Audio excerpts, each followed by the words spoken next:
definitely a game of points, many points. Probably the most points out of many of the sports, I would have to say. There are a lot of points. Yeah. Anyways, looks like a couple sub outs, I want to say, because I'm seeing a completely full stamina meter on, I don't know who that is, but We got Eric Gordon on the top of the key there, and Bradley Beal with the ball. Comes off the screen, isn't quite able. Fully contested three, doesn't fall there. LA with the rebound and wants to push the tempo here. And the steal, the turnover on that, and comes down to Grayson Allen, wants to try and finish. Anthony Davis with the block. what a block. Just straight back down to the court. No shot for that guy. Not too much space here. Back to the corner. That's exactly the type of shot you want to see. Beautiful. An LA three ball there. Elijah able to find a three there. And I mean, it's been quite some time. A lot of these points have been on the inside. We haven't seen a bucket fall in a minute. And now, You know, I was mentioning that the defense was a little open earlier, and I think that those gaps have been plugged completely. 100%. We see another stop for LA. Opting for a foul here, wants to slow the play down. Didn't quite get the reach. You see another timeout here by Phoenix. Mario's trying to figure out a way to stop this offense. It's volatile. Elijah's able to find his open shots right now. He's catching some threes in the corner. There's not really much you can do when somebody's rolling like that. You have takeover badges galore. It's a little bit difficult, but doing a great job nonetheless. A lot of these teams, you have somebody like LeBron, you have Anthony Davis when you're followed up by shooters, and Rui Hachimura and D'Angelo Russell. You have Austin Reeves. It can be so volatile, as we see here, the beautiful dump off down the lane, another finish on the inside. It's so hard to deal with. And we're watching a team that in the NBA right now is struggling to barely make the playoffs. As we see, it doesn't quite fall down the lane. It's So able to get it close. back, completely out of boost, completely out of stamina there. Wants to opt for the pick and roll. Doesn't quite get a clean one off. Back to the inside. Man, 1 second on the shot clock, has to get it up. And doesn't quite make does it. get the offensive board, though. Has another opportunity here. Unfortunately, Bobo looking a little out of stamina on that one. Wasn't quite able to make the shot. Got a little bit of Got a recovery and then tip just there. right out. And it is going to stay Phoenix ball here. You want to try and get a score. Mario's trying his best to end this drought. We've seen some great defense for Elijah, plugging up every hole on the inside. Has to get it up and just doesn't fall. Quite a distance. Not too surprised that they didn't make it through, but very sad nonetheless. Had to try and get a shot up there with the shot clock running down. You got to take what you can get. And you see the beautiful spin through the lane.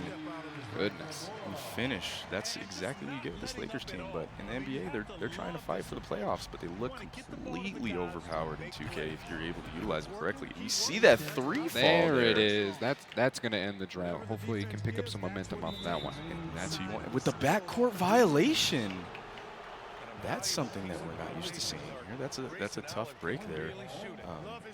We're going to see, maybe we can see a nice little shift here. Get a couple buckets. Look at the backdoor play. Beautiful There it finish. is. We've seen the momentum. It's starting to shift. The Phoenix Suns are picking up a lot of much-needed ground here against the Lakers. Looks like this defense is getting a little bit tighter here. He doesn't want to give up anything. Wants to continue this push as much as possible. And we see a foul through the lane. D'Angelo Russell's a pretty dang good free throw shooter. Probably going to see both of these fall here. Beautiful. See this lead extend to 16.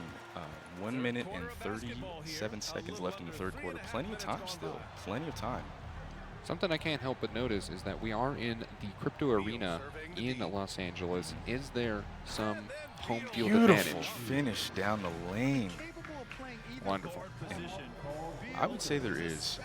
It feels different, especially when you're shooting free throws. If you have home court advantage, you can force the opponent's controller to vibrate as they're shooting free throws because the crowd is able to get louder, get more excited.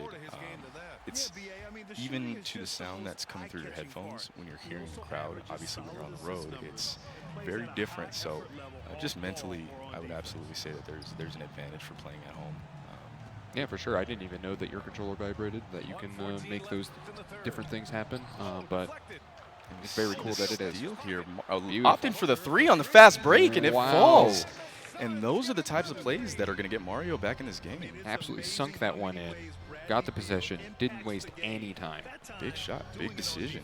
It's a fast break. You usually want to finish at the bucket, but opting for the three, and high risk, high reward there. Great play. Yeah, got to make up the ground, certainly. Seeing his defense there, was trying to stop from the kick plays. 2 seconds left on the shot clock. Has to put it up, and it's very contested. And it looks like Phoenix is going to get this rebound. They want to push the tempo. They're trying to look for another open one. Devin Booker with the ball. Very, very dangerous for the defense. It was amusing watching Kevin Durant just run right into his teammate. Some of those awkward bumps that you'll see from the AI. We see multiple moves, running out of stamina here, though. Shot clock counting down, 2 seconds, got to get it up. It has to get it up, and it doesn't fall, but you have Bol in there to clean it up. Gets another opportunity, 10 seconds left, no shot clock. That's something that we've seen quite a bit is Bol standing in the paint, ready to catch those rebounds. Doesn't quite get it in now. Doesn't finish there. One more shot that will be good if it goes, and barely rolls out, doesn't fall. Scarily close for a half-court shot there. It really was, but you know, now we're seeing 11 points. The fourth quarter is just starting. There's plenty of time. We just saw a great run put together by Mario Alvarez with the Suns here. And has the ball. Let's see what happens. Yeah, I'm excited to see that. I think Elijah wants to just keep up the momentum as much as they can, maintain this 10-plus point lead. And then, you know, on the side of Mario, really just wants to keep that, break the drought, and then keep moving forward and get these, like, nasty threes from out of nowhere. Fouls, always good. Absolutely, slowing down the ball. Free buckets here. Devin Booker, one of the best free throw shooters in the league. Very easy to put him up.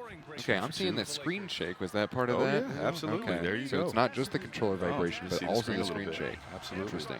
Absolutely. So the home court definitely feels different in game. Look at the block there by Kevin Durant. Beautiful defense from Mario here. Just those are the stops you need to keep slowly ticking away at this lead. Only 9 points. And is able to cut it off, but contesting the follow-up by Anthony Davis. Another contest, but that one will be good. Yeah, certainly it felt like that one was so close to being like a beautiful play. Unfortunately, the rebound was gotten over by the Lakers and then sunk the second shot. See a lot of these high screen and rolls, very deadly, but just no boost left over once getting the ball into the big. Bol's not able to really make a move after that. We're seeing the meter burn here. Bol trying to go up and is able to finish there through the contact. Back to a 9-point lead. 4 minutes left. So something I'm noticing is that Bol has been out all game. Is that something that's pretty normal for basketball? Is that you run the whole game? So you usually have a rotation of people that you want to stick with. You can usually go about 7, 8 deep is what you're pretty used to seeing. In this particular matchup, it makes a lot of sense to have Bol out there a lot. You got to deal with Anthony Davis, you got to deal with LeBron James, we got Shimura, everybody going towards the rim, and you need somebody to be able to stop that. And we look at the steal here. Beautiful. Kevin Durant's able to pick that up. He has the advantage here. Bol, and that's sent into the stands. Anthony right Davis out of with the there. rejection. But once again, another opportunity here for Phoenix to score. Yeah, I mean, certainly they maintain possession, but yeah, it does slow down the momentum quite a bit. Hopefully they can, hopefully Mario can pick up something, even though it would, another rejection, but still attacking the rim, and that was so close to being another finish. Very tough. Not very many players in the game are able to get that type of block off. So, all right, you know what they say, third time's the charm. This one's the one. This is got to be the one here. The high screen and roll comes around, gets it to Bol, and there's the one. There it is. Third time was indeed the charm. Absolutely, with the finish there, and this lead is slowly dwindling down. The great defense on the side of Phoenix here. Mario has definitely figured out the scheme, figured out the strategy that he wants on defense. Certainly, and I think, you know, as much as we've been talking about the Suns here, the Lakers have been playing absolutely fantastic. It is so hard to go against that team. I mean, obviously, we're seeing the lead still there. It has shrunk a bit, but, I mean, I'm still not super worried if I'm Elijah, but, you know, I'm a little quaky. The time is ticking down, and you see another to the rim and wants to go. Oh my goodness, that could have been a devastating highlight clip there. Does get the foul, wants to put up these free throws, continuing to tick away. if you're Elijah, you wanna try and figure something out here. This is starting to get dangerously close. That's a 2-possession lead now. Yeah, I mean, you know, there's 3 minutes left. Both teams have 3 timeouts. Look at Certainly- that. That's exact. Oh no! And that hurts the soul. It's a beautiful pass, a beautiful opportunity there, and it just doesn't fall. And look at the shot here. Devin Booker not able to connect. Back the other way. Yep, let's see this one. You know, We're seeing the takeover badges start to come out. This is going to be a little bit tough to defend on all ends here. it has been quite the. I think that this has really been a defensive game. Like as soon as the defense falters, even a little, both players are in there. Beautiful green light. That's exactly what you want to see there. Perfect shot, perfect release. And now the swing back to the other side. You're seeing the pressure. You're seeing the tempo. Moving the ball up the court does not have much time to chip away at this. And Elijah is not making it easy. You know, oh, an illegal screen. That's it. Wow. That's something you don't see too often. What does that mean? So that is actually an offensive foul. He's moving during the screen, so it is a turnover, and the Lakers are able to get the ball here. That is an unfortunate moment for the Suns, but not. Look at the alley-oop through the lane. Yo! The 1-2 punch. I feel like it's been LeBron so James to long Anthony since I've Davis. seen an alley. Insane. And look at the cutback through the lane. Is able to flick it up and doesn't fall, but does get the offensive rebound. Has to clear the lane for the 3-second violation. And Man, I almost lost the ball there. There's so many people just in the middle of the paint. right. Now we see it. Has to get the shot up for the shot clock. That's as great of a release as it could have been. Just barely doesn't land there. In the LeBron-KD matchup. Look at the spin, the pump fake, the follow-up. He's able to get that to rattle in. The classic Wow. pump fake. We have Beautiful. seen that again and again, and it just is devastating. It is so hard to work around. Fundamentals of the game. I mean, faking just in general, always a good option. Want to get inside the mind of your opponent, want to be like, oh, I'm going to do this one thing. Lies. And we see that three does not land there, but that's exactly who you want taking it. It's pretty much as good a release as you can possibly get there. We're seeing a lot of these. Oh my goodness! Oh, misses it again. Tries That's a actually the different one. second time, I believe. With the follow-up. LeBron has missed 2 dunks, 2 wide open dunks this game. Yeah, it's interesting. I honestly didn't know you could miss a dunk. It feels like it would be. The beautiful 3 response there. And the timeout instantly comes out. This lead is 11, a minute. That's a tough 1 comeback minute there. left, yeah. That's a tough play. On the side of Elijah, this is exactly where you want to be. Continue to stay at the same pace, not change anything you're doing. You're getting the shots that you want. They're falling. On the side of Mario, he's getting the shots. It's just these guys are a little tired. I mean, we've basically seen this like 11 to 13 point lead all game. It has been very tough to break that 10-point piece, and even when it has, it's just fallen right away again, unfortunately. And it makes sense why Elijah is undefeated so far this season, but Mario is not making it easy. Will not go away by any means, continuing to put on the pressure. Look at this defense, stifling, doesn't want to give it open. Oh no! That dunk hit. That's an input. I don't know if that's an input error, that's a CPU error, but was completely. Look at the block! Anthony Davis through the lane is able to recover. See, and those are the types of plays, going back to the previous play, that are a little difficult because the CPU sometimes just sends it off, and it's really difficult because when you swap to that player, it might be bumped out of the play entirely. And we look at going back up, and that's a goaltend. So that point will count, that bucket will count. We're seeing some subs come in now on the side of LA. Got those anchors coming in hot on the last 30 seconds. Tough here. A lot of takeover baddies on this side as well. Trying to make some moves through the lane. Able to backspin through, and it's stolen. Possession goes right over.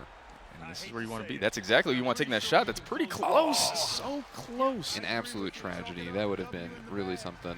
Unfortunately, I think with these last 8 seconds, we might be seeing the game 1 go over to the LA Lakers. Don't want to speak too soon, but I think it'd be pretty hard to get, what, 9 points in 9 seconds?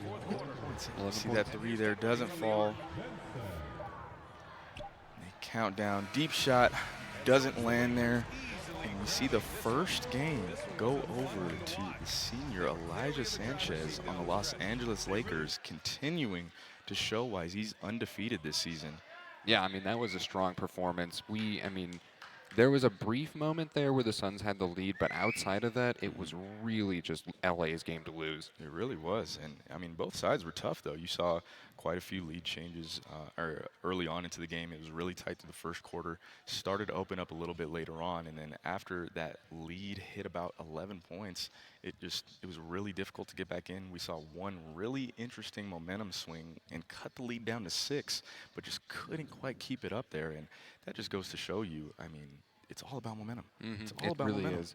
You know, one thing I noticed was that there were still a couple of timeouts ready to go, so I'm not sure if that was just, you know, a strategic decision by either team, but it feels to me like, I mean, I would just use all of them, right? I mean, sometimes, but at the same time, like you said, you don't want to kill the momentum. You don't want to give your opponent an opportunity to slow down the pace. If you've hit a couple shots in a row, you've had a couple good rotations, a couple stops, you don't want to give a timeout, or you don't want to call them out to give your opponent an opportunity to make any sort of strategy changes, whether that's a substitution in, maybe give an opportunity for them to slow down, think about a different scheme. That makes sense, So yeah. it's just really dependent, and both of these guys, they play really fast. We see the tempo is Yeah, you know, certainly. blazing. They want to get the ball up the court. We're seeing the ball go through the net and instantly inbounded. So you know, they both want to play at a pretty quick pace, and I'm sure that's what they've been used to all year. But you know, I mean, and that's on top of the fact that basketball is already a very quick game. I mean, I 100%. feel like you're just running back and forth. It's very cardio heavy, and that's certainly something that we saw with the stamina meters. As I was pointing out earlier, it's just like those things were draining so fast. It felt like, and they were just back and forth, especially on the possessions. Right. So we're getting into game 2 here. We see a quick pause, a couple changes being made. There's plenty of changes that can be made here. You're looking at substitutions, rotations. You're looking at maybe even just general settings of the game, your controller, and you see the back door and the finish there by AD. Goodness. Yep, it looks like we're paused on the other side this time. We're going to be rolling up through a couple different changes. Don't want to mention anything because I think it's secret. It is. It is. So. So for the audience out there, you're privy to some high gameplay secrets going on from the player that we're spectating currently. So Straight into a timeout. here's what I have a feeling we're going to see. We're already seeing a lot of strategy changes, a lot of opting for scheme differences and whatnot from both teams here. They're learning. They're learning from game 1. They've had an opportunity to feel each other out as opponents. This is where I think it's the difference between being able to secure that championship or not, is these types of changes against really strong opponents. Both of these competitors have played really well. We see the steal here by LA. Yeah, I mean, some number 8, I think, is a new person that I didn't quite see last to roll around on the side of the Suns. Beautiful finish. So we have Grayson Allen inbounding the ball here to Devin Booker. And for Phoenix, this is who you want the ball to be in the hands of. Multiple moves down the lane. Look at the ISO. Look at Bol with another 3. That's the second Beautiful. one we've seen in this series. And that's the type of stuff that you love. Bol does not get many minutes in the NBA, but here in 2K, we've seen him pretty much end-to-end in game 1 and now in game 2. Just smacked him in the back there. Wow. I mean, something that, I mean, correct me if I'm wrong, but it's quite difficult to shoot out of the corner, like where the ball is right now, right? Is that? It is, and we see that You don't have finish that there by backboard? LeBron. It is a little bit difficult for some. It just depends. I think it depends on the angle in which you're playing. And we see another 3 opted here for the Bol. Oh my goodness! Wait. Trying to get the follow-up there, the putback by Devin So Booker close. doesn't land, but. And we see the steal here, moving it up really quick to Bol. Bol wants to get to the rim. A little slow on that. Got the tip on there. Ooh, out of bounds. And a turnover for Phoenix back to LA. Something to note here is some players use different camera angles. So the camera angle in which we're seeing right now is a 2K angle is what it's called. But we can see it from a broadcast, which is more similar to what you'd see on an actual NBA broadcast from the side. It's all preferential. And we see the lob gets cut off there. Beautiful defense for Phoenix. Right back in. Ooh. And Stop the momentum right it was there. a perfect green meter, so that's a beautiful foul for LA. He was going to be able to finish that. You see the first free throw fall. Second free throw looks to be good here. And once again, 5-6. It's really tight to start this game off, so It really is, it yeah. really can go either way right now. We're seeing great plays on both sides. Yeah, Mario really picking up on the, I feel like the offense has gone like crazy. They're just running these balls back and forth. And then Elijah, again, same thing. We're just seeing tons of play. And then right as I mentioned it, they slowed down a smidge. And look at the wall-up play. That's why you have Bol in. It's so difficult if he's not jumping, but he's straight up. And look at the back door. Just ran it down. Beautiful pass, beautiful finish. And it looks like Mario's in a bit of a rhythm here. He's got it down. 2 stops back to back, is able to wall up, make some great stops. But on the other side, I mean, Elijah isn't. Look, that's the screen you want. That's a beautiful shot there by LeBron, just barely outside of the shot meter.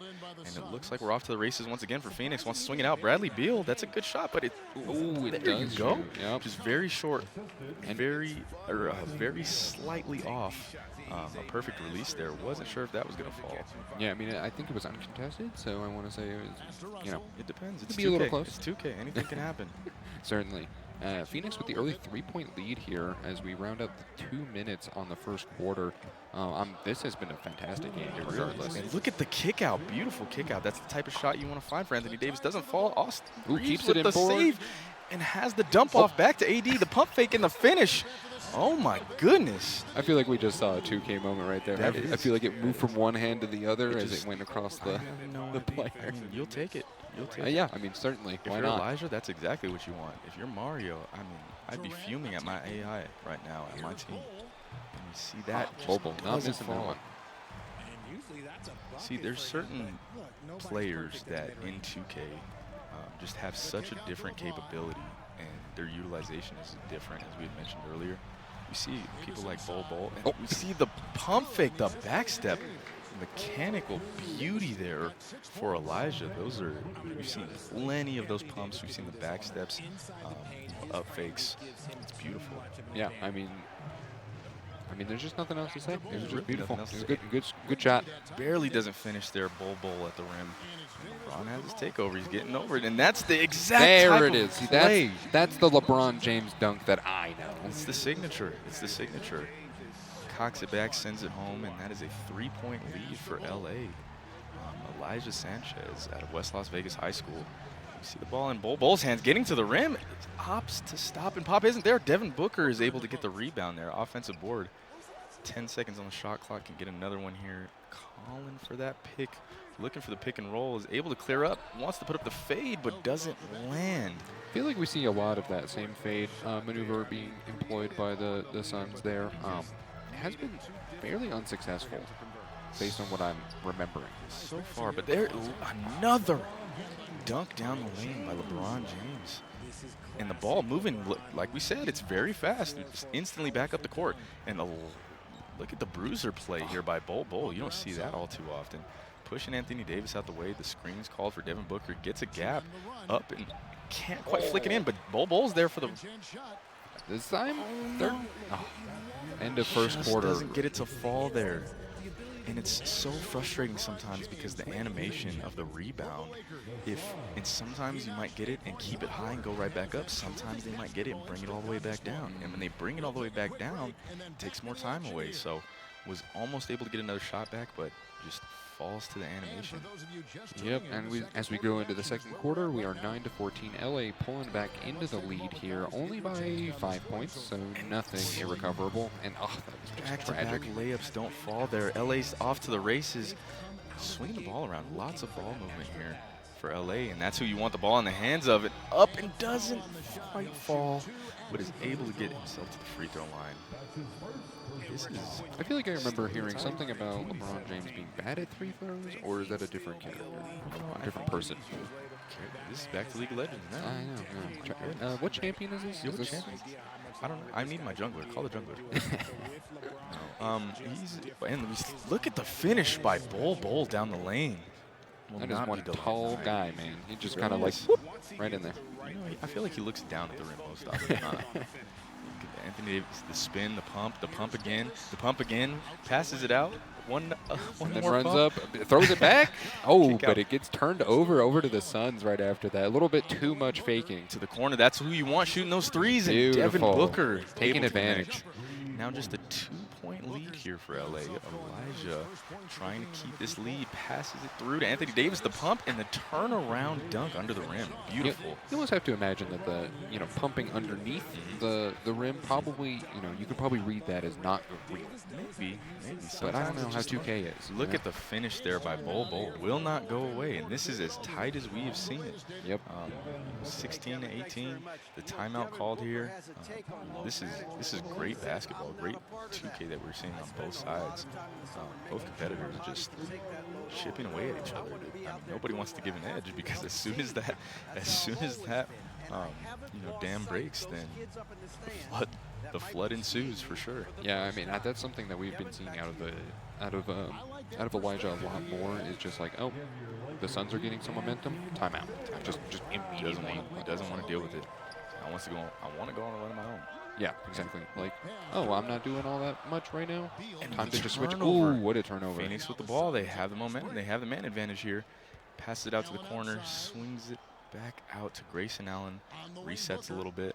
And this is where Mario has been really dangerous. Gets the high pick and roll right off the top.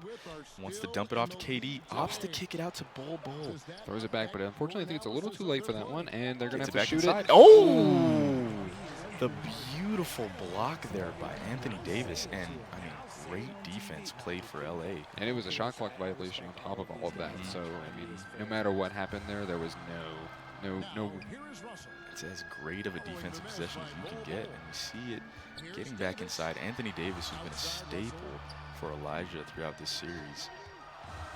We're seeing them trying to get into the lane, still in there, kicks back out, and another steal for Phoenix turnover, at the top of the key.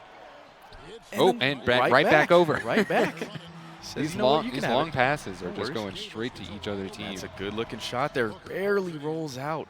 And Phoenix has the ball, full momentum. It was like 3 turnovers in like 10 seconds. We're just running back and forth up the court. That finish will fall for Kevin Durant. We're tied up. 2 minutes left in this. 2.5 minutes left in the second quarter. Tied up.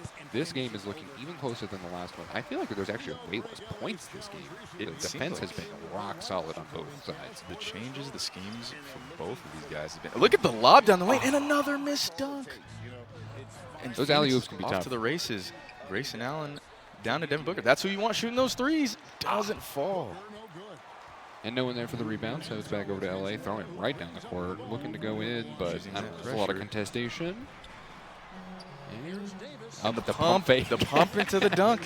The pump into the dunk. Stop me if you've seen this one before. I mean, it's killer. It's so simple, but a beautiful play nonetheless. And I would just like to point out that you just made my new favorite word, contestation. Contestation. You got to start using that more.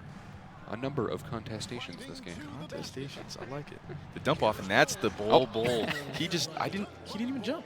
He didn't even need to jump. He just kind of like stood up on his tippy toes and then grabbed the rim. He really did. And that was that. I don't know if we can call that a dunk.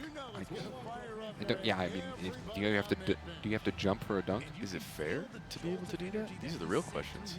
Some people are just built different, and I think Bol is one of those people. Bol really is built different.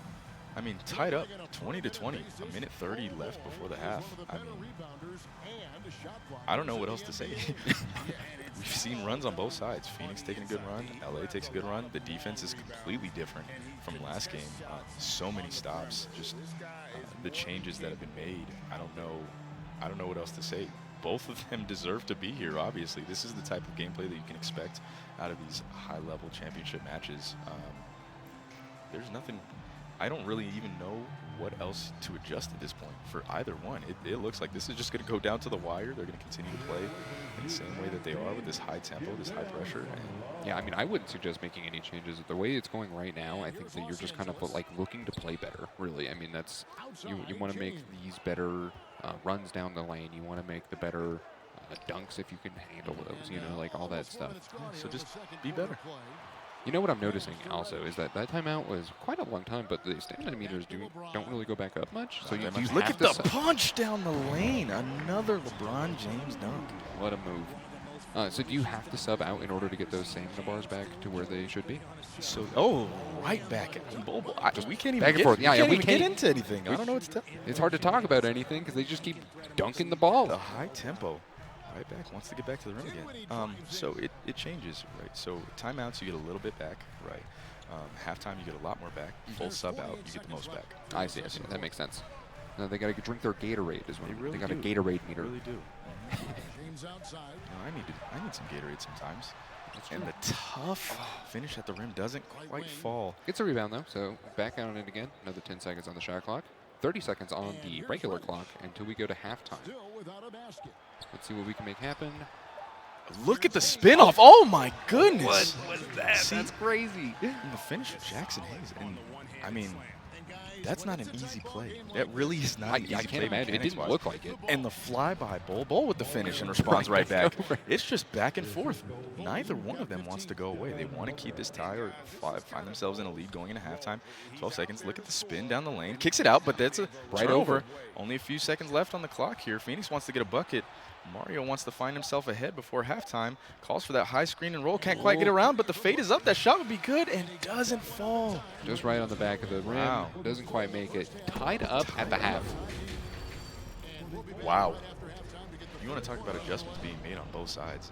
Both Mario and Elijah having so much more of a difficult time scoring because, I mean, the defense is beautiful. Yeah, I mean, one way to stop the momentum is to just never let it start. As soon as you get the possession back, you start your momentum, and then it's just back and forth, and then neither Elijah or Mario are able to really, like, build That's a on good shot. anything. It doesn't fall, though. I took physics. I think that's kind of how it worked, right? Yeah, an object at rest tends to stay at rest, and an object in motion can stay in motion. Oh, my goodness, the beautiful play. Just right over the side there. Flicked it up and in. A nice little finger roll there for the and one. Wants to get this extra point here. And it will be good, opening up to now a 3-point lead. I mean, we've seen plenty of 3 points coming out of the Suns, so I wouldn't be too surprised if they are able to make it. But foul does come through, so we are back to possession, and they are going to be looking to score this guy. Maybe go for a 3, just tie it up, keep it the same as it's been, same as it ever was. And something to notice here is it is a player preference, but we're looking at Elijah opting to play off-ball defense here. And we look at the steal here for LA. He wants to send the ball forward. Austin Reeves wants to go up the bait. Sends Kevin Durant on a flyby and decides to just pull it back out. Yeah, that was interesting. I felt like there was a lot of momentum there, but, you know, the players are certainly better than I am. In the block by Kevin Durant. But the shot clock does not reset because it did not hit the rim. Another shot going, doesn't fall. Back in possession. Wants to bring it back here, tie this game back up, or get within another point. Look at the back door. And the block by Anthony Davis. Somehow managing to do that. That was almost a turnover there, Phoenix. And the lay-in there by LeBron James. I mean, oh my goodness! Once again, what a right jump. up the court, and only Bol could catch that. Yeah, that was way up in the air. And something that we're seeing here is not only the off-ball defense, but decides that wants to stick in the paint here. Look at that! That's exactly why the user block comes over from the help side defense and is able to get the rejection there. Passes it out. LeBron with an open 3. That doesn't fall. Phoenix ball. You know, both of these players are really sound in getting the ball inside. They're playing off these pick and rolls, and that goes just way straight. Yeah, that off was the back pass, but air ball, I believe. You know, I can't say that you're wrong, but you're not wrong. Well, you know. Listen, that's a specialty of mine. Phoenix Suns calling the timeout, looking to maybe make a couple of quick substitutions, a little bit of changes. I noticed that there was quite a low amount of stamina, especially on their side, so I can't imagine that we're not going to be seeing something coming out that's new. You know, I mentioned not wanting to change the gameplay too much, but now that they're 5 points behind, certainly want to be looking to make a couple of changes, even if they're small. And neither one of these players utilizes a lot of dribble moves or a lot of isolation gameplay. That's something that you can see from time to time from a lot of 2K players. They both opt to try and get a lot of buckets on the inside, just bruiser basketball. And that's, I mean, you don't see that all too often. And that's a turnover. going to be Phoenix ball. Mario's going to get an opportunity Is it to just a come dribble back. out of bounds, I think? Just out of Right bounds, out off of the there. animation. Off the animation. Just, said, I It's don't tough. want to play in bounds anymore. Looking through the lane, is able to get it up, doesn't quite fall, is able to get the offensive board, wants to kick it back out, and that's who you want taking those types of shots. Devin Booker puts it up, But got the doesn't rebound, fall. maybe? Gets Something another else? one. Another opportunity. Back out. Let's see if we can get another one. It- Devin Booker puts it up again. Doesn't fall. Another offensive rebound for Phoenix. All right, do it again. Right back inside and said, you know what? We'll just There take it the two. is. We'll Yeah. take the two. It's there. All right, you know what? I'm done with these threes. We're just going to take the 2 and then try again on repossession. Caster curse. I sit there and I talk about, punching it inside and wanting to get these inside plays, and you see 3 3-pointers back to back, and the lay-in there for Anthony Davis. Nice and easy one at the rim there. It's starting to get a little bit difficult. We're seeing these energy meters drop down, and look at that finish. What a tough finish in the lane. Wow. Another timeout from the Lakers. Absolutely. Right after. You got 1 Absolutely. point, timeout. Yep. Does not want to let anything start to run. Still have 4 timeouts left. Minute 48 left in this third quarter. This is a little bit tighter than last game. Both Elijah and Mario are going to have to make a couple decisions here as we get down into the fourth quarter. This is really the clutch time, right? Because these points This here third now quarter could could be be opportunity. make or break, certainly. I mean, if you can take the lead into the fourth quarter, keep that momentum going, that's going to be your ticket. And if you're Elijah, you want to take that ticket straight to the dub. And if you're Mario, you want to take that ticket straight to Game 3. Absolutely, 100%. Can't quite get an open look, and the turn fade doesn't land for LeBron. Offensive rebound there for LA. And Bol still on the inside, wants to try and contest it. Is cleared off, and a beautiful finish there, utilizing Austin Reeves to get inside. Now this lead opens back up to a 5-point lead. The slow burn. Just neither one of these guys want to give as much of an edge as they can. Calling for that beautiful screen and roll that we've seen throughout this series. Kicks it out. Bol for the 3. That's a big shot to take. Doesn't land. LA with the rebound, and they're off to the races. LeBron pushing the tempo here to D'Angelo Russell. Back under to Anthony Davis with the pump fake and the reverse jam on the inside. And this is the biggest lead we've seen in this game. Yep. I mean, it only took 3 quarters, but we're finally starting to see one team edge out. Quite a bit of a lead. And with another steal there, LA coming back down with the ball to Reeves. Back to Hachimura.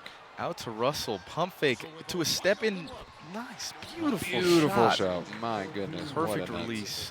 Green bean, as that may be referred to. Wow, I did not know that. Is that a bit of 2K lingo specifically? 100%. Nice. I mean, we do love when the color is green in a game. Always a good color. And that's a big response there. Bol. Really coming out of absolutely nowhere, it feels like. I mean, not really, because they've been in they've been through each game, all game. Couple threes.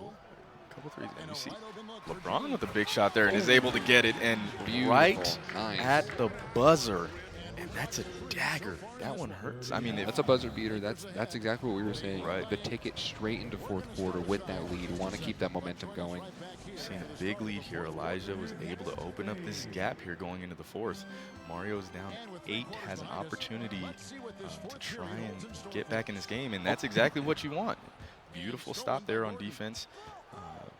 Just picked it right up off the ground. Just right off the ground. Said, you know what? I'm going to take the ball first this quarter. This is mine now. This one is mine. All right, going back up to the top of the key there, looking maybe for a 3. It feels like I don't really know. Only a couple seconds left. Look at the defense there. Interception. That's a big steal. Wants to score here to continue to open up the seat. And a turnover. Right out of bounds. Here's the thing about that turnover. In lower difficulties of the game, you don't get that turnover. That's an animation that you'll really only see in Superstar and Hall of Fame.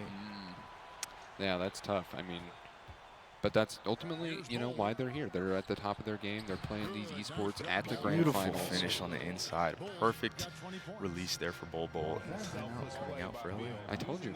Score a goal, timeout. Timeout. I'm over it. Nope, we're not doing that. And it's a beautiful strategy. I have plenty of these timeouts. I will burn all of them to make sure that you don't come back. Yeah, but we're in the fourth quarter, and there's still 4 timeouts on the side of Phoenix, and then 3 on the side of the Lakers. So we had 4 prior to this moment. Why not use them? I mean, yeah, sure, you could be giving your opponent like also some time to adjust, but I mean, if you're gonna do it And we every see a time. steal. Another steal here by Phoenix. Pushing the momentum here. We know who's going to the basket. Drops off. Oh, and a turnover in the clutch. Felt like the whole team was in the paint there. Right, everybody wanting to get a touch on that ball. And Anthony Davis with the turn hook doesn't fall. Phoenix back off to the races. Looking to try and find themselves any open shot they can get. Drops it to KD. KD can hit that. That's a big shot. And barely rattles out. So tough, so tough. And it's really surprising because, I mean, Mario is so comfortable on Bol Bol. We're seeing all these plays, and it's not just because I like saying the name Bol Bol. It certainly is a fun name, and also like, what a dominating presence just as like a person. Like, he's just like there. Huge guy. A turn, fade, hook, doesn't land, but oh my goodness! Rebound straight into the dunk. Anthony Davis coming in clutch. Big finish, big finish. And those are the plays that you have to, wow. I didn't even see it go out of Wow. bounds. Just awful animation, just a step back. I mean, it's 2K. It's 2K. Yeah, I That's, blinked, and it was just out of bounds. And you gotta the blame 2K. animation. I mean, those are the things that are so frustrating, and especially when you're trying to mount a comeback. That's a big steal there. Yep, huge. Sends it up to Bradley Beal. Bradley Beal gets cut off, swings it back out to Eric Gordon. There's that high screen and roll. Can go any way here. Just looking for all of these passes, trying to find some room. The Lakers defense seems pretty impenetrable, And but that's just managed exactly to get right what through you it. want. Beautiful finish. Devin Booker coming around and kissing it off the glass there. Wants to get this and one and drops in the free throw. Just for that, There it a is. little bit of points. There's And a timeout Lakers. There's a timeout. It's so effective though. You want to keep the momentum off. You don't want him to get takeover badges, which is another important part of strategy, right? Is if you're calling these timeouts, you can't let them get 2, 3, 4 buckets back to back and get their takeovers. It's so really important. What are these takeover badges? You've mentioned them a few different times. Absolutely. They seem powerful. They're very powerful. So certain players have takeover badges that they can get started up. And when they do that, they get essentially an attribute boost for certain attributes that they have, whether it's something like finisher. Okay, well, if you finished 2 or 3 buckets at the rim, okay, you might activate your takeover badge for that, and that would allow you to then have a higher ability to finish at the rim. Okay, so it's just like a multiplier. Exactly, and that beautiful dump off to Anthony Davis and finish through the lane. Also, depending on who it is, they have different levels of that specific badge, which will give you increased amounts of attribute boosts depending on what it is, whether it's a bronze, silver, gold. Doesn't quite make that through. Can't fall there, and LA's off the races. And there's the just backhanded right into the cameraman. I'm tired of this. I don't want this ball anymore. I'm not about it. But those are the types of animations. The long passes, the higher the difficulty is, those long passes are more difficult to make. The actual game itself will not let you make a lot of those passes if it's not a super high pass accuracy person passing the ball or a super high reception. And beautiful finish there on the inside. Bol. Once again, Got it again. Bol. 22 Can we points. change your name to Mark? I think somebody already did that. He had a funky punch. You know what? You got me there. That was Yeah. beautiful. I would love to see how many of the fans in the crowd actually understood that joke. That was beautiful. I hope many There's of the them. I pump have to and wonder. dunk play once again with Anthony Davis. I mean, there's nothing much more to say. Beautiful Phoenix backcourt. really Just looking to try to like back to back to close back. this gap. I mean, it's 5 points. We have 1.5 minutes left in this fourth quarter. Phoenix really trying to close the Oh, gap. that's a big steal here. That's a big steal here. Phoenix wants to score here. A big shot taken for Devin There Booker. it is. Big three. 2 points separate Phoenix and LA right now. Elijah and Mario just back and forth. Absolutely battling. And what's interesting here is, I mean, Elijah had a lead, and instead of slowing it down, he wanted to keep the same tempo because that's how he plays. He's been doing great.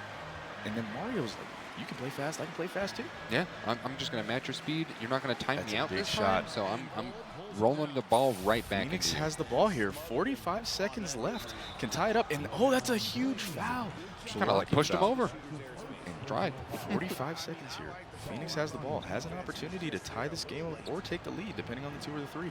There's that screen, opens it up, and finishes. There it is. We're tied through the up. lane. 40 seconds left. It is do or die for both teams here. And we're seeing the full court press for Phoenix, but it looks like it might be broken. Drops it off to Anthony Davis. The defense can't recover and finishes on the inside.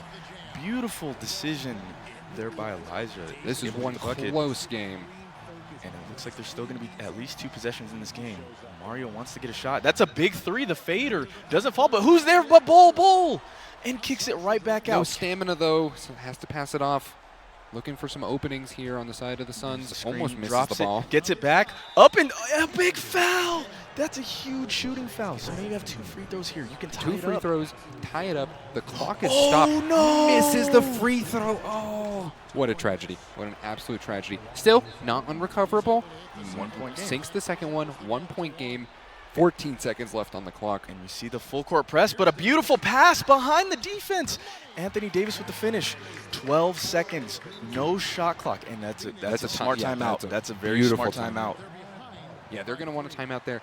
Phoenix really either going to be looking for a 3 or like a really quick turnaround on 2. Right, maybe a quick 2, try and get a stop, but if you have the 3, you got to take it. The 3 is definitely big the move here. 3-point shooters. I mean, we've seen Bol hit a couple. You have Kevin Durant, you have Bradley Beal. I mean, you can hit the 3, but if you have a quick 2 and you can get another stop, I mean, maybe that's your opportunity. Yeah, I mean, certainly if you're Elijah right now, you're thinking that they're going to be looking for 3s. That's what you're going to be catering your defense towards the whole time. And here goes the screen. Here's the opportunity. 5 seconds left. Devin 5 Booker seconds, has it. The 4, high comes out. 3. Sends it to Bol, and it's 2, blocked. And it's Off blocked. the backboard. Wait. Another an opportunity. Does that fall? Oh, no! Doesn't quite Barely. make it in. It's so close there to tie it up. Beautifully played on both sides. I mean, wow. What a series. Absolutely stunning series. Certainly no slouch on the side of Mario on the Suns. That was beautiful gameplay. It went so well. But honestly, congratulations to Elijah. Really, really powerful gameplay on that side. Now we know why he went 9-0 all season. Wow. Was our 2023 state champion last year. Repeat. So just what a dominating player. Certainly going to finish it out as an all-timer. That's big, and I mean, hats off to Mario out of Raton High School. Wow. I don't know. I mean, that was beautiful. Took it down to the wire, almost tied it up on the last second shot there, and that would have sent it to overtime. I mean, great play on both sides. It was like inches were the difference between Mario making it to overtime and Elijah walking away with the dub. Absolute respect to both of these competitors. I mean, they definitely deserve to be here. They played out of their minds. You know, it was beautiful. Offense, defense. We saw the strategy. We saw the substitutions. It doesn't really get much better than that. Yep, that was a beautiful game of 2K. I'm excited for the rest of the day. That was our first game today. Want to do a quick couple of shout-outs to our sponsors here at the NMAA 2024 Esports State Finals. We want to say thank you to PlayVersus, the New Mexico Activities Association, Albuquerque Public Schools, Xfinity, Newsenda Credit Union, the Cooperative Educational Services, Riverside Technologies, and the Army National Guard. We're going to be right back. We're going to send it over to our... Oh, and ASIS. Thank you, ASIS. We're going to send it right over to our host. We're going to be doing some medals, but we'll see you there.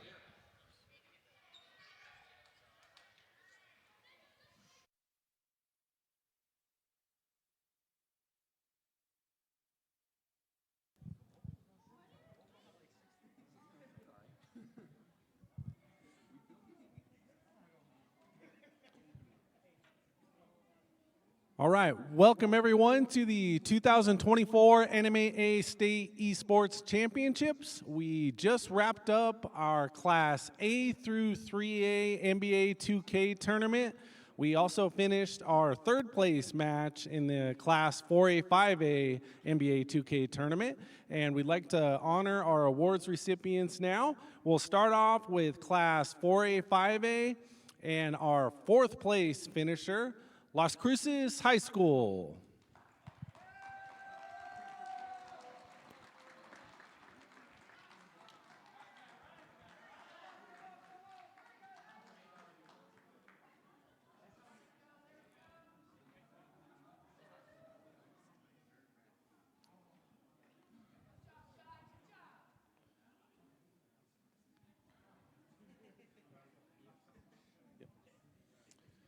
Congrats again to Las Cruces High. Coach Robles, if you can go ahead and introduce your player.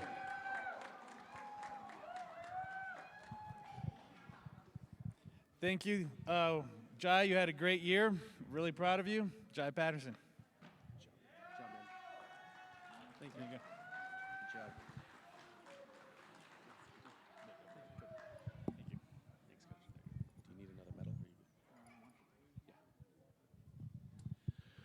All right, moving on. Our third place finisher in class 4A, 5A, NBA 2K from La Cueva High School, and Coach Nick Romero.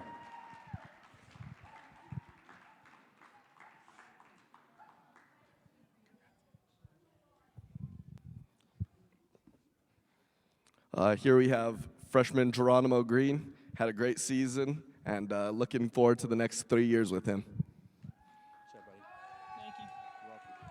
Congratulations, dude. Cool. Yeah, no, it's all good. Yep. All right.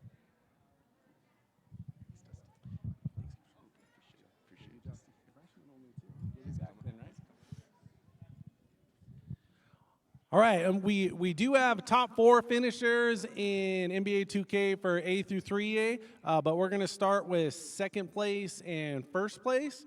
Our state runner-up, Raton High School. And Coach Pierre, come on up. I'm going to have you introduce your student.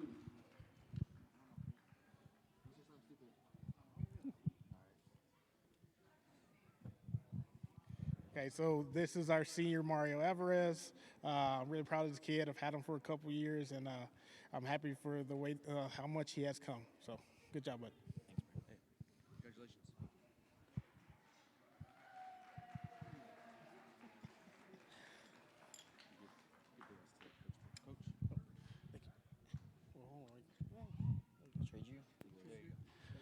Congrats again, and he actually has to run and compete in the Madden semifinals now as well, right? Yeah. All right, good job this year. Congrats. And finally, our state champion in Class A through 3A NBA 2K, West Las Vegas High School.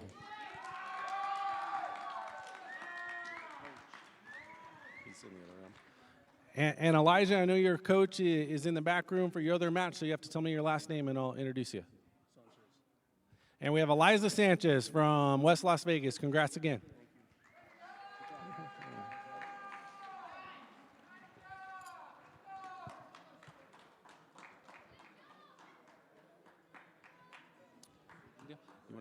Can you give those to your coach? All right. Congrats. Good job. Congratulations again to all of our top finishers. We will begin the Class 4A, 5A final in NBA 2K here in just a few minutes. That features Del Norte High School and La Cueva High School.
All right, if we can have our third place finisher from Wagon Mound and our fourth place finisher from West Las Vegas, please come to the main stage.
All right, our third place match just finished up in Class A through 3A NBA 2K, and our third place finisher from Wagon Mound High School, we have Mr. Armijo.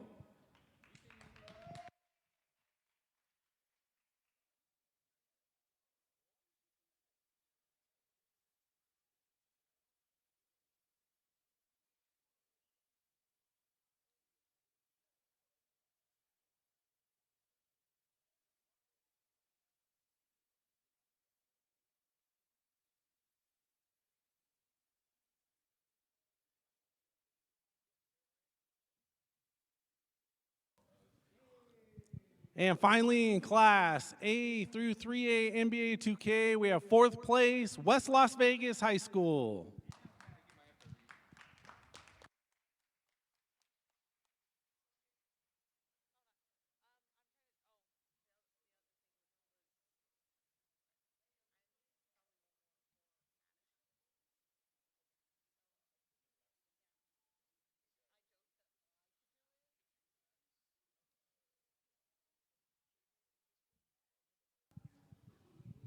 So I'd like to recognize our fourth place finisher, Joshua Ribal. He's been a 4-year starter on my esports team, and really proud of him. Thank you, Coach, and congrats again to all of our top finishers.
Hello and welcome back to the NMAA 2024 Esports State Finals. I am Mark Luna Ephemera by Lone, back again with my good buddy Damien. How are you doing? I'm doing wonderful. Yourself? I'm hanging in there, as they say. Quick couple of shout-outs before we jump right into our game. I'd like to give a thank you to our sponsors, Play Versus, the New Mexico Activities Association, Albuquerque Public Schools, Xfinity, Nucinda Credit Union, Cooperative Educational Services, Riverside Technologies, Army National Guard, and ASIS. Big thank you to our sponsors. None of this would be possible without them. So, now we are into the 4A and 5A NBA 2K Grand Finals. We have with us today Del Norte High School. And we have La Cueva High School. So out of La Cueva, we have, I believe this is Vance is playing for La Cueva. Yes, I believe we have Lee Grant on the side of Del Norte. I believe Del Norte will be playing the Boston Celtics. Mm-hmm. That's the word. I always Well done. mispronounce that name. I always say Celtics for some reason. It's not that. I mean, we could change it. I mean, listen, I'm sure I'll flip back and forth all game about it. So just as a warning to the viewers at home and those in the venue, I will say Celtics and I will say Celtics, and I don't even know. You know, it's okay. Because on the other side, we have the Oklahoma City Thunder. And, I mean, the Thunder's easy. It's true. Lightning, and then there's thunder. Sometimes. Certainly sometimes. Sometimes. You were just, before we got on the cast, saying that Oklahoma City is your favorite team. Absolutely. What is the best fun fact that you have about them? Best fun fact I have about them is their starting lineup, their average age is actually lower than most college teams in the country at the moment. And they are actually the #1 seed going into the playoffs right now in the NBA. So, you know, that's definitely something really exciting. They're really young, but they're playing the best that they can right now. Definitely not a surprise at all that is a team to be picked. You have exactly what you want.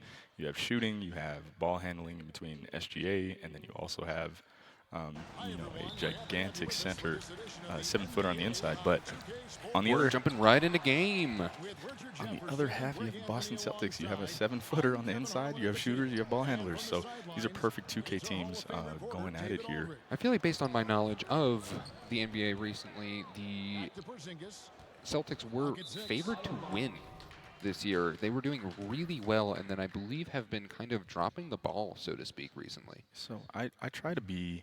Well, that was actually a great play. In other words, I have to acknowledge that one. That was too good to let it go. Thank you. You know, Boston's doing fine. Okay. They're doing fine. You have some solid players all the way around. Very deep bench as well. I have no doubt that we're going to be seeing the utilization of a lot of subs. We're barely 17 seconds in, and we've seen plenty of changes on both sides. These guys trying to get a feel for each other, figure out what they're going to do, building their schemes, building their substitution rotations, and I have no doubt we're going to start seeing some high-powered gameplay. We're going to see a lot of fast pace, at least with both of these teams super athletic, so pushing the ball up and down the court is definitely strong suits. But at the same time, because of the way that both teams have a lot of shooters, being able to slow it down, play the pick and roll, and find open shots in the corners is just fine. We see a foul starting this game off. First play, right into the free throw. Looks like we got the Boston home team, so noting again that screen shake on the free throw against the Oklahoma City. It doesn't matter though, sink both. 2 points to start out the game, top of the first quarter, and we're just jumping straight back into lovely 2K gameplay.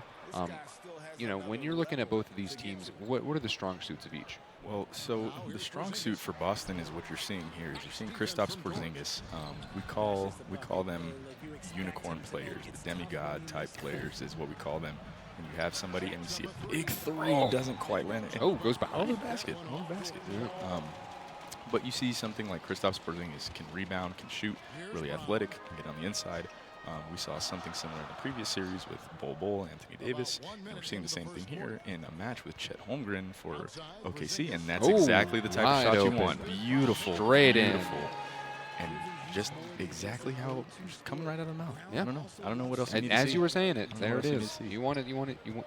I asked about the strengths. We just saw it. There it is. In action. And on the other side, this is also where OKC is very dangerous. Doesn't fall there for SGA, but he can hit everything. He can utilize a bunch of dribble moves, can play shots off the dribble. Look at the back door. Shaka-laka right in there.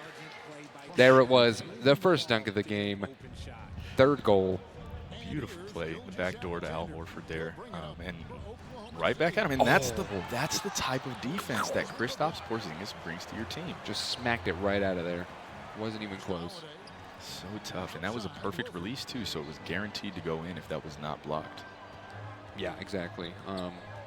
Really just kind of like Look at that. pushing. Look at that bully ball. Yeah, Al just- Horford, the turn fade and doesn't fall. But those are the types of mismatches, and we've seen at least 3 times down the court where we're seeing Del Norte utilize the mismatches to try and get easy shots. And this little kick out there, Chet Holmgren, little 10-footer, doesn't quite fall there. Ball's coming back. Boston in position. Something I'm noticing immediately this game is that we're seeing just way less points. We're already like halfway through the first quarter, and it's 2-4. And a jump ball. We didn't see that the entire series, the previous series. This is, I mean, you have super fast athletic teams here, but Yeah, they're well, kind of canceled out. You're right. almost, We is what didn't it even seems see like. a single tip-off last game, or last couple of games. Straight over to position for OKC, running it down the lane. Trying to get to the basket. Oh, has to bail out midway, and that's a turnover. Boston bringing the ball back up the court. Drew Holiday with the ball is able to find Jaylen Brown under the pump and layup, like we saw. Yep. It seems to be something that a lot of these competitors are utilizing. It can be so deceiving, but if you get the defender up, and not only can you find yourself a cleaner shot, but it also turns down the. Look at the. Yeah, see, you didn't, so close. Didn't pump, No pump. No and pump. there we go. He just plopped it right out of there. You're able to actually decrease the contest that they get on the shot if they're in the air and coming down. That makes sense. As we see the first free throw fall there. Followed up, looks like back-to-back, 2 for 2 here. Great spot to be in. 4-6, really tight still. 2 minutes, just a little over 2 minutes here in this first quarter. Yeah, I mean, it's certainly, like I was saying, lower point game. It feels like both defenses really strong, playing a lot more. I mean, look at that. Look Just at the bully ball, the rolling drop it step, right turn, in. flick. That's a big play. That was crazy. I mean, my assumption, based on what I know about the game, is that what you're doing there is that you're just kind of like moving the defending player back, and they can't really do much. With the punishment at the rim, SGA. What a beautiful find through the lane. Yeah, but what I was saying is like the defense has a hard time doing anything there because otherwise you run the risk of fouling. Right. And not only that, but what we're seeing out of the side of Lee is he's doing a great job of finding a mismatch so he can get a much bigger player on offense, and in this case, he's utilizing Al Horford and trying to get a smaller defender, so it makes it easier because his strength attributes are so much higher that he can back down easier and get to the rim, get a much closer shot, a much less contested shot if at all possible. Certainly, yeah. I mean, the closer you are to the rim, the easier it is. Shot that Sinks it. from a different area code there. That was a big three. He was in the next county over, right? Sandoval County over into Bernalillo. Maybe even deeper. I don't know. It's hard to say. I couldn't even see where he let go of the ball from. That's crazy. I mean, I assume, based on what you were saying earlier about the camera angles, that we couldn't see it, but it's certainly possible that the other team was able to see what was going on there for this shot. So, So shooting foul. That's the pump. That's the pump. It's the power of the pump. Oh, Doesn't fall actually there. quite sink that shot there, but always a second try. Well, not always, but in this case, a second try. And we see already in the bonus here, so with only a There we minute go. left in the first quarter, any fouls are going to result in Boston being able to go to the line and get some free throws. Oh, wow. So OKC definitely doesn't want to have any fouls here if at all possible. I mean, something that I've noticed is that just ran it right up to the net. Another one. I think it's starting to feel each other out. I mean, and look at the back door and right to Kristaps Porzingis. Clear, Beautiful. clear and open. They were able to open it up, bring the help side defense over to the strong side, and it was a wide open back door. We saw a couple of those in the last series from both competitors, and now we're seeing it once again. It's common 2K strategy, high pick and roll. Look at the pick and pop. It isn't able, the defense is able to shift over, contest there. We got a back to the basket, pump, turn, and doesn't fall. So close. It's a on that great one. great move, but even better defense. Boston has the ball, bringing it forward. And This is a lot slower than last series that we saw. We're already down to the last 7 seconds of this first quarter, 11 to 12. This will be a big shot here. Jason Tatum's who you want the ball with. Oh. Kicks it off to Kristaps. A little quick tap, and that it falls. does, but does it count? That's the real question here. Did it make it in? I don't think it did. 11 to 12, going into the second. Wow. Unfortunately, did not get the ball up in time. That goal did not count. But going straight into the second quarter, feeling pretty, I mean, much like last series, very close. Very Both tight. teams feeling each other out, trying to get a read on the other player. You know, I feel like once we really get into the second quarter, we're going to start seeing some very specific plays coming out to match what's Look going at on. that. Yeah, Okay. exactly. That is a really high level play there. So what happened is the actual ball handler pushed into the AI since the defender themselves was not being controlled by the user, and forced the animation off to get himself a free screen. Beautifully done. And you see that turnaround to the basket. I mean, I don't know what else to say. Both of these guys are playing so well. Just calm, calculated, making these very, very strategic decisions. Yeah, I mean, learning to play with the AI is a skill in and of itself. You know, they can really be pretty unpredictable, so being able to kind of just like manipulate them in the ways that you want is certainly one of those pieces that. What a steal. Big steal. Boston's off to the races here. They have an opportunity to score. This will be big in terms of momentum. Back to the basket, is able to cut in, doesn't quite get it to fall off the glass, and now OKC's running. Now we're starting to see the tempo pick up a little bit. Look at the beautiful pass down the lane, and finishes at the rim. And now we have a lead here for Vance out of La Cueva High School. Yeah, I mean, both of them have been back and forth. We've been seeing a lot of this kind of like bully ball, as you mentioned, but I feel like it's being read a lot better now. Here it so is. It's Here a it little is. harder There it to- is. Let's see if they make it in. Just shy of a Doesn't quite perfect make it. release, but that Rebound. offense board. Look at the block. See, there it is. It's harder now.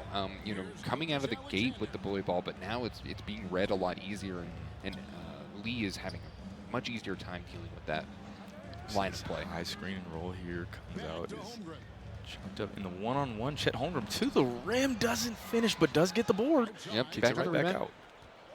Rolling Dort back with in. it.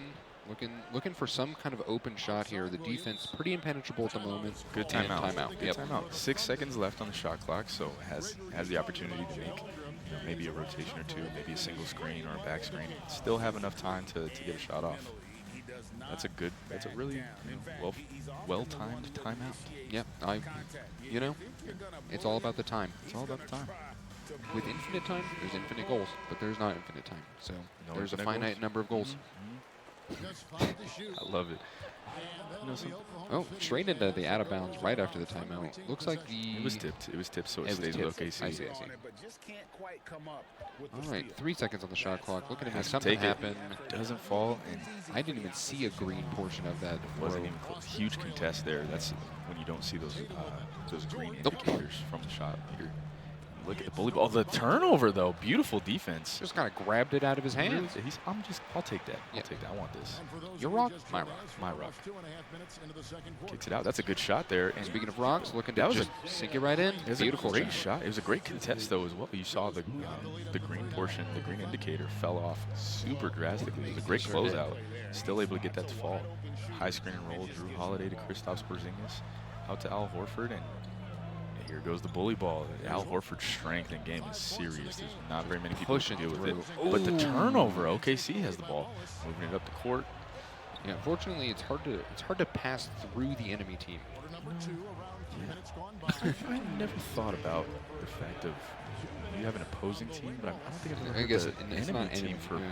basketball. That's in League of Legends. We're bringing it back. Maybe we just need to make a League of Legends basketball game. Yeah, I'd like to see Dunk Master Darius Dunkmaster Darius, yes. Yeah. rolling it Ivan, right down the Ivan. paint. Yeah, I like it. I like it. This is exactly what we need. Kicks it to the Speaking of inside. Dunk Masters, we're back on to Boston control. Maybe looking for some good shots here. Oh, And this is bit something opening that is there. different. We see user defense for the minute there, and able to get around and punches it. dunks it right in there. Just ran it through. It felt like not that much contestation. Contestation. Bringing it back. How many times can you utilize that today in proper form? I- Look at the pass, wide open. Steps into the shot, but Doesn't quite completely make it. contested there. A little slow on the release. It has been all game. It's been 1 point that separates these two teams, and that's how you know that we're at the grand finals, because both of these teams have worked very hard to get here and are playing out of their mind for this. It's been great, and it looks like the swing ball across the court, shot clock winding out. Al Horford doesn't land there. OKC in possession of the ball, trying to move their way up here, trying to look for any shot, any clean shot, and the defense there is able to pick Dribbles up a right steal. into it, yeah. Right into him. Al Horford there for the cleanup. And look at the cross, left, right, into the Euro step, puts it up and just barely. It felt like that whole thing was green, and it didn't even make it up. That's so tragic. 2K. That's 2K sometimes for you. What's the point of having the green part, you know? You really have to wonder. Tying it up off the free throw, looking to maybe get this 1 point bonus, and we'll maintain that 1 point difference between these two teams. Indeed, they managed to sink it back to OKC. Let's see what they can make do. To the rim, that's as close as a perfect release as you can get, and just barely rolls out. Boston in possession, bringing it up the court. Jason Tatum has the ball. That's a little stop and pop there. Doesn't fall, but does get the board, and right back up. Nobody there can contest it. Yeah, that was a clean Great one. finish. And this is, excuse me, is this the biggest lead you've seen so far? A 3-point lead? Yeah, a whole 3 points Wow. separates these two teams, and it is the biggest lead we've seen all game. We're rounding out the second quarter here, 10 seconds left, not even a shot clock because of that timeout on the Thunder. Good timeout call. Good timeout call. You have 9 seconds, plenty of time. You can draw it up. You have plenty of time to get the ball, still make a dribble move to the basket. I don't know. There's plenty of different ways that you can come out of this timeout right now, whether it's a set play or just bringing the ball in, looking for the pick and roll. There's many different ways to attack this, but 9 seconds is an eternity of time in basketball in general, but in 2K, it feels like 20 seconds. Even longer, yeah. We were mentioning time earlier. It's basically not real. Basically So not they're real. running down the ball here, looking to make Look a at a play. beautiful cross-court pass. Oh, It doesn't quite make it, and the turnover back to Boston. Still has an opportunity to take a shot here. and Half it's court. up. Not even No close. good. No good. No good. That looks, that looks like my shot at the end of the day. Yep, that'd be like a shot I would make it. No legs. He was just lifting before the game. It's Yeah, okay. yeah. Yeah, that's all it was. But 17-20 at halftime. Really tight, contested game here. Vance out of La Cueva and Lee out of Del Mar. I mean, So this is game 1. If you're OKC, what are you looking to make any changes, or are you looking to make any changes to close that 3-point gap? So I think the only thing to really look for here is you have your second string out there, really, other than SGA. You want to try and be strategic as to who you have in now so that you can get full energy for your fourth quarter with your starters. Look at the beautiful play on the inside there. Yep, speaking of, there you go. Closing the gap. OKC has a great deep bench here, so you can actually make quite a bit of subs. I think the only problem is that this type. Just Beautiful. ran it down the middle. Beautiful dunk down the lane, utilizing Jason Tatum there.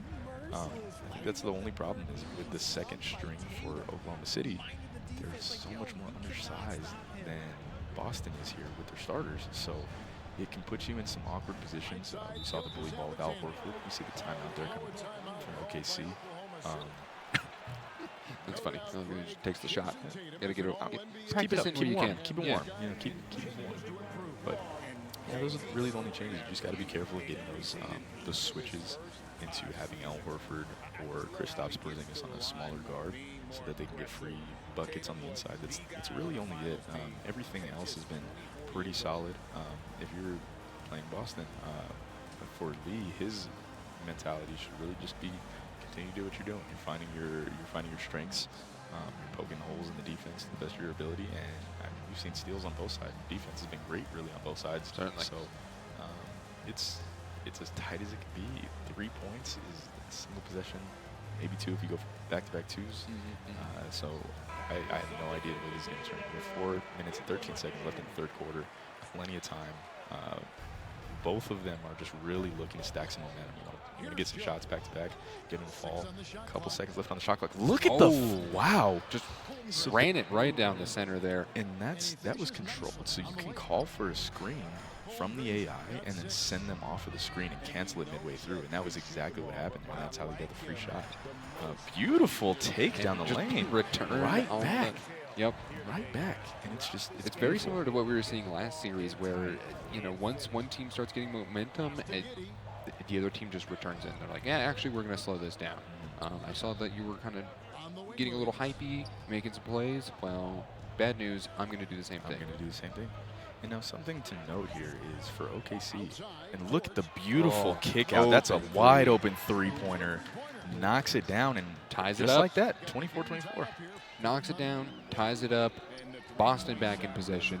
Let's see what they can make happen here as they run the ball around. Same play with the kick. Oh, doesn't quite go for the shot there. Opts to let it go. Wants to get a better look. Kick out to Jason Tatum. Jason Tatum attacking the rim, bullies his way to the rim and just finishes with ease. Wow, that was, I mean, just kind of ran through the opposing side there. Just, what are you going to do, foul me? Right, good luck. So something to note here, we talked about last series where some of the subs were different from the NBA 2K, utilizing Bol quite a bit in that previous series. And now we're seeing Josh Giddey without really getting in. Beautiful finish as I'm talking about it. Josh Giddey, and there's the timeout for Boston. Does not want to let any sort of momentum slide here. Certainly not. Great timeout call. I mean, we're in the third quarter, and there's still 5 timeouts, I believe, on both sides. So 5 and 4. 5 and 4. They just used the 5th one. So really good use of that momentum killer. I mean, that's something that you often see in a lot of other games that do have timeouts. Is just stop them. Right. And so to the point was Josh Giddey actually plays quite a bit for Oklahoma City, and we're barely seeing his debut just for a couple plays there and sub it right back out. So just a quick specialty play to try and get exactly who we wanted out there. Vance making some quick subs, and that's a tough three, doesn't quite fall there. I mean, you can kind of take those threes right now. With it tied up, you're not making any hero plays. You're just kind of like, yeah, you know what? Test the waters. If we land the three, we land the three. We don't. Still tied up. Still tied up. No pressure. With the shot clock winding down here, calling for that pick and roll. Doesn't quite get it off. Look at the beautiful spin down the lane. And a finish on the opposite side. And now it's a 2-point lead for Vance on OKC here. Yeah, certainly. I think that Del Norte has a little bit of room still to make some big plays happen, as you were mentioning. We got the unicorn rolling in the paint here, just walking up, just shooting it in. It doesn't get better than that. That's beautiful control. What I've really loved to see so far in the previous series of the 1 through 3A championship, and now in the 4 and 5. All of these competitors are really strong with their bigs. They're really smart about getting the shots that they can there. They know that taking open shots when they can is always one. Oh, turns it over down the middle of the lane. OKC's bringing it back, trying to push the tempo. Doesn't quite make it before the Celtics. So they opt to kick out play there. A little slower. Right. See if they can make some open plays happen. A little bit of a missed dribble. A bit. But we're seeing a lot of utilization of the bigs for defense, for offense, inside out. But all these teams have had 4s and 5s who not only are huge and play great defense, as we see there, they can also shoot. And we see OKC wants to finish at the rim. Boom. The double pump. Beautiful double clutch dunk there. And now make it a little fancy. Why not? You got the whole court. Fancy, but not too fancy. Yeah, you don't want to miss that dunk. That's important. And we see an illegal screen. That was what we saw last game. That's a big turnover there. So now La Cueva can go ahead and get another bucket here and essentially capitalize, getting 2 shots for 1. Yeah, keep it. If they manage to dunk the ball here, then it would be a big momentum piece, but doesn't quite make it. Shooting foul. OKC is just going to take some free throws here, and then that still might be a fair bit of momentum coming out of La Cueva here. 4 points, nothing to slouch at. Not at all. Looks like he's going to pick up both there. In a game of inches, this is 4 inches. 4 inches. I mean, If maybe 4 centimeters. If each point was an inch. Right. I think it might even be 10. We'll call it centimeters for the day. Sure. No. Oh, beautiful pump fake and finishes the and one through the lane. That's big. That's big. This free throw is huge. This would turn it into a 1-point game. 16 seconds left in the third quarter. Yeah, I mean, I was just mentioning the momentum piece. Unfortunately, as we keep seeing, just right back and forth on the momentum piece. So only 1 point, once again, separates these two teams. 15 seconds left in this third quarter. Going into the fourth, I mean, we're really it's gonna be. Oh no! On the Shot his bailout, feet. doesn't get there. Boston with an opportunity to score. The backdoor play flicks it up, and it doesn't fall. No. And we're That's a going tragedy. into the fourth.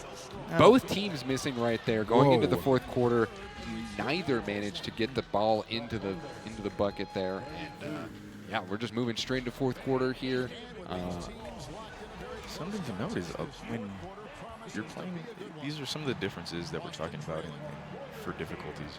They're playing on Superstar, so you get to the Superstar level, and you're in the middle. It has a beautiful cut down the lane, pick and roll, dunk down the lane, and now a lead change here. But when you're For how playing- long?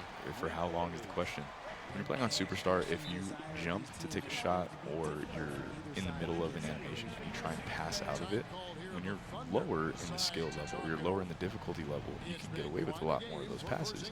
But the higher the difficulty, you can't get away with those passes as much anymore. You have to be able to commit and know exactly what kind of plays you're going to make. So the game punishes you for essentially trying to bail out of the play.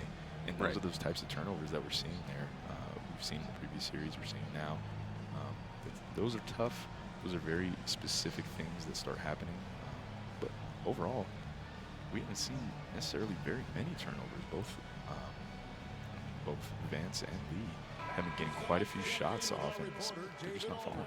Yeah, I mean, I feel like one of the main issues that we're seeing a lot here is like just being unable to like close out the play. You know, they make it to the net, or they make it to the free throw or the 3-point line, and then it just doesn't quite make it in there, just like that. And then we see turnover after turnover. It's like the defense is super strong, the offense is super strong, and they're just like butting heads all the time. And so that's why we're only seeing 30-point game at the top of the fourth. Nobody can catch any sort of momentum. They don't want to give up anything to their opponent here.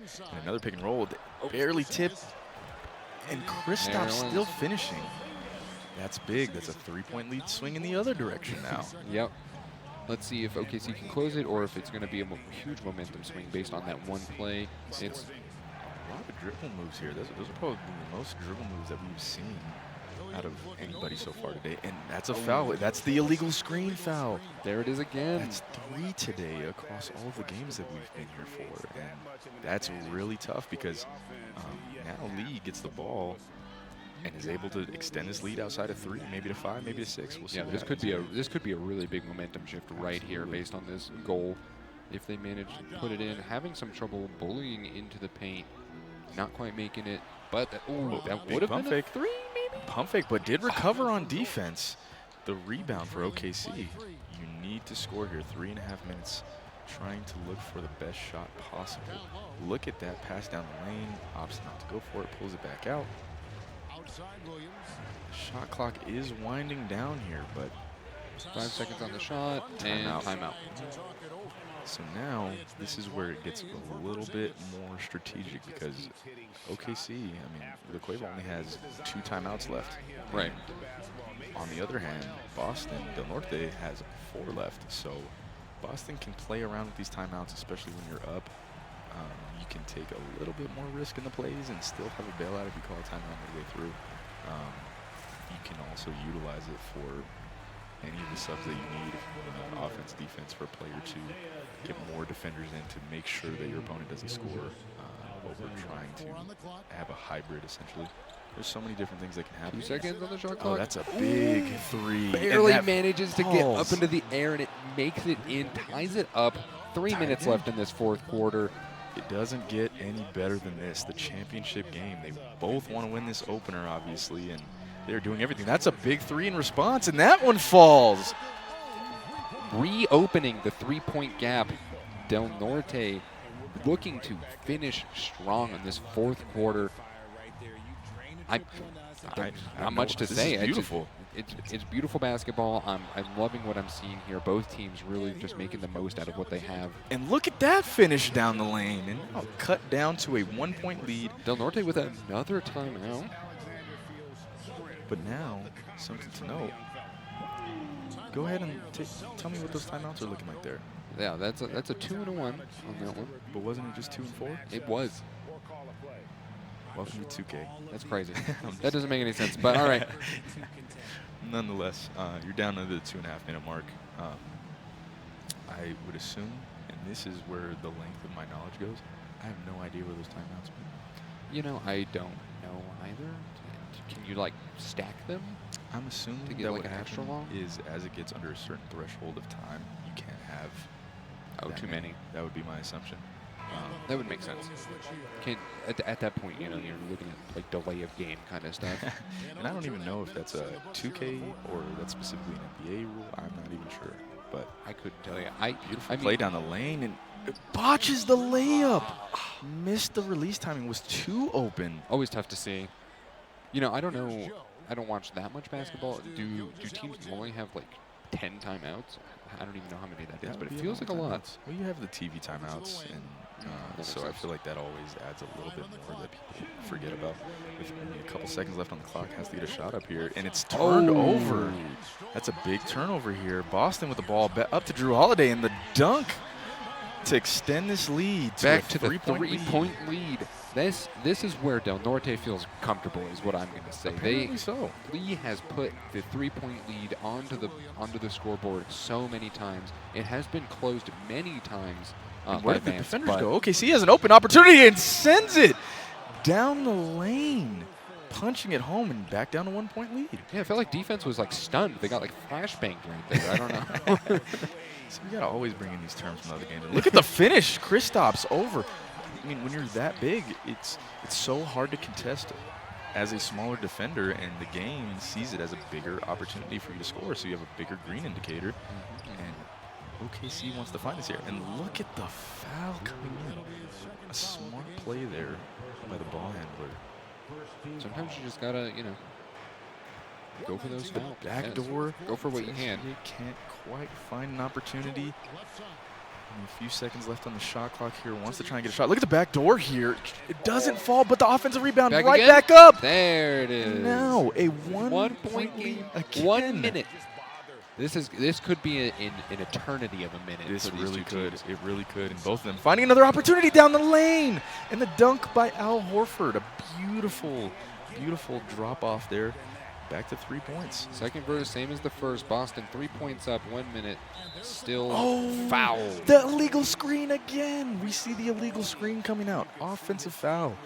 And that's a turnover. This is exactly the position you want to be in if you're Del Norte. I mean, it feels like most of Del Norte's big leads came from these illegal screens. You know, hopefully that would be something to look at for Game 2 on the side of La Cueva, is to make sure that you're not doing these illegal screens. Like, having a turnover can be devastating for momentum. You see cutting through the lane, back to Al Horford. The pump and the lay doesn't fall. OKC has an opportunity here. Yeah, maybe looking for the three. Maybe still have 2 possessions for sure, so you have to. Don't want to waste too much time looking for something here. Running it down, running it through, looking for a 3. Let's see what they make happen. To the lane, and the foul! That was guaranteed finish, so that is a great foul, actually, to send him to the line.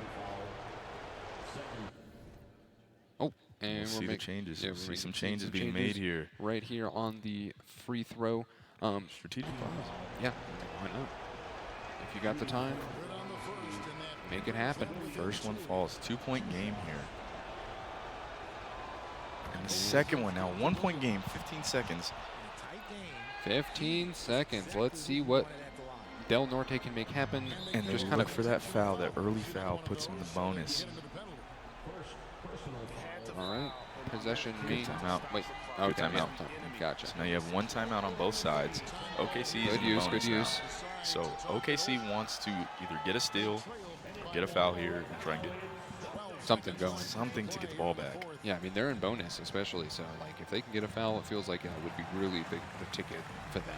12 seconds is a lot of time. That is a lot of time. Probably what, like 2-3 possessions? If you're, I guess it depends on how much they run. Super quick possessions. Yeah, at most. If they can foul here and send Boston to the free throw line, they might have a better opportunity. And that's exactly what we see. Instant foul takes off just under a second. Just under a second. These are big free throws here. These are some tense free throws. Boston certainly has the advantage. First one falls. Crowd on their side, home field advantage for these free throws. No screen shake, no controller vibrate, just pure silence, ready to go. Up to a 3-point lead. All right, here, OKC probably looking for a three-pointer just to tie it up. Immediate timeout, and definitely a good move there. What's really smart about that is the reason he passed it in and brought it across half court is because now, after the timeout, he gets to bring in the ball from half court rather than the full length of the court. Yeah, that totally makes sense. You get to make a different play or call a different play. Obviously, not only is the ball advanced, but think about it, from the 12.2 seconds to 10.3, and we've already seen 2 free throws off the instant foul into having a full possession, a full 10 seconds here. You can look for the quick 2. If you get a 3, you want to take the 3. But yeah, I mean, I think you're definitely looking for a 3 here, or even just if a foul goes through. Oh, and the tip there doesn't turn into a steal. OKC crazy. still looking for it, and it turns the ball over. That might Boston be has it. That's definitely almost the ticket. I mean, yeah, I can't imagine with 3 seconds left that OKC has a hope and a dream unless they miss both free throws here. And the but first one goes, and I think that might be a sealer. Yeah, that's a dagger there. This second one would absolutely put it. That would be the one. It doesn't misses. Make it. Half Trying to court, get it up, but can't. Doesn't. Not a chance. Not a chance. No timeouts left there. And we see the first game. Right over to Del Norte. Game 1 goes over to Lee. Congratulations on Game 1. But if you're Vance, you still got a lot of room, a lot of time to make some changes. There's still plenty of game to happen. Plenty of game. And I mean, we saw, that game was so close the entire way. That was the biggest lead that we saw. It was 5 points there. Yeah. Or it would have been 5 points on the second free throw. So it's, I don't know if there's really all too much to change there. A couple different shots fall. A couple of illegal screens don't happen, and it might swing the other way. That's yeah. I mean, like I was saying, so much. Those illegal screens really felt like they kind of changed the tide there. Definitely in the favor of Del Norte. So I'm thinking that if they can avoid those illegal screens, if they can, maintain their shots, I think that Vance has a really good opportunity here to bring it home for the second game. And I mean, and home field, I think. I think the only difference that we might see this game is we might see a little bit of a tempo change. We saw it be really slow to start out that game, and then it slowly sped up, and towards the end it was a little bit quicker there. We started seeing them trade buckets back and forth a little bit more in that third quarter heading into the fourth. So we might see it speed up just a little bit, but outside of that, it was great. It was great on all facets, all sides. They both played, the pick and rolls were endless and just so difficult to guard. We saw some flare screens. We saw just little dump offs, and we honestly didn't see that many threes that game. So I have no doubt, because of who these teams are, that they can shoot the 3 ball if they get the opportunity. But let's see what happens. Yeah, for sure. And we popped right in the game very briefly. The tip-off did go over to the side of, I believe, the Celtics. But those Celtics. Immediate timeout. Gotta love them Celtics. Celtics. I mean, one's a region in Ireland or something. A people. I don't know. Maybe I should just put down the shovel. I'm gonna put down the shovel. It's still, it's at least it's understandable. It's understandable. I can give you that. Listen, hard C, soft C. Why not just put an S? I don't know. English be out there. English do be out there. It do be hard sometimes. All right, so. Very similar to last game, we see these immediate changes, pausing going on between both teams, making sure that they have the kind of field that they're looking to open with. They want those openers. They want to be strong. Immediate timeout right after the tip-off. Why not?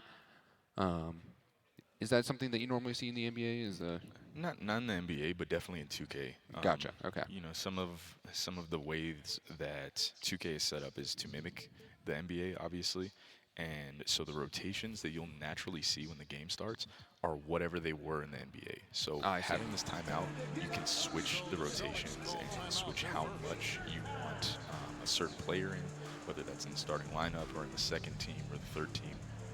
You can switch those and actually manually input the amount of time, and then you don't even have to sub them out. It'll still automatically sub, but it'll do it based on the rotation that you created at the beginning. So there's different opportunities like that. You can change the types of sets that you're going to run from a play standpoint, and we're seeing the first play of the game here come out. High screen and roll with Drew Holiday and Tatum. Look at the pick and pop. I mean, that felt open, but doesn't decide to go for it. Take it. And it looks like some more settings changes here, and we're right back into it. And Some real quick ones. Those are the other things you see too is Oh, but it's a foul. But it's a foul there. Really an opportunity. Awkward shot in the defense, and And it just ended up fouling anyway. So now they're shooting one, shoot two. Let's see if they dunk it. I mean, it's the first free throw. I can't imagine that they're too tired. You know, they're ready to go on this one. And this seems to be the mirror of what happened last time, except we were at Boston's arena at the Garden, and we saw SGA get fouled, and OKC came out starting the game with 2 free throws, and now it's the other way around. So we see another foul there, responding right back. Neither competitor wants to give up some easy buckets in the second game. Laqueva wants to tie the series up. Del Norte wants to close it out.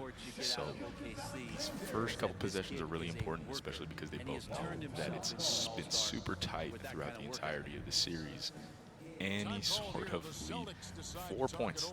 That was the biggest lead that we've seen so far. So they don't want to let it get one way or the other, because if there's any momentum change, it could be devastating. Absolutely. So, glad that we're seeing these timeouts come out immediately again. There's so many of them. Nothing's more distracting to the enemy team than a Buffalo on roller skates. So why not throw that out there onto the field too? It's Rumble though. You gotta love him. I mean, honestly, it was pretty cool. We didn't see any mascot on the side of Boston, so kind of missing out on that. You see that free throw drop there, and followed up by a second. So now, all tied up, 4:24 in the first. Just opening this up, game 2. Just running it in. Oh my goodness! Right what there. a finish there! What a controlled release. And I mean, we're already seeing a tempo difference from the start of last game. Exactly. This is moving quick already. Quick. Of course, now Casterpers slowed it down a little bit. Every time. Yep. That's okay. Sometimes you just want a little bit of time. Think about it. Call the play. You got like the whole 30 seconds on the shot clock. Might as well use most of it. Drops out, and that's a turnover to Boston. And right back. Got right back. OKC looking to take a shot here. They don't have an advantage, but kick it out. Right back to the inside. Wants to go up. Super heavily contested. Double man contest on that one. Boston's able to recover there and affect the shot just enough to keep it out. And it looks like they're going to find a free one in the corner. Jason Tatum will connect for the 3 there. And now a 5-point lead. This is the biggest lead that we've seen right out of the first quarter. Definitely a lot of momentum coming out of Boston. Del Norte looking to make some work. And it closes it again. Right back. Back to a 3-point lead. Nice little jumper there. Was able to find the open shot, open man. You see this high pick and roll coming through. Is able to find Kristaps. Kristaps for the 3, and that'll fall. Back difference to a pace. 6-point lead now for Del Norte. That is the biggest lead we've seen. Very interesting. Look at that hook. It's a hook from essentially the short corner.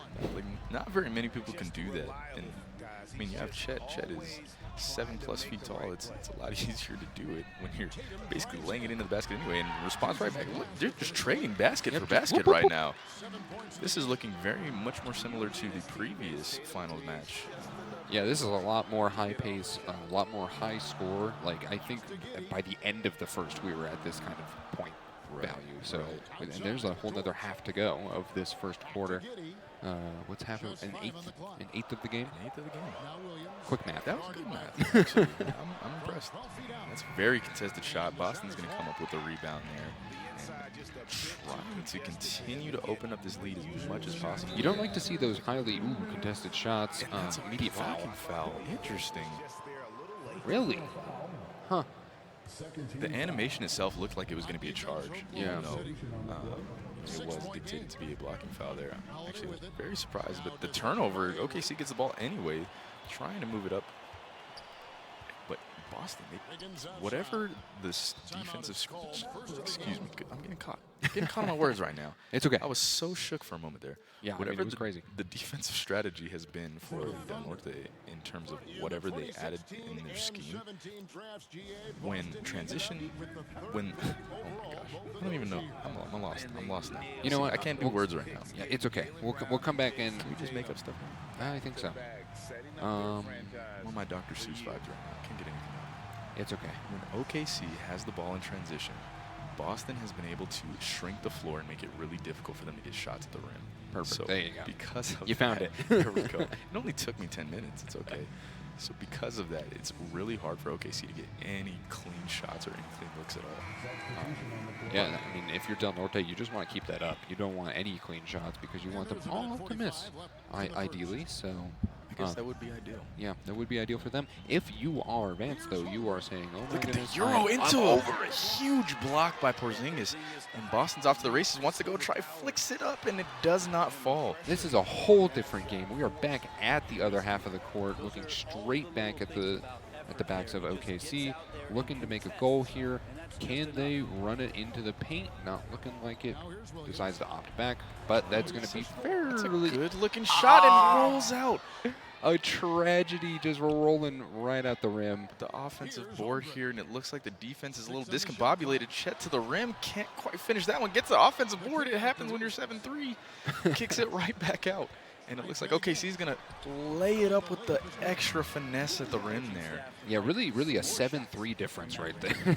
It's crazy. There was no way to recover that otherwise. Zero. And it looks like OKC's going to get a steal here. Back up. Uh-oh, the momentum shifting in the side of the Thunder, bringing it in. Don't blink, because the lightning is happening. Whoa. You're 2 for 2 today. I know. Wow. Sometimes, you know. Wow.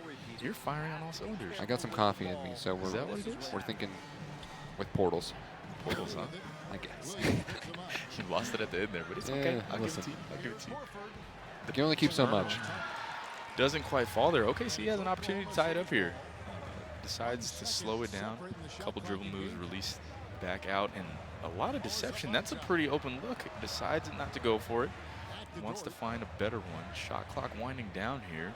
I mean, one of the things about having 3 defenders on one player is that usually there's another one open. So as long as you don't make the shot, it's going to be beautiful. It doesn't quite make it, though. And doesn't fall at the end of the first quarter there. I'm 10-12. Yeah, I mean, we were looking at just a 6-point difference not that long ago. OKC really picked up the slack on that one and have narrowed the gap to 2 points. No screen no screen fouls yet, so that's been good. Glad to see that. It has been good. The pace, the tempo has been significantly higher already. And this fast pace, wow, what a beautiful move down the lane there. Fancy feet, fancy dribble, fancy shot. Feeling bougie with that one. I feel like the way that brought that was a real what's the guy's name that does the meme that's going around right now from football from Madden? Oh, I have no idea. You know what it is. I don't. I wish I did. Think of his name right now. 1 second on the shot Oh, clock. Makes beautiful. it, actually. That's so hard. That was a perfect release. I didn't even see a green indicator at all. I didn't see one either. There was, if it was a pixel at most. At most. Foul slows this ball right back down, though. Another opportunity here for Boston. I don't know. Maintaining the lead, but it is shrinking quite drastically. Definitely want to make some big plays here. That's an hugely open three in open, the corner. but doesn't quite make it in. Doesn't fall. That was a big shot there. Needed Huge that opportunity for Oklahoma City to tie it up here, or even make the 3. take the lead. That would be something. Even at that wide open towards the lane. Or just Said, walk whoa, in I there. didn't even realize I was going to be that Yeah. open. Hey, well, the door opened and he walked right in there. That was, I think, shocking on all ends. All right. Well, Tied back up certainly here. nothing. No one was expecting that one. But Oh, my goodness. the return. Everyone's got their doors unlocked. And then What a is foul. this foul going to be? Oh, Blocking? that was an awkward animation there. That was a really awkward animation. I feel like all the blocking fouls have been a little awkward. So I don't know. 2K moment, I guess. 2K moment. We'll just blame the refs. Right down to the lane, had an open one, decided to give it up, and then turns it over. And it's looking pretty open here. Huge options. Yeah. Tough finish there, perfect finish. So with 2K, what you can do is when you're passing the ball, before it gets to where it's trying to go, you can actually tap your pass again, and it'll, before the ball even gets there, it'll already start moving your pass. Oh, wow. So sometimes you'll see that in which you're not expecting to be open, so you're looking for that second pass already, and then the ball gets there, and you're like, oh wait, I'm open, but the pass already went Yeah, off. but it's already too late. So you can buffer your passes. Absolutely. Probably a pretty good timeout here in the second quarter. 3 minutes left to go. Boston up 4 points, 18-14. OKC looking to close the gap as we keep mentioning, but I mean it's still very close. This game has not been like a runaway for Boston by any small amount. And this was the largest lead we've seen is 6 already this game, and I mean we saw it tie all the way back up, momentum everywhere. You know what I've noticed is that there hasn't been as many badges. Look in at this game. the step back fake, beautiful Oh. shot, just doesn't fall there. With another opportunity to open this lead up to 6. Nope. But yeah, I haven't been seeing any badges. Like I feel like we saw so many the first half. Oh my goodness, what a sink! Huge shot there, opening this lead, starting to get And I really mentioned catch it. fire. There it is. There's There the. it is. There it is. Asking shot receive. Yep. Looking to make these big shots on the court. Takeover badge. I feel like Gotta be really careful now. I feel like no one was moving right there. Everyone was just kind of staring at each other, Weren't really sure sizing where to them go up. there. So who's going to make the first move? But Boston with another opportunity. This could be a big possession if they score here. That really opening up the lead. Looking to make something happen. That's a decently open shot for Horford. But Doesn't quite make it, but Kristaps is there, kicks it right back out. Drew Holiday puts it up, and that one will fall. falls right in. And we're almost looking at a 10-point now. 9 points between these two teams, hitting in the 20s over here. 23 points to 14. It's the biggest lead we've seen so far. Yeah, I mean, I would probably be looking at a timeout or maybe just like making some changes here. There wasn't even a green on that one. Very Beautifully contested. contested. Just kind of like making some plays, trying to see where we can go. There's a mailbox under that guy. I don't know what that means. He's sending That's a package. a tough shot, but almost perfect.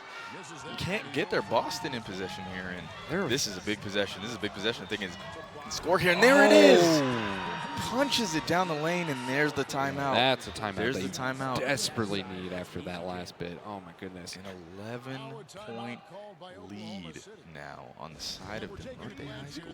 Yeah, ton of momentum behind Lee right now. I mean, you got to be feeling good. This is the biggest point lead we've seen. A lot of, I mean, you just have a lot of room at this point to make some change, like make no changes, really. Just keep doing what you're doing. Keep doing exactly what you're doing. On the side of Vance, you're really trying to be like, okay, what did I change? Did I change anything? Should I change anything? Right. You really got to make some tough calls here as we round out the second quarter, almost at halftime. Let's see what they can make happen. Still plenty of time in this game. I mean, we've watched 9-point leads disappear in an instant. We've seen plenty of runs, as we've been saying all day. Lots of momentum. Beautifully contested. Doesn't fall there. So close. Now Boston, another opportunity to score here. This is just continuing and turned it over. OKC bringing the ball A good back down. turnover. Definitely want that if you're Vance. So let's see. Move some To the opening lane and here. punches it over the big. Hard to block something that isn't shot, but Wow. rather dunked. And right back at And then him. just right back on the Responds. other side of the court, just ran it back. You're going to dunk it? I'm going to dunk it. Not today. Anything you can do, I can do better. And look at that finish. And then They're another one. trading buckets. All Trading right. buckets. Back across the court. Let's see. Is Boston just going to run it back in? Maybe. Goalie ball, kicks it right back out. Opts not to take that one, but puts it in the hands of Tatum. That's an open three. Does not fall, though. That was very close. The momentum still very, like, the vibes immaculate right now. Immaculate. Momentum And the moving turnover quick. there. Turnover back Boston over to. Says, I'm going to take this myself, and fouled at the rim. Oh my goodness. At this point, maybe it's better to foul it at the Probably rim. better. He's having absolutely none of that. Wants to try and slow this game down now. Get another opportunity. And it's actually a really good foul, I feel, because 15 seconds left in the half. You want to try and get a clean possession, or as clean of a possession as possible. As both free throws fall there. 29-18, 11-point lead here for Del Norte High School. Probably looking to make a three, clear the gap a little bit, go into the third quarter feeling pretty good, refreshed, rejuvenated, drinking some Gatorade, and hopefully managing to clear get some multiple possessions. That's a tough shot. Highly contested, but they had to make it happen. Had to take it there as the time runs low. At the halftime, we are looking, I mean, Del Norte is in a commanding lead at this point. 11 points over La Cueva. Let's see what they can make happen. And not only that, but has possession here. Has the lead, but has possession in the half. Is able to get across that screen, and Drew finishes down the lane. Opening up this lead slowly but surely, step at a time, play at a time. I mean, 4 for 4 on Drew Holiday. I think all of those have been at the rim, too. This is tough. This is tough. Yep, definitely going to tighten up a little bit here. Look at the move. Opts to let go of the play. I don't think gonna they have a shot expected there. to be open, but definitely Look were. at that finish. Nice. That was a good one. That was certainly, that felt confident, cool, collected. That was a good play. But that was also very close to being a very good play. Doesn't fall there. And a timeout called. 11-point deficit here. We're calling the timeout. 4 minutes, 16 seconds. Plenty of time in this quarter. There's still a whole other quarter to play. I mean, 11 points. It's definitely feasible. It's not anywhere near out of touch. Yeah, no, this is triumph laden all the way. You could certainly make this, basically what we saw from Del Norte, La Cueva can make happen. They opened up the lead, they can close the lead, they can even open it up on their side. There's still plenty of time in this game. We got 9 minutes left. Oh, at big least. block there. Boston in control of the ball here, moving it up the court, and look at the play down the middle, almost Oh my followed goodness. up. OKC bringing the ball back here, swinging down the court, wants to get it to the middle, opts not to finish at the rim. All the bigs are there, trying to find an open shot here, wants to take as many efficient shots as possible, get as clean looks as they can, and that's a pretty dang clean one. That's dang near a perfect release there. That's a big three. That's a big three, and it's the lead is cut down to 8. Yep, single-digit lead now.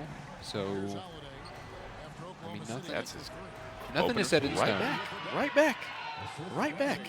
Unfortunate for Vance, but very fortunate for That's them. exactly what you want. I mean, it's the open shots. They're both taking open shots. They're knocking them down. This is that back and forth that we saw earlier on. And, I mean, this is the thing that is so dangerous for both of these competitors here is the shots that they're taking, that they're hitting right now. Their opponent can respond every single time. 1 second. And the shot clock violation, trying to get them up off their feet, trying to get the defender to bite on any one of these shot fakes and get a clean look, but just couldn't get it off. So 10-point lead here for Del Norte High School. You know, something I'm not seeing a lot of that we saw a ton of was the pump fakes. Like, And there it was. that whole thing was green, and there it was. Caster Curse once again. So perfect. So perfect. Love the green. Love the sound. And look at the... Oh, my goodness. Bailed out by the foul. Good opportunity to make up some points here. Clock's not ticking. Take some time. Shoot the ball.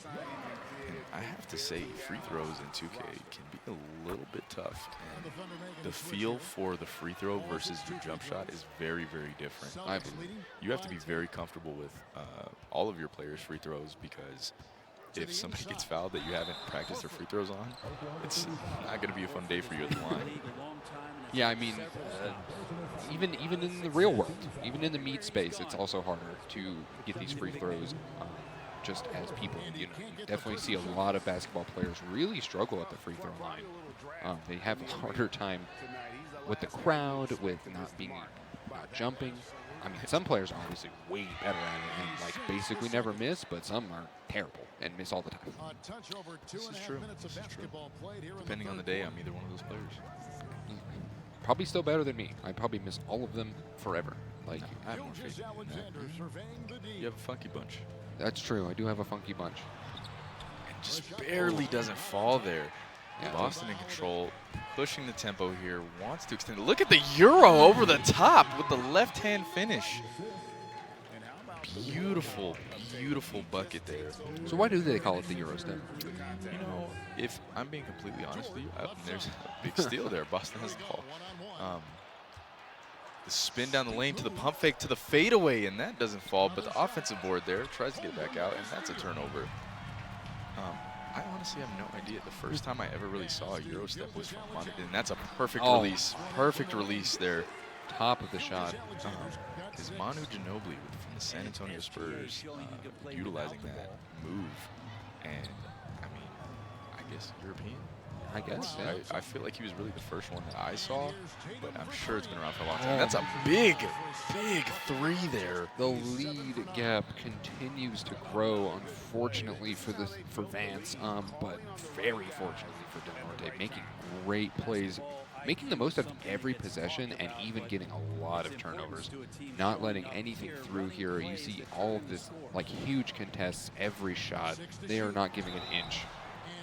There's a foul there at the rim. 2 free throws here. I don't know. Obviously, Del Norte wants to close this series out. Cueva is not going to let it be easy. Continues to still get shots off. 29-41, 12 points. Still possible. Yeah, still have a fourth quarter. On top of 50 seconds here in the third. Just a couple stops, a couple shots. Oh my goodness. And that is almost turned over, but now it looks like an open look, and now it is turned over. This is an important shot here. Want to get a bucket here to the rim, doesn't fall. The contest comes out of nowhere, goes from full green to dang near 0 there. Looking for a steal here on ball, doesn't quite find it, and there's the pick and roll wide open and punches it through the lane. Oh man, I mean, I feel like something's got to give here. Hopefully Vance can make some beautiful response there.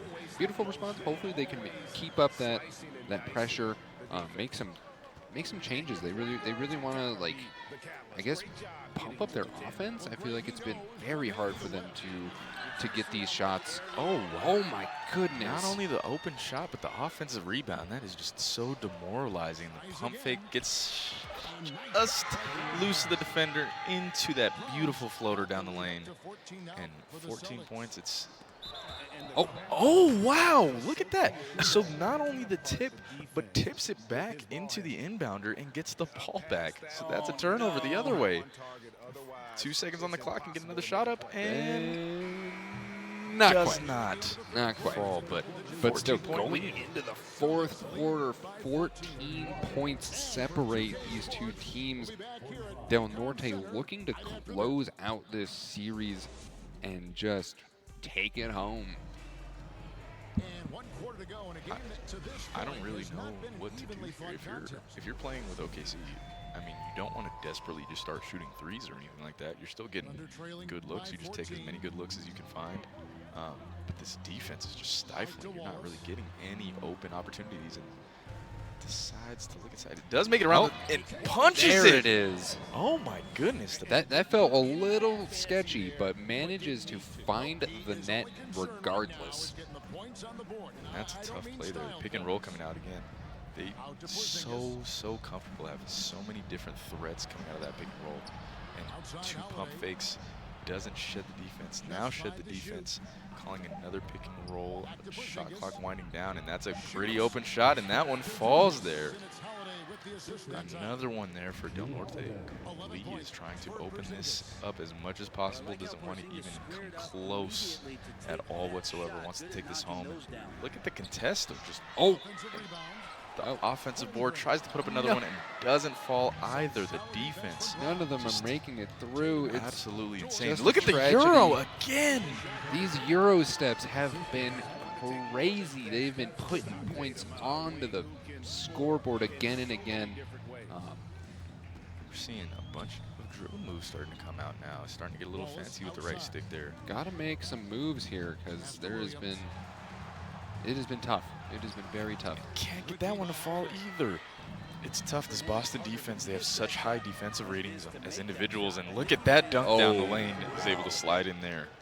They all have such high defensive ratings that the contested shots are making it so difficult to try and time. And that one will roll in, but that was only barely still. That was a tough and goal. the response right back, taking no time off the clock. Yeah, I mean, we're seeing badges up on the side of Boston yet again. I'd have to imagine somebody's looking for a timeout here quickly, but I mean, who knows? Maybe they just want to keep playing, keep going. Don't stop. Can't stop, won't stop. Can't stop, won't stop. Don't want to. I'm going to try and get as many points up on the board, and An absolute tragedy. And the foul following. I don't even know. That looked like a green release. I don't know what happened. I don't know either. I was So tragic there. I was reeling from the shot not making it, so I didn't even see it. This is tough. This is a sizable lead now. That has been Almost opened 20 up. points. It's going to be difficult. 245. I mean, I've seen it done before, but that's tough. That is a lot to ask of Vance here out of La Cueva. I mean, you have to be dang near perfect hitting everything. And, I mean, into this defense that Lee out of Del Norte is putting out there. I don't know. I don't know if you're going to get very many open looks, much less be able to even hit them in the first place. I mean, I feel like you can even, like, obviously Del Norte is making a lot of these shots and just like widening the gap, but I feel like on some level you can also just kind of wait out the clock a little bit, you know, just kind of like, oh, you know, I'll shoot it every once in a while, and when I do, I'm gonna make it. And the turnover there, OKC with the ball, trying to push it up the court, get an opportunity to score Boston here. was already there. They were running. I'm telling you, that Look at the defense hustle. is serious. Whatever strategy that has been implemented, they are getting back on defense. They're not letting any transition buckets go. And it's a beautiful spin finish to the left hand there down the middle of the lane. But it's been working. It's been working. It's a huge difference from last game to this game. It was so tightly contested, and this one just got out of hand. And even at that, the earlier portions of Yeah, this I game was gonna were say really it tight was as well. very close. It wasn't really until that second quarter, going into the third, that you started seeing this gap widen to the state that it's in right now. Almost 20 points. Swing across, takeover badge. You know that's going in. Yeah, that was tough to see, but you know, I'm hearing the crowd very excited about this, about every bucket that's being made. So certainly some people are very excited that this Boston team is doing as well as they are. And there's a block that turns into a strip. Boston has the ball back, skips it up, gets it over the top, and the dunk for Picks it Drew up Holiday. over the defense there. Within inches of that being a turnover, just barely makes it over the top and is able to finish at the rim. This is a tough situation to be in right now because you want to keep just like that. And that's another release that looked almost perfect. It doesn't really get better than that, but Like, how do you Boston's defense? How do you get through this defense? I just don't know. Stifling, absolutely stifling. So beautifully orchestrated by Lee here. Just, Another I mean, stop. it feels impenetrable. It Like, really what do you- does. Can you? I don't know. Can you like bully them out of it? Can you make And them look at the tired? lob. Oh, just barely misses the my tap there. You know, how do you cool down or maybe heat it? I don't know. How do you tire out the Boston team at this point. It feels like defense is just like immovable. They just stand there menacingly, just the intimidation factor alone. waiting, watching. Perfect release falls in right there. Yeah, I don't know, for any mistake. It's been beautifully played, and the craziest part is Vance has done a great job, I feel. It's certainly a been lesser player unbelievable. would have an even worse time, I feel like. Yeah, Vance played great in both the first game and this second game. It's just, oh my goodness, like what can you do there? Yep. Almost unstoppable. With 7 seconds left on the clock, I don't think that we're going to be seeing any kind of miracle comeback, and it is going to be Del Norte High School taking it all the way. Congratulations to Lee Grant from Del Norte High School, your first place 4A and 5A NBA 2K champions. Congratulations to them. Any closing thoughts as we exit that banger series? You know, I think everybody that we saw today actually played really, really well. I don't know how many of them are seniors. I think there's 2 seniors. So we have an opportunity. Lee, I'm sure we're going to see Lee again next year, only a junior. Certainly. You know, everybody played really well. I think looking back at the games, even trying to watch them back, there's not a whole lot to take away. It's just everybody played so well. It's a game of momentum. It's a game of shifts, and it's dynamic. So I'm really proud of everybody. I feel like everybody should be proud of themselves. It was great to watch. It was great to cast these games. Really fun, and I'm excited to see what comes of them in the coming years. Yeah, for sure. I am right there with you. I think everyone played phenomenally these past couple of series. I want to once again congratulate Del Norte High School. We are actually going to be right back. We're going to throw it over to our hosts, who are going to be medaling our champions, and we'll see you there soon. Hopefully. Maybe. Possibly. Maybe. Maybe not. Maybe not. Maybe we'll kill some more air. How about that? You know what? I'm okay with that sometimes. All right, that's okay. You I think they're setting up a little bit more. So, you know what? I'll take the time to thank our sponsors. That's a great call. Fantastic. We here at the NMAA 2024 Esports State Finals would like to thank our sponsors: Play Versus, New Mexico Activities Association, the Albuquerque Public Schools, Xfinity, Nusenda Credit Union, Cooperative Educational Services, Riverside Technologies, Army National Guard, and ASIS. Thank you so much. Again, we would not be here. None of these students would be here without the fantastic support of all of our sponsors. So thank you to all of them. Are we looking to maybe move over to our hosts? We're good? All right. So we're going to toss it over to main stage. They will be crowning our champions, runner-ups, and all of that fun stuff. We'll see you there.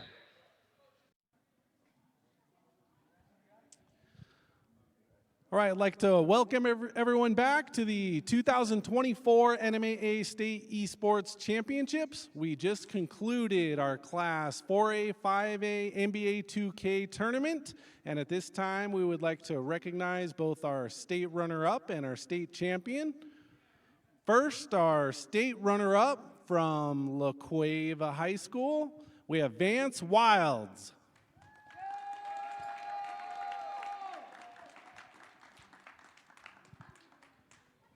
Coached by Nick Romero and team. Congratulations.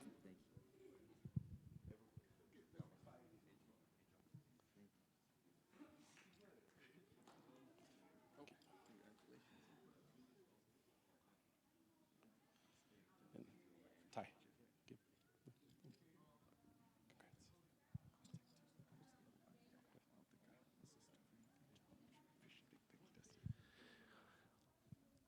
And now to recognize our state champion in Class 4A, 5A, NBA 2K, we have from Del Norte High School, Lee Graham. Lee, coached by Marta Anderson and team.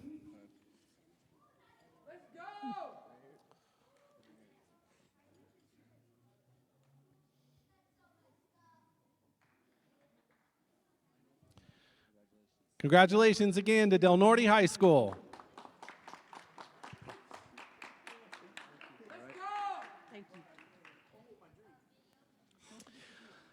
And thank you, everyone. That concludes our 2024 State Esports Championships in NBA 2K. Stay tuned, and we'll start up our state brackets in Madden NFL 24. Thank you.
Can we get Fiat to production, please? Fiat, please, if you are in the building, come to production.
Welcome back to the NMAA State Championships. We're going to be getting into some Madden matches right now. My name's Fiat Color. I'm here joined by my good co-caster.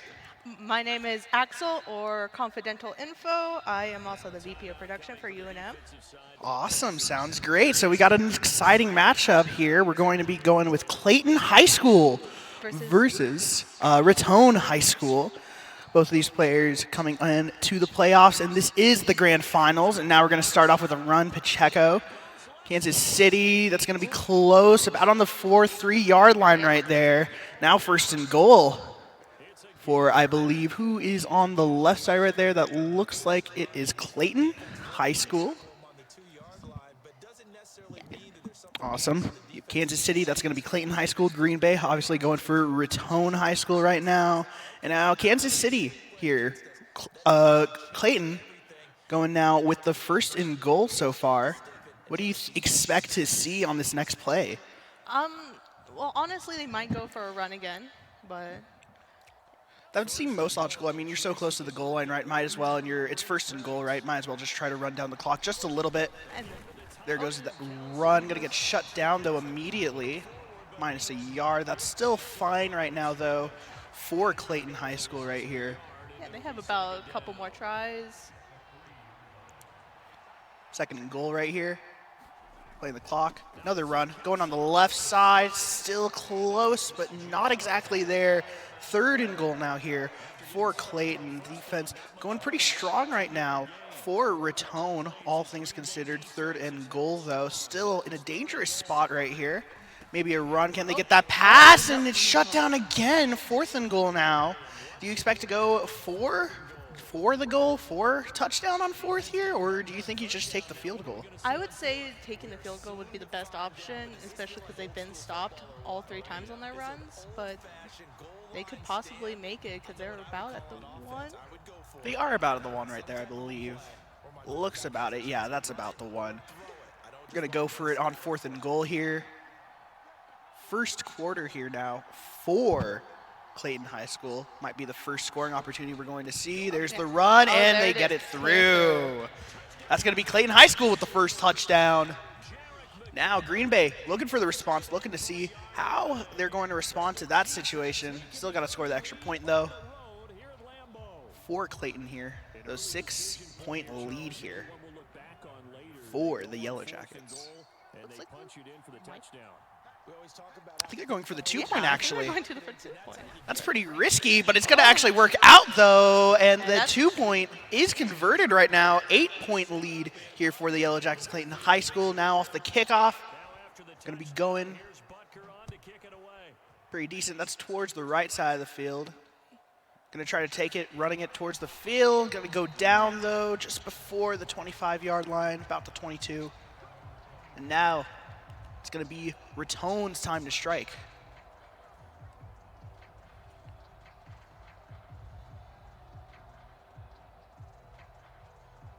The Packer offense ready to get their next drive underway. They threw an interception. Judy here. Pretty interesting strategy, but just going to run it up the thing. Gets the first down right there. Off the run from Aaron Jones in the game. 1st and 10.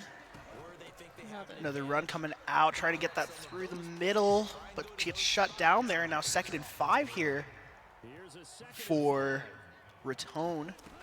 Gonna run it again. If it ain't broke, don't fix it. And is that? No, that's not first down. That's gonna be 3rd and inches. So close, but should be a decent opportunity still. Looks like we might see another run here coming out again. And I mean, it's been working so far. They have been able to move the ball down the field. A bit slow, though. You are crunched on time, 30 seconds in this first quarter. And it's not stopping. Yep.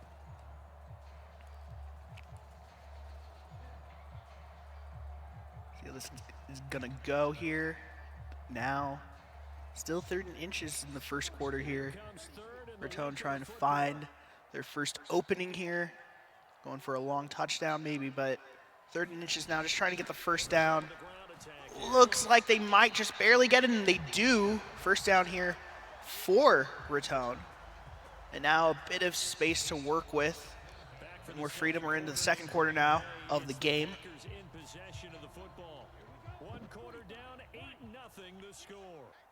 See how this play goes out. Looks like a very interesting format. It's going to be another run, and they have some space to work with here. That's going to be a first down, actually, for Ratone. That's a great play, actually. Just seeing the open middle center area of the field just open. Able to take the run, able to get the space, and it's going to be again. They're going to get the first down right there. Just barely gets tackled, but they're making progress down the field very, very fast so far. 4:27 left on the clock now. It's another run.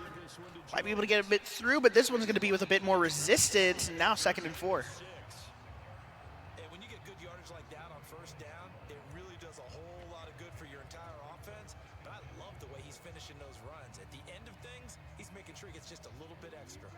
From the 25, pushing close to the Clayton goal line here right now. Getting very close. That's going to be a run up the middle. Might have some space to work with. Gets tackled. Gets the first down, though. That's all you really need at the end of the day. 3:37 still left.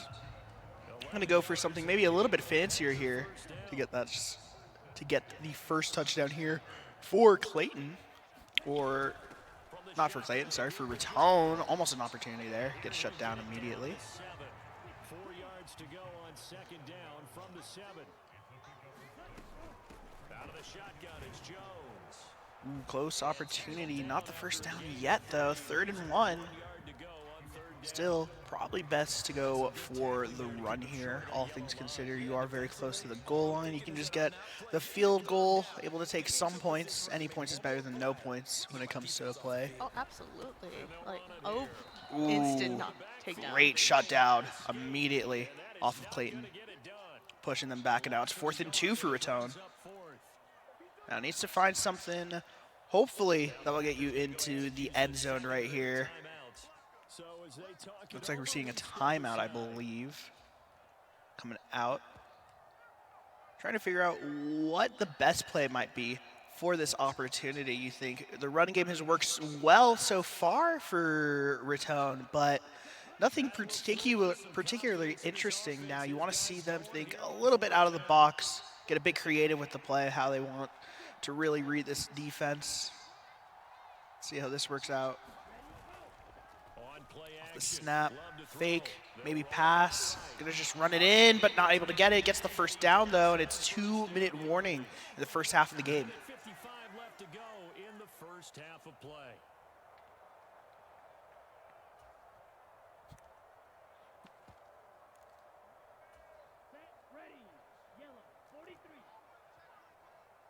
Opportunity here now to score. This is going to be a run towards the middle. Shut down immediately again, though.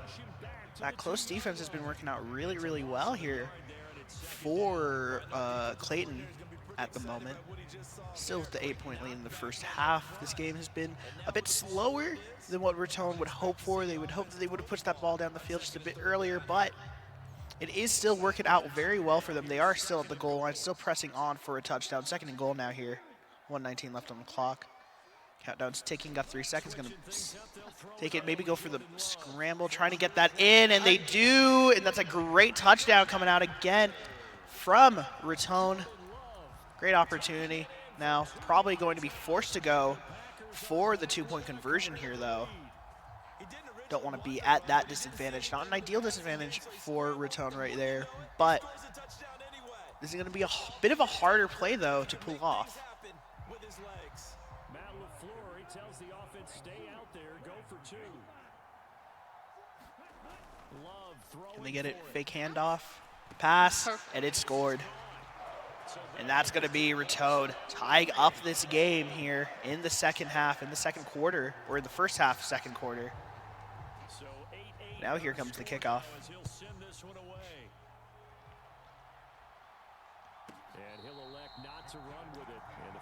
Just going to take knee right there, and now it's going to be Clayton's turn to respond.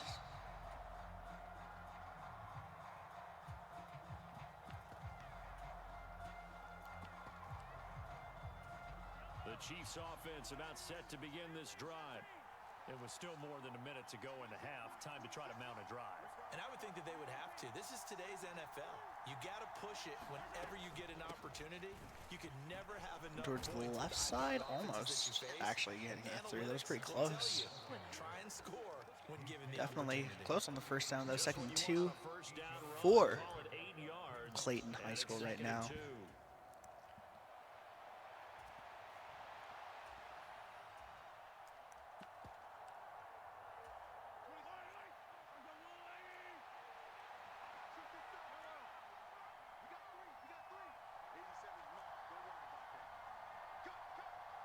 Valdez-Scantling in motion right. Mahomes to throw Now, 2nd down. Another opportunity. This is going to be passed towards the left side. Missed, though, unfortunately. 3rd and 2 now here for Clayton. Got to try something a bit different. The defense was able to shut down that pass pretty easily, all things considered, just forcing the runner just to go to that left side right there. And now, 3rd and 2. Next opportunity here for Clayton. Gonna run that off. They should be able to get the first down. They do right there. Timeout on Chiefs. You just want to take the time, you know, just trying to figure out how that game plan, just taking it at your own pace is going to be important in this game. You don't want to rush anything. You don't want to make mistakes. You just want to play to your own strengths right now. It looks like Clayton has done a decent job of that so far, being able to run down the clock. 31 seconds here still left in the first half. Going for that pass. And no one is open, so they have to throw it away. Throw it away. No real opportunity there. 2nd and 10.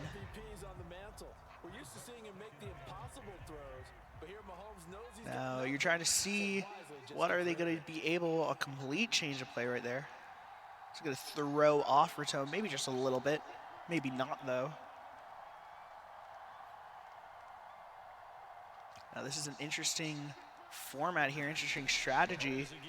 It's going to be a pass, thrown, gets the first down to Pacheco, and now a timeout called again for Clayton High School right here. Valdez-Scantling in motion right. See how this goes. I expect to see a run maybe coming out here. You haven't seen that in just a second, but it's actually going to be a pass instead. Some time on the left side. No one really open, though. Just going to have to throw that away, unfortunately. 2nd and 10 again for Clayton High School here. It's only 13 seconds on the clock for this first half. Close opportunities, though, coming out from both sides. It's been a bit of a stall here, especially once these teams get to the end zone. The defense just seems to really huddle up, turtle up, you know, and just able to block most plays coming out. Still a tie game here, though, in the first half. 13 seconds left. See what they can pull out. You kind of need a bit of a miracle here. You want to rush it just a tiny bit. You have any space to work with? Going to throw that down the field and barely almost caught. Just a bit under, not able to make full connection. Now it's 3rd and 10. They decided the opportunity was there and launched a deep ball, but he was unable to get away from the defender, couldn't create space. Still plays coming out from the Clayton side. Still trying to figure out. They have 7 seconds to work with. Might be able to get something good down here. But they do got to do it a bit fast. They don't have too much time left on the clock here. Now at the 48-yard line. It's a bit of a daunting task here for Clayton to pull off, but hopefully they might have something in their pocket. Gonna go for the pass again. Throws right side to Kelsey, not able to make a connection again, and now 4th and 10, which is unfortunate. Not what you wanted to see, but it is going into the second half here. They're going to go for it on 4th. Nothing to risk, really.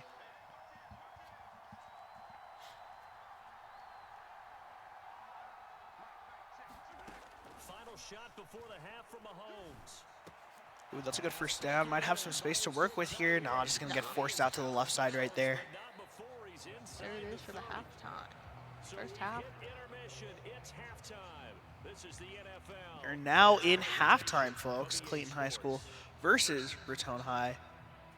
It's been a pretty solid game, pretty equal game so far. Most teams haven't done anything too fancy, too risky. Just been pretty solid plays. Mostly a lot of runs coming out early on from Raton. Clayton now, though, trying to get a bit fancier. Just going to take that on to the 25-yard line, just trying to take it slow. They have now a full new quarter to work with. Don't need to rush too many things, just play simple. Looks like that might be the strategy right here, though. Expect you might see a run coming out right here. Maybe. Yes, you do. Ooh, gonna get shut down early, though. That initial contact wasn't ideal for the run, but 2nd and 8 now. Still a decent position here for Clayton.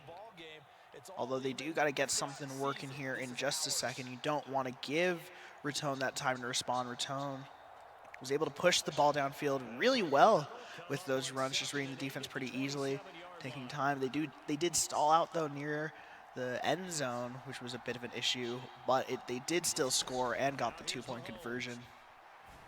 Pass coming out, deflected immediately, though. Again, stalling out here on their own side, 3rd and 8 at the 27. Full timeouts, though, for both of these teams. Definitely still a lot of space to work with. And now has the opportunity. We're going to see what can he pull out on 3rd and 8. You don't really want to punt in this situation because you know that Raton has that ability to just run the ball down the field. Just pummel any defense that you might put in front of it. Just going to play the clock just a little bit. Going for the pass, looking for the throw, and oh, and he gets it. He gets it first down at the 47. 4:19, and now here's a little bit of a breakout opportunity for Clayton High School right here. That's all about making something happen as a quarterback, because instead of forcing something on 3rd down, how about him buying some time outside of the pocket, waiting for someone. See how this goes. You might want to see a run. Looks like you do. Trying to run it up the middle. Didn't really get too far. 2nd and 7 now. Been going for a lot of blitzes, you can see. Hasn't really necessarily worked out, though, in particular. But they are pushing down the field, and it's 2nd and 7 in this 3rd quarter now. Good time to work with here, but a space to work with. Maybe a run again, maybe a passing play. Not 100% sure though. Looks like it's going to be a passing play, and now has on the left, able to get contact with that. 1st and 10 again, pushing down the field fast. Raton caught a bit off guard right here. Not necessarily ready for such an immediate response coming out from Clayton. So now Raton back to the drawing board a little bit. Wants to try and play this clock as much as they can, just to run it down, play the game safe, get possession, most importantly. Run down, got 7 seconds left, 8 seconds left. It's going to be a run to the left, going to take it all the way left. Not going to be too much, gets 2 yards. 2nd and 8 at the 30 right here. They are pressing down on the field, but Raton hasn't really found the best way to necessarily shut down those runs when you don't expect them to go completely to the left side or completely to the right side. And now 2nd and 8 again.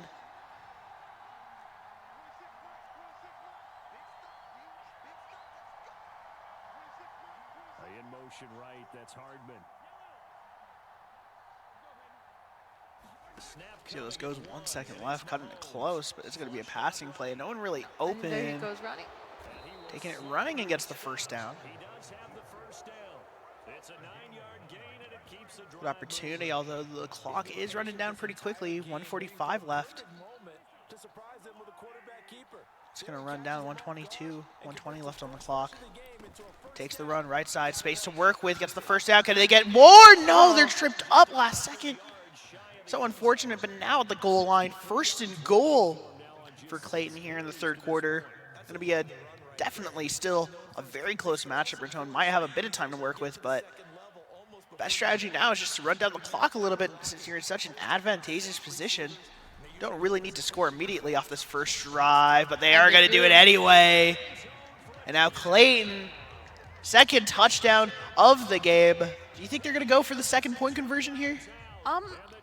Looking at how aggressive they are playing, they probably will, just to keep that advantage up, the points. It's a bit of a psychological game, all things considered, getting that 2nd point. You're kind of putting pressure onto the other team to do the same thing, If they make that mistake, then you have that 2-point lead, and that can be a bit of a mind change, but they're going to go for it, but doesn't actually get it now. See, and that's the downside of not going for the 1 point is just if you don't do it and they end up doing it, then you're... Yeah, exactly, and now you're just kind of in a rough spot because, if Raton scores right here and they score the extra point, well, they're going to be up to 15. You're going to have the lead. They can just run down the clock right here. Gets off the kickoff. It's going to be at their 25-yard line right here. 1st and 10 in the 3rd quarter, 35 seconds left. Got to expect the response from Raton to be strong and to be powerful. We'll see how this goes so far. Has some options to work with. Going to take the run instead, though. It's a good opportunity. Did you get the 1st down? No. 2nd and inches. Pretty close, though. 35-yard line. Raton's making quick work of moving it down the field so far. It's really mostly just converting it into a touchdown that's been a bit of an issue for this Raton player so far, but still not the worst position, a very, very winnable position, especially after that 2nd point miss. And that's going to be a breakaway. Oh, this might go all the way. It's going to be a touchdown. It is a touchdown. Raton immediately off the response. A great scoring drive. And now pushing on. It's a tie game. All you got to do is score the extra point, take it into the lead. Raton pushing it down the field, although they didn't play the clock as much as you would hope them to. Clayton's still going to have some time to respond. They're going for the 2-point, actually. This is pretty ballsy right here now. Let's see if they can get it. Going to go for the fake run pass quickly. Going to be shut down, but he gets it! He gets it immediately in the 2-point lead for Raton right here now. And they're heading off to the 4th quarter of this game. Great play coming out from Raton. The immediate response is going to put Clayton on their heels. Now, a bit of pressure on that side. Going to be kickoff going down. Right side, that should be caught, all things considered. Going to run it, though. Trying to get some space, gets shut down about the 27-yard line right there.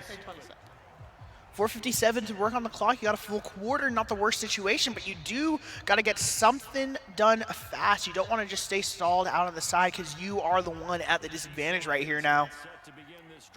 See how this play goes out for this Kansas City roster right here. Going to be a run onto the right side. Has some space to work with. Shut down, though. 2nd and 4 right now here for Raton. Just great.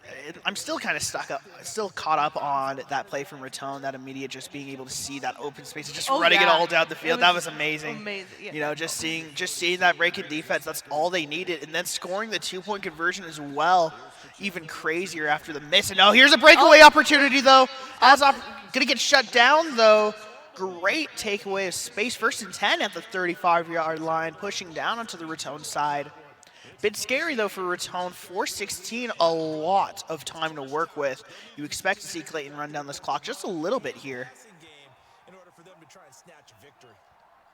Hopefully. Here's another running play. Oh, 5. Yeah.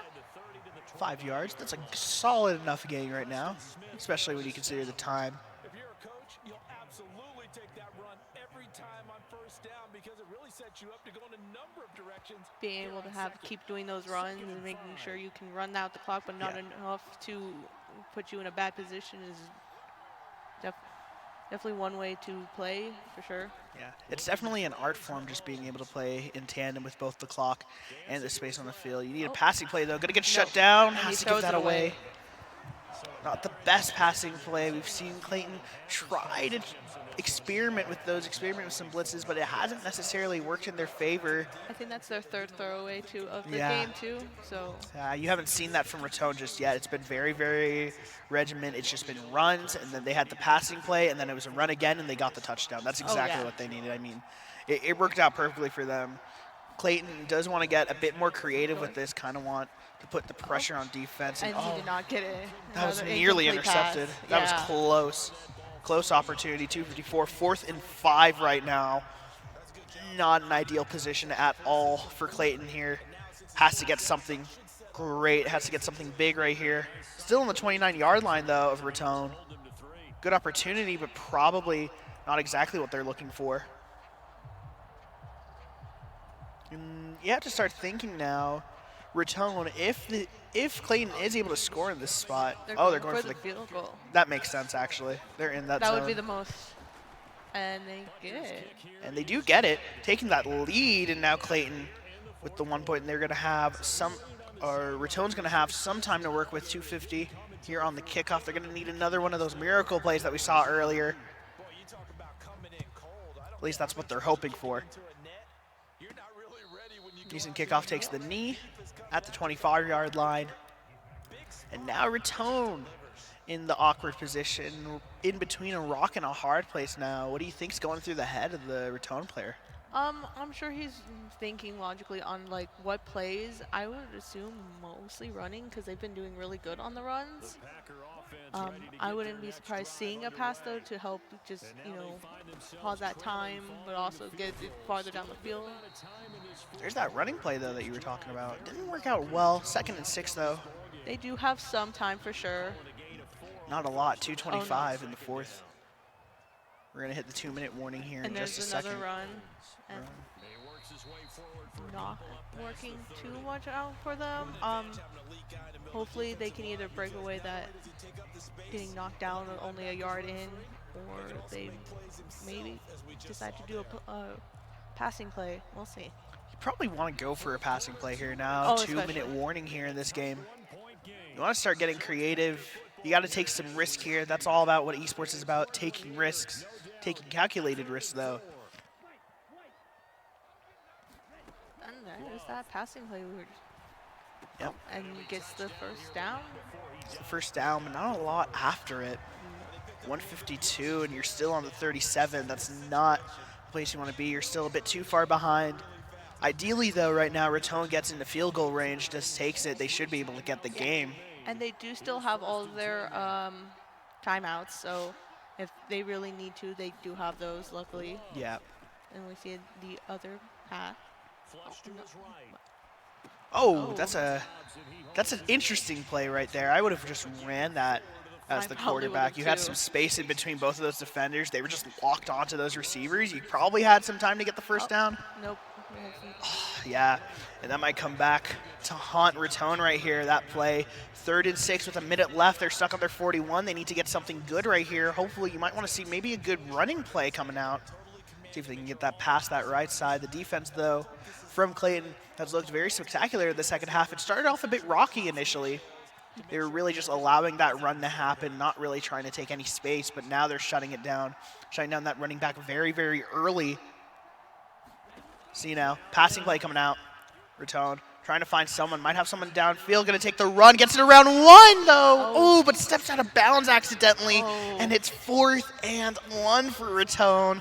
The worst possible situation you could ask for right there. You know he didn't even try to go out of bounds. It didn't even look like he stepped out of bounds, at least on our screen, and it was just, it's just unlucky. It really is an unlucky play. But 4th and 1 could be a way worse situation here for Raton. He could have the time taking running the timeout. down. Yeah, that makes about sense Oh, for the position you're in. You know, you are at the 46. Ideally, what you just need to do is just get into field goal range. That's all you can do in this situation. Scoring a touchdown is completely off the table at this point. Clayton High School, though, is doing a great job of shutting down that running play, adapting to that strategy, you know, because being able to recognize that early on was really one of the things that was giving confidence to Clayton High School. They get that first down, Raton. With the time running, and it's about 45 seconds. 48. You probably need to see something good right here, right now. See if you can find a good passing play coming out. I don't exactly know what their strategy is, just running some players across the field, and now there comes the passing. Has a bit of opportunity, might just have to run it, throws it away. That might be the nail in the coffin right there. 28 seconds left, still have the opportunity, but you have to go for the touchdown right here. Now. It was a bit of a different situation. You just don't have time, and Clayton did a good job of playing around with the time earlier, especially in that second quarter, where they were just kind of just running the ball, just trying to experiment, playing it play by play, you know, not being scared about being on third down. Oh, that's unfortunate. Going to be incomplete 3rd and 10 here for Raton High School. One more play until they have to. Still 2 timeouts, though. Yes, Could be an opportunity still. True. 48-yard line. Don't know exactly how this is going to go. A bit of a stall game so far, but now this is Raton's time to shine right here. 3rd and 10 at the 48. That's a good passing play down the center. No, and it's tipped off the fingertips. And now it's a 4th and 10. And now an unfortunate situation for Raton here. You thought they took the lead very well after that, a bit of a blunder coming out from Clayton after missing that second point, but now it's just Clayton's game. They have full control over it. As long as they can shut down this Raton offense and shut down that running game, they should be able to get a win here in the 2A division. 20 seconds left.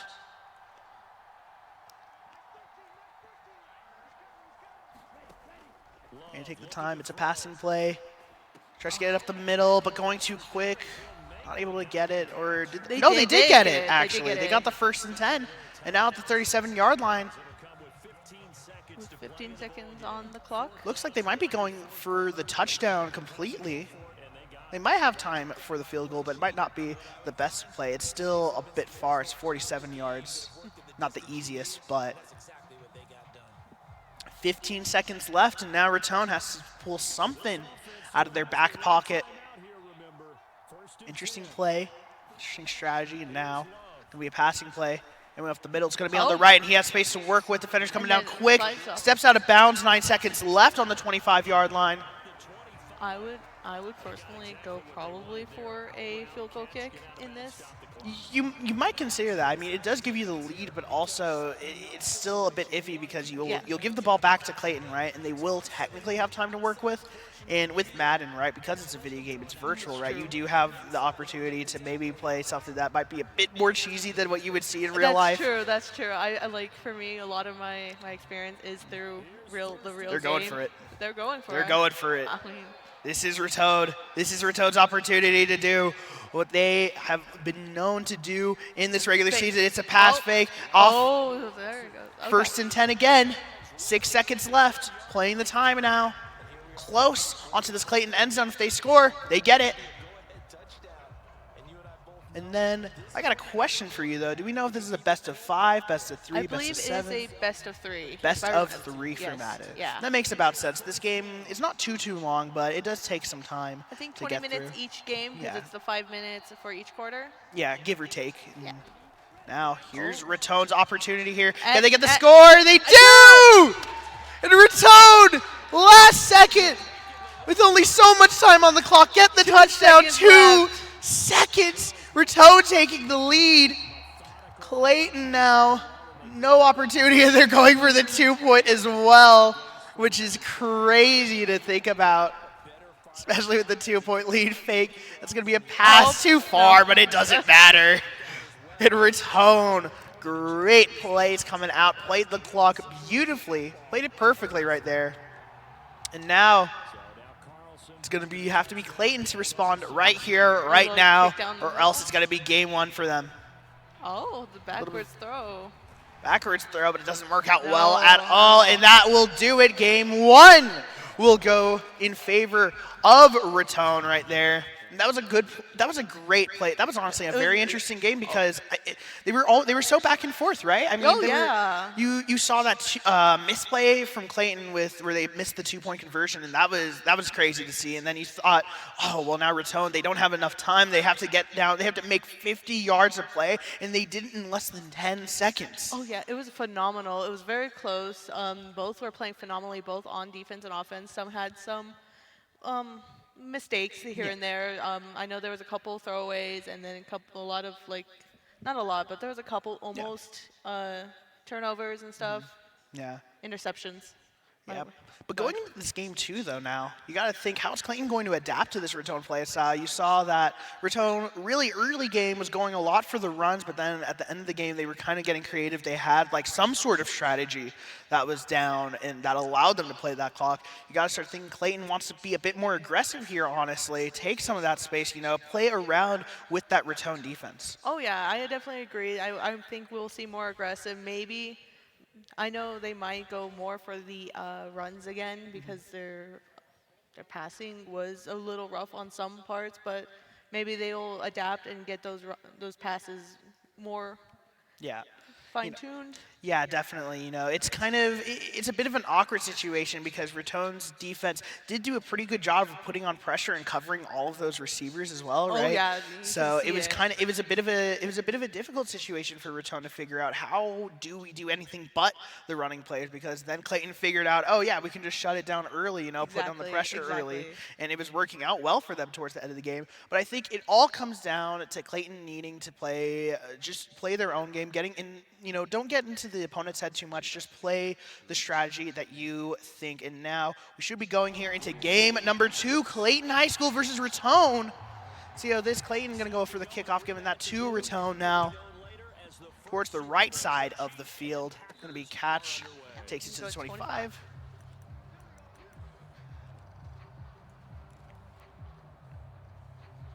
Now, beginning of the game, usually going to start off a bit slow for both of these teams, just trying to mess around, trying to figure out the strengths and weaknesses of each other, just trying to figure out, honestly, what might be the best way to beat these guys, because Raton, after pulling off that last-second comeback, is kind of feeling that they have all the momentum going in to this second game. Shut down immediately off the run. That's going to be 2nd and 5. A quick burst there, and he nicely bit off a pretty decent game. Ball on the 30, they'll come up 2nd and 5 for Raton now. First possession. They didn't have the possession first in game 1 now. Let's see if this will make a bit of a difference.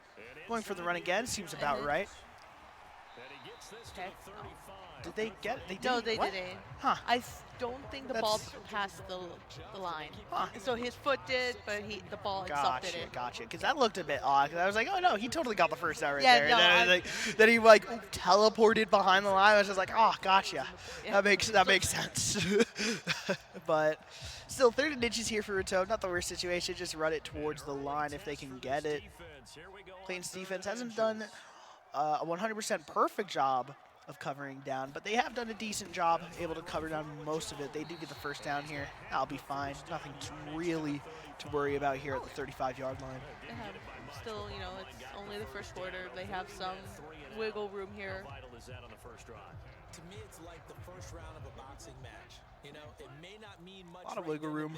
A lot of just messing around, just trying to see what you want to play, how the end game will look at this. Now snap, another run. Okay. That's what you see usually in this first half of most of these Madden games. Just a lot of runs, you know, not trying to play anything too fancy. I don't know if it's either a confidence issue or if it's just the general strategy of Madden in the modern day, but it has been something noticeable. It has been. Like, I've never seen so many run plays, but I also... Oh. Ooh, almost got it. We were tumbling over. I know. But yeah, no, it is definitely a more interesting game of play. Obviously, this isn't necessarily real football. This is in the real world. It's a virtual simulation, essentially. And so football and how it's going to work might look a bit different in this because, you know, movement speeds between humans and, like, you know, digital characters. Oh, yeah. Digital characters are going to have a fixed movement speed that might have, like, a little bit of variability. Humans can vary however they want day to day, you know, so. Oh, yeah, definitely. Almost a little bit of a running play coming out there. About 2nd and 6 4. yards. Okay. That's a good, decent little play. It was pretty fancy, too. Just the little spin move to get around. I wonder if it's going to be another running play. I don't know. You never. They've don't been really working. They've been working. You might not actually see this, though. You are pushing down towards the end zone right here. You might be able to exploit Clayton expecting the run because I would think most opponents would expect another run coming out here, especially on 2nd and 4. Oh, yeah. No, right? no, I agree. So you might want to play a bit of a mind game and actually go for the passing play. Let's see how this goes. 1 second left. Nope. Nope, it's the passing play. There we go. Oh, fumble, though. Oh! And Clayton's going to recover. Amazing. That was amazing, actually. They're going to be able to take that possession away off of the bit of a mistake, and it looks like Clayton perfectly read that play. As opposed to what we were saying, you know, you expected, you know, Raton to maybe be a bit more unpredictable, right? Yeah. In that option, but Clayton shutting it down and getting rewarded for it off the fumble, and now this is going to be a harder situation for Raton to come back to. Especially because it was about, I want to say, 20 yards away from them. Yeah, it was about like 30, I think. Yeah. It was, but still, that close and fumbling, it was just not ideal. Oh, 41 yard. Oh, yep. Okay, yeah, still pushing down to the end zone for Clayton, though. That's not, you don't want to fumble regardless of wherever you are on the field, not. definitely. But it hurts a bit more when you're closer to their side than yours, so. Yeah, and like, at least you are far away from your own end zone. Clayton is going to have to work for this, right? But overall, you know, Raton, that's just an unfortunate play. You do just have to take your lumps occasionally, especially in any esport right here. Now it's going to be Clayton going with the run of their own. Gets about 60 yards here at the 47. Good opportunity here in the first quarter. 22 seconds left. Time's running down. Should be fine, though. It's only the first half of the game. Because the first game, they both scored within the first quarter. And it doesn't look like they're going to be any unless Clayton has a trick up their sleeve. Yeah. Time runs out in the first quarter. So they ran out the clock. Okay, it makes sense. Makes about sense, right? Because you just want to run down the time, just kind of put more pressure into Raton. They won't have, but the one thing, though, is that Raton works really well under that pressure is the thing. That's true. That's what I noticed in the last game, too, yeah. So I wouldn't be necessarily too nervous, even with the fumble. It's going to be disadvantageous. You will have to plan for that in the future and how that might affect the end game of this. But overall, still an evenly handed game. Clayton definitely not infallible. Pass. Oh, is he going to get it? He does. Okay. Wow, in the long pass, Raton caught out immediately. Scores off that first play, and now Clayton with the lead. As we saw in game number 1, are they going to go for the 2-point here, or would you just take the normal? Seeing how they've been going for the 2-point, I would assume they might go for the 2-point again, which is really odd. But I think in real life they always go for the just the safe kick, play. and then it's like a lot of 2 points. I'm like, huh. But I can see it being an advantage for sure. Definitely. It looks like they're going to do that right Yep. here now. Yep. Run play for the second. Oh, gets shut down, though. barely. We saw this happen again in game 1 where they got that 2-point conversion shut down, and it did come back to bite them, unfortunately. Raton taking that game. But now kickoff back to Raton, only with a 6-point lead. Raton definitely has the opportunity to take this. Gonna kneel, take it to the 25-yard line. Seems pretty standard so far coming out from Raton, nothing too crazy. Probably going to see a few more runs as well coming out from Raton. That has been their strength. They've been able to work the field very, very well. Not necessarily get first downs on every single play, but, you know, when you're getting into those second down, third down situations, Raton has really been able to shine and just, you know, play right. But they're not going to even need to worry about that. They get the first down initially, immediately. Yeah, I think about a few, 3, 4, 5 yards maybe off of that run, and it's 1st and 10 here for Raton. Great little play. And again, yeah, it's that running game that's been so strong for them. They just understand exactly, you know, their strengths. They know that the strength of this team is just running it down the field, taking your time, and just playing safe, relatively, you know. Or at least in the grand scheme of football, a run is generally a bit more safer than a pass. That could be intercepted and stuff, you know. So 3 seconds left on the play clock, and now see what you can get. Another run coming out from Raton. Has space on the left, too. He's going to be able maybe to get the first down. A bit short. 2nd and inches. Lots of those and inches in this game too. Like last game, they were just always right there. So yeah, definitely. You know, it feels a bit less in your face almost. Going to be another run. Gets the first down and a bit more with it. About 6 more yards at the 44. 1st and 10 for Raton. Still trailing by 6, though, behind Clayton. Clayton with the initial touchdown, but misses that 2nd-point conversion. Now in a bit of an awkward situation. Raton tried to find something to respond here.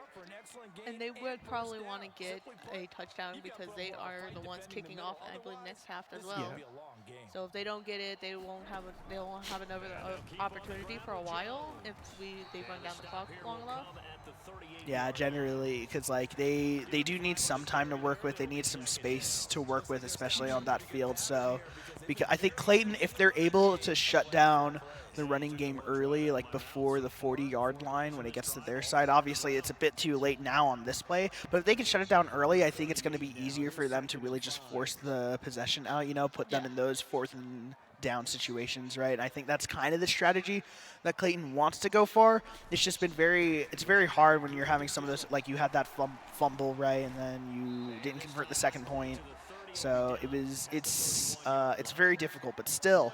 1st and 10 here now, Raton at the 31-yard line, pushing onto the Clayton end zone. See what we can get, maybe a passing play coming out finally. Looks like actually we might be getting that as soon as I say that. Very wide stance here for Raton. Dobbs goes in motion. See what they get. Nope, it's the run actually. Catches everyone off guard, almost catches Clayton off guard, but able to shut it down immediately. 2nd and 3.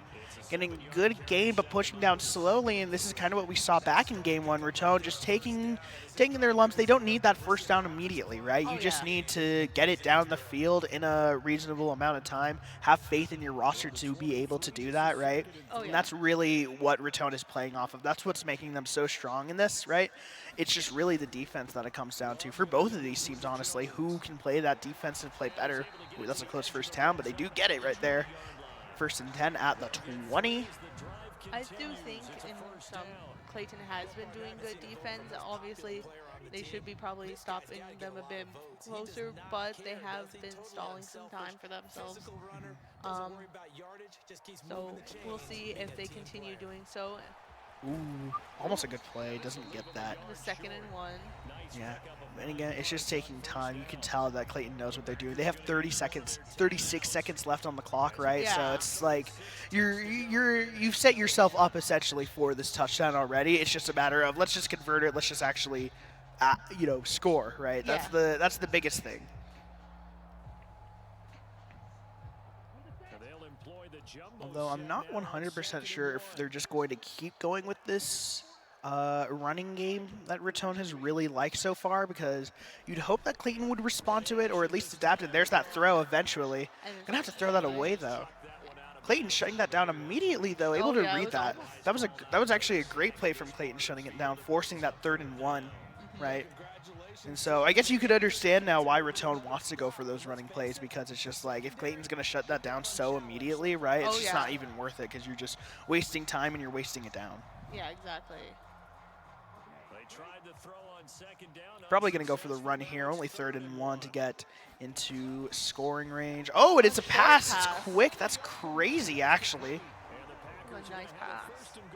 Defense got caught off guard right there. Now it's 1st and goal for Raton at the 6. And another one. And it's a score 2 as well. And Raton with the touchdown response against Clayton. With 12 seconds on the clock. It seems like that might be the best way the player is like under pressure. Like the little like, you know, dwindling clock with like barely any time left. It looks like that's what it is. Yeah, it's kind of like it's trying to get the other team to make a false assumption like, oh, I'm in a really bad situation. I'm very weak. I don't know what's going to happen. But then Raton just comes in response just like, actually, this was planned out from the start. I knew exactly what was going to happen, yeah, right? Exactly. So it's working now. They're going for the 2-point conversion. Hopefully they'll be able to score this. You don't want to see another situation like we saw in Clayton. That's someone open in the back of the end zone. Can they get that? Is it close? It's intercepted, though, off the second. And now it's going to be shut down. The second missed 2-point conversion. So they're tied. And that's a bit of an interesting play. You would have never see that in normal football, or at least I've never seen that situation. Very rarely. But definitely still not the best opportunity for Raton, but they do score, and now it's a tie game here into the second half. 12 seconds left. Unlikely that Clayton is going to score here from this position. They're going to take the knee as well to the 25-yard. Probably just going to experiment with some plays right here. Not really a scoreable position at all.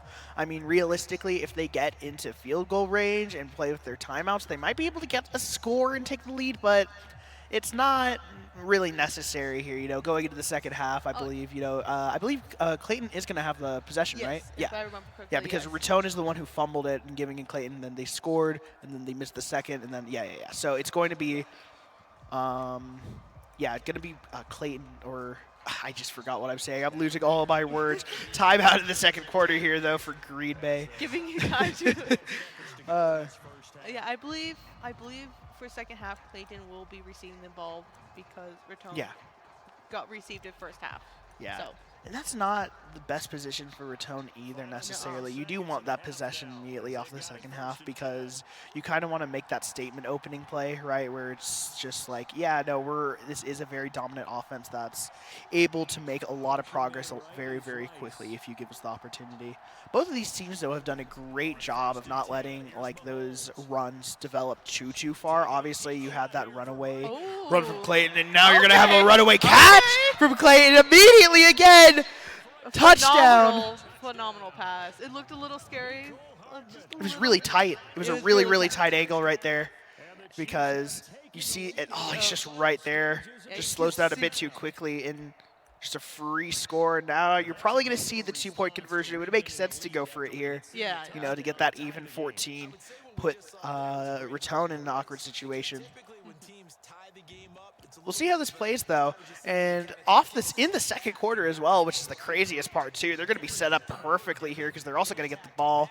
Probably going to see a run play maybe go towards the mid-right. Oh, he gets tripped up right there. Not going to be able to get it.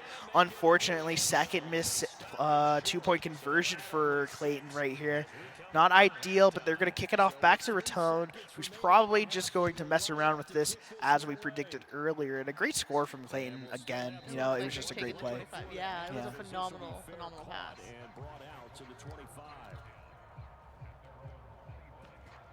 I mean, this is going to be this second half, though, of this game is going to be definitely pretty interesting now with such a big advantage for Clayton having both the ball and multiple score, not a multiple score lead.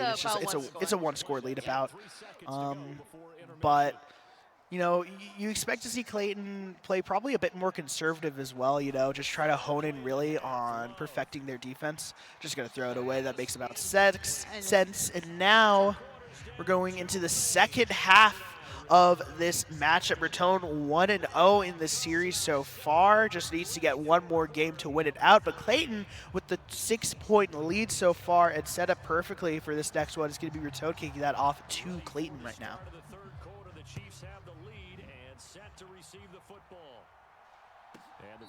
Looks like they're going to take the 25 yards. Okay.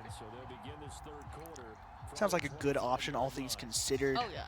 I mean, just play it safe. It's been Raton's strategy, and it's worked out pretty well so far. Now Clayton with a bit of possession. Just take the run, and they're going to be playing Raton's game just a little bit, just trying to move the ball down incrementally towards the field.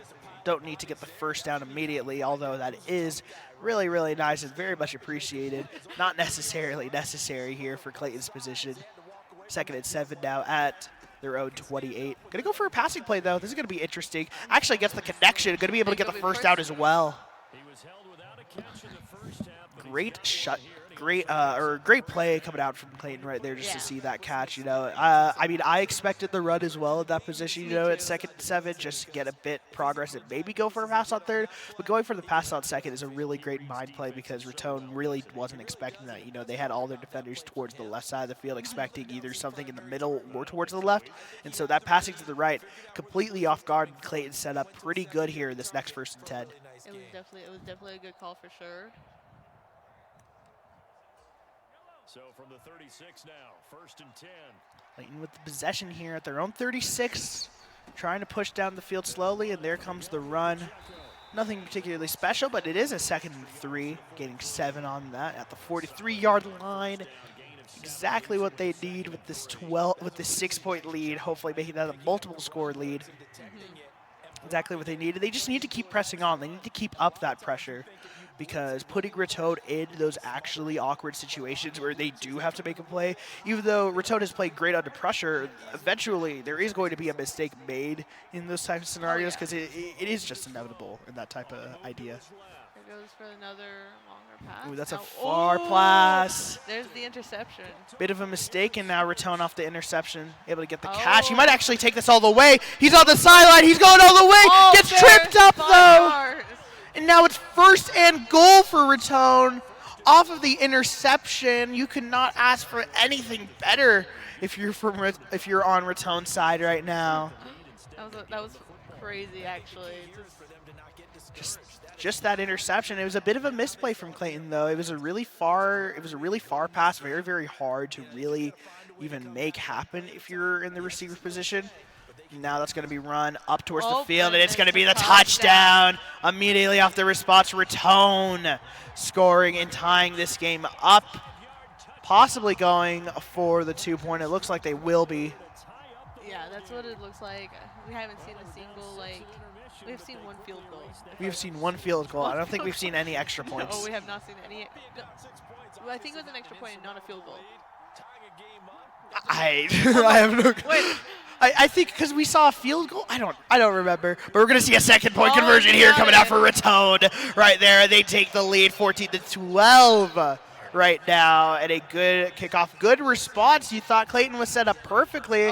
But that interception, it was not pretty. And now Raton regains the lead off the kickoff. Clayton has to go back to the drawing board here, taking that to the 25-yard line now. And this is now definitely an interesting game, folks. This is going to be something to remember for a while here. Yeah, I'm sure that kind of, freaked Clayton out just a little with the interception. It definitely stopped momentum, I would say. Yeah, definitely. I mean, it's honestly demotivating off of a play like that, right? Doing really, really good, and then just... Because it was a big risk to go for that play at all. But it makes sense why they would do that as well, because that's how they got that initial first down, right? They faked a running play and got the pass for the 2nd and 3. But, Raton has done a great job of adapting to those plays, great job of learning from their past mistakes, and it's going well now with the 2-point lead. 2nd and 7, though, for Clayton. Has a bit of time to work with in the 3rd quarter, 2:35 left there. now probably going to be getting a bit more fancy. There's that passing play. Team's seeing no one's really open right here. Yep, Yeah, throws no it one away. was open at all. Yeah, Probably just, didn't want to make that mistake again. yeah, I mean, it's just that Raton defense, again, shutting down the passing plays. Both of these teams have been able to shut down the passing plays relatively consistently.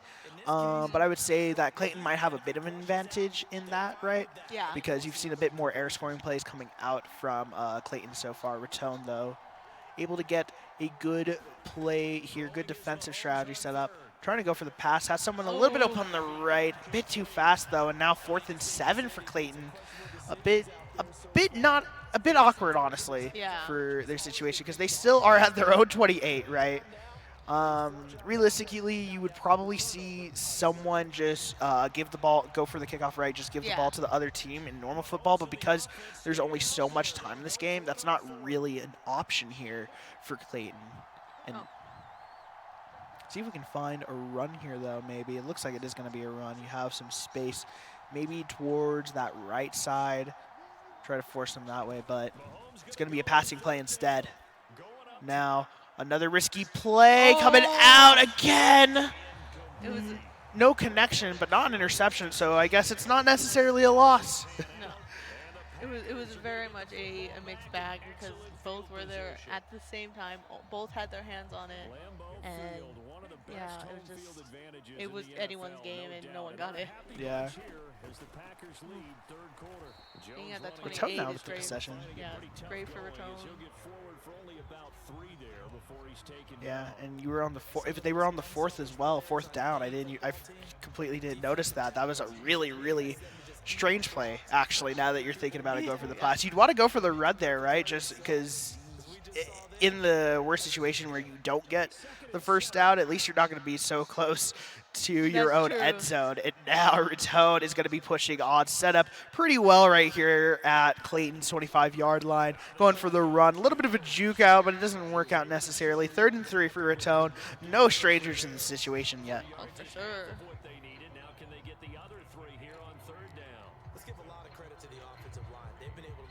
You know, it feels like Clayton has gotten opportunity after opportunity, but has also gotten a bag of also bad luck and some misplays, some mistakes, you know. Yeah. And you kind of expect that, especially at this level, too. No player is going to be perfect. That's a perfect first down, though, for Raton.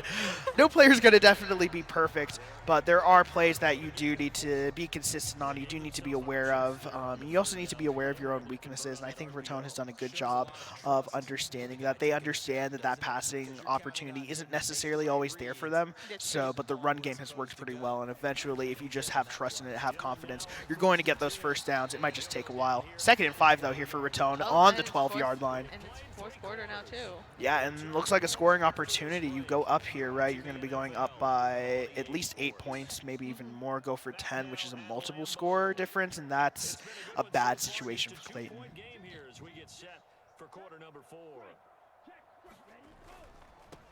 Run up the left side, going to get shut down, but I believe close to the first down. 3rd and 1.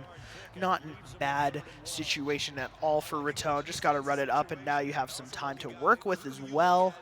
Can even go for the field goal if it's necessary, although I don't think that that's what they want to go for here. There's that first down. No, it's 4th and inches. It looked like it was over the line, at least on my perspective, but guess it wasn't. 4th and inches, though, for Raton. A bit of a more awkward situation, a bit tense, but hopefully shouldn't fall under to that pressure. Clayton still in that disadvantage. They're on the defense. They're next to their end zone, so as long as you just push it down and get that first down, you should be A-okay now. 4th and 10 in this 4th quarter. Gonna get the run, gonna get the first down, might get even a bit more. He's gonna get everything more, and Raton with another touchdown, able to take the lead again from Clayton. This is an 8-point lead, probably gonna go for the 2, and they are. And that is that's a play you like to see, you know. I mean, Raton played that right. You know, you played simple. You kept running the ball down the field. Take your time, take your lumps, and don't get too worried when you're in a bit of an awkward situation, especially those 4th down. Can they get that 2nd point though? Not exactly, but still Clayton pressured though. They do have to get the 2nd point to tie it up.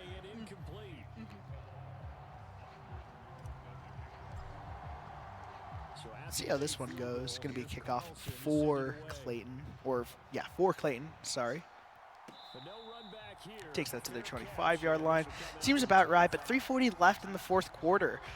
Not the most ideal position, but definitely doable because you know that Clayton likes to go for those 2-point conversions, so you're going to see that kind of base covered. But really, it's just do they want to focus on the air game, or do they really just want to focus on the running game? It's kind of hard to say. Looking like they're going to go for run right now, which got them down 4 yards, so it's 2nd and 6.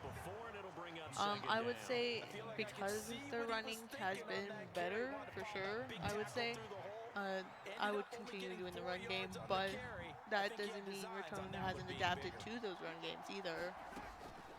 Yeah, definitely. You have to be aware of how Raton might respond. Not going to have much space, just going to have to throw this away. 3rd and 6 now for Clayton. And it's really just those plays where you want to go for the runs, right? Yeah. Because it's like your 3rd and 6, if you go for one more than on like your 3rd down, or maybe even necessarily if you have to go for the 4th down, you go for the passing plays. It feels like right now Clayton's just kind of jumping the gun a bit too quickly. Yeah, I do agree.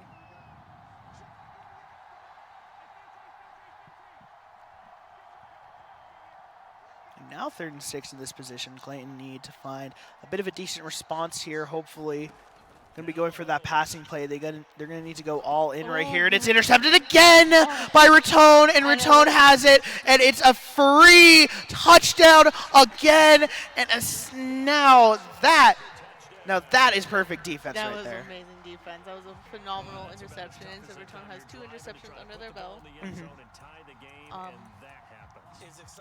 But it's just crazy to think, Clayton is going for that passing game, and it hasn't worked, and it's just really unfortunate because Raton, you didn't even think that their defense was going to be that strong against the passing. You think of a running-oriented offense, you think also maybe a running-oriented defense as well, trying to focus on just shutting that down immediately. They get the 2-point conversion as well, and essentially with 2:52 left on the clock, Clayton now has to have a bit of a miracle in order to pull this one off.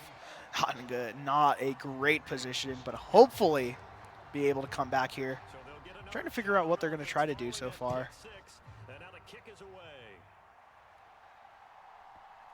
They're going to go.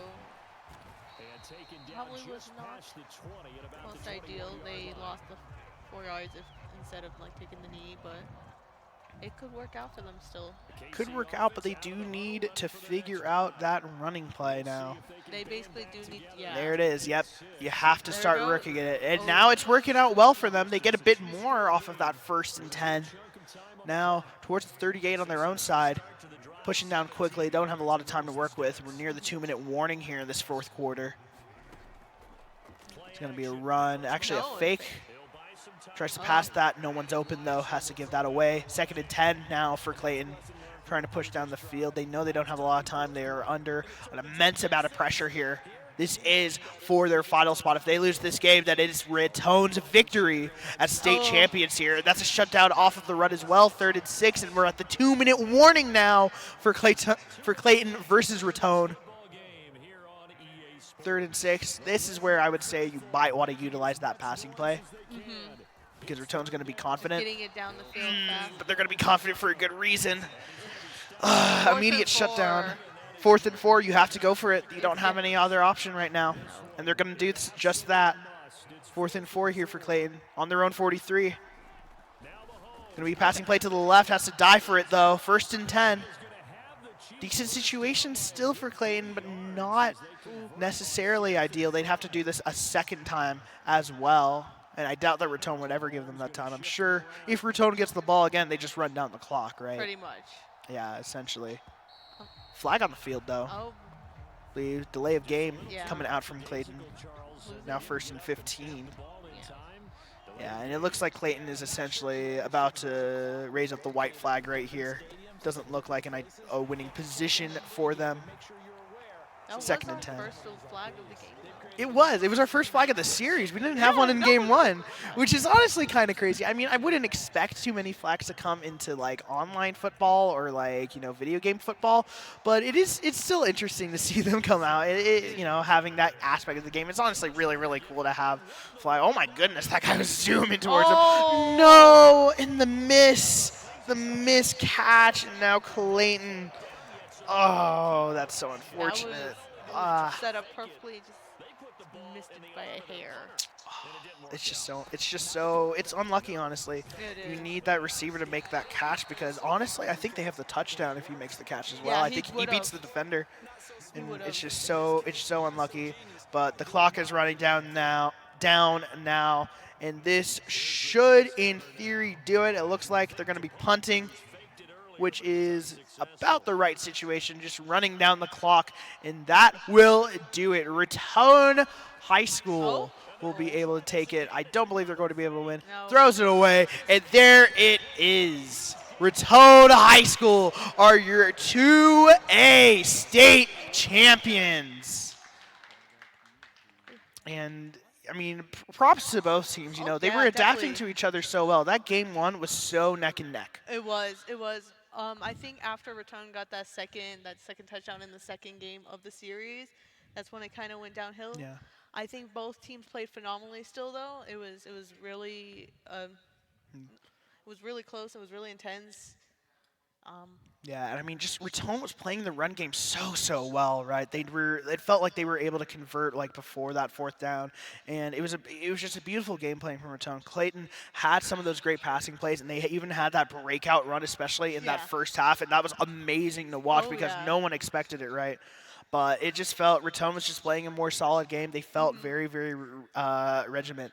But we're going to be getting going, hopefully in just a second, to the awards in a bit. But yeah, a great matchup from both of these teams. Yeah, and they did great. Congrats to Raton. Yep. Congratulations.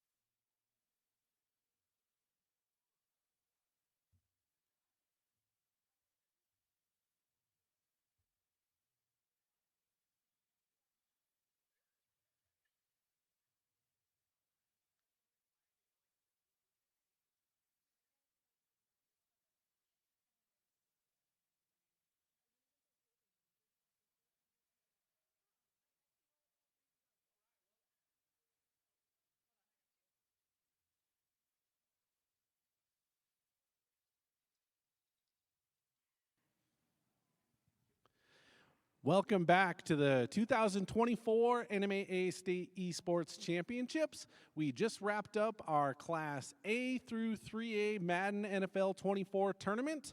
At this time, we'd like to ask all of our top 4 finishers up to the stage. We'll go ahead and recognize all of our semifinalists and, of course, our state runner-up and our champion. So if we can have all of our medalists for Class A through 3A Madden, please come up to the head stage.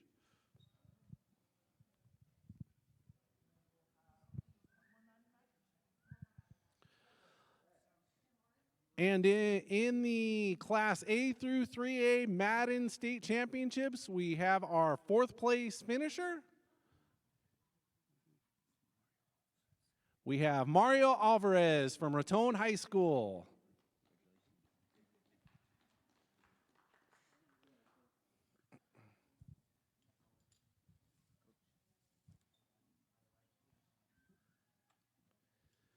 And moving on, we have our 3rd place winner in Madden NFL 24 in the Class A through 3A division. And we have that student from Cuesta High School.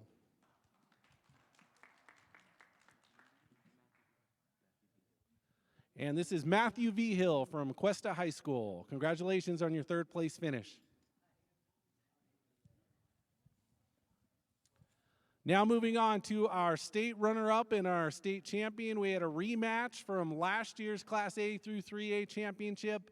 Last year, Clayton High School took it. This year, they fell just a little bit short, but Mr. Diego Aguilar from Clayton High School, our state runner-up, this was his 3rd state final in a row. He took the last 2, and this year he gets the state runner-up trophy.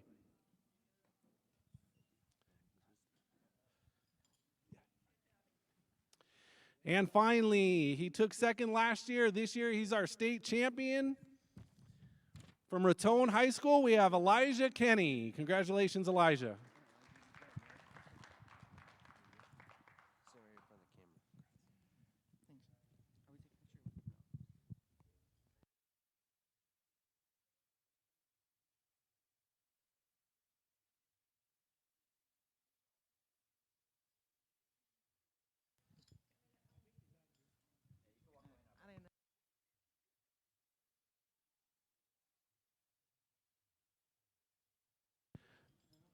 Congratulations again to all of our top 4 finishers in the Class A through 3A Madden Division. We will start our Class 4A and 5A championship in just a few minutes, so stay tuned.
Welcome back to the NMAA State Championships. We are going on to Madden today. We just saw Clayton High School versus Raton High School. Raton taking that in 2-0, and now we're going to be getting up with an amazing matchup here, Albuquerque versus Las Cruces High School. My name's Fiat Color. I'm joined here by my co-caster, Axel. How are you doing today? I'm doing great. Definitely having a blast right now. So That's I'm excited awesome. for this. Awesome. We got an exciting matchup here. We're going to have Las Cruces High School playing on the 49ers alongside Albuquerque playing with the Bills, which is going to be definitely two interesting rosters. You know, 49ers, this is Madden 24, so probably, you know, you're thinking about that run game really and also just overall offense-oriented type of play style. With the Bills, it's kind of a bit more 50-50, whatever kind of style you want to work with, but definitely a unique type of strategy coming out from Albuquerque. Definitely.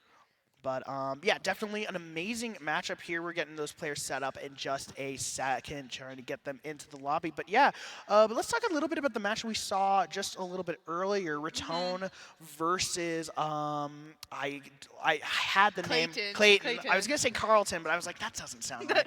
But Raton versus Clayton. That was a great matchup because Raton. In game one, it was very, very close, but it felt like game two, Raton really came into their own element, into their own style.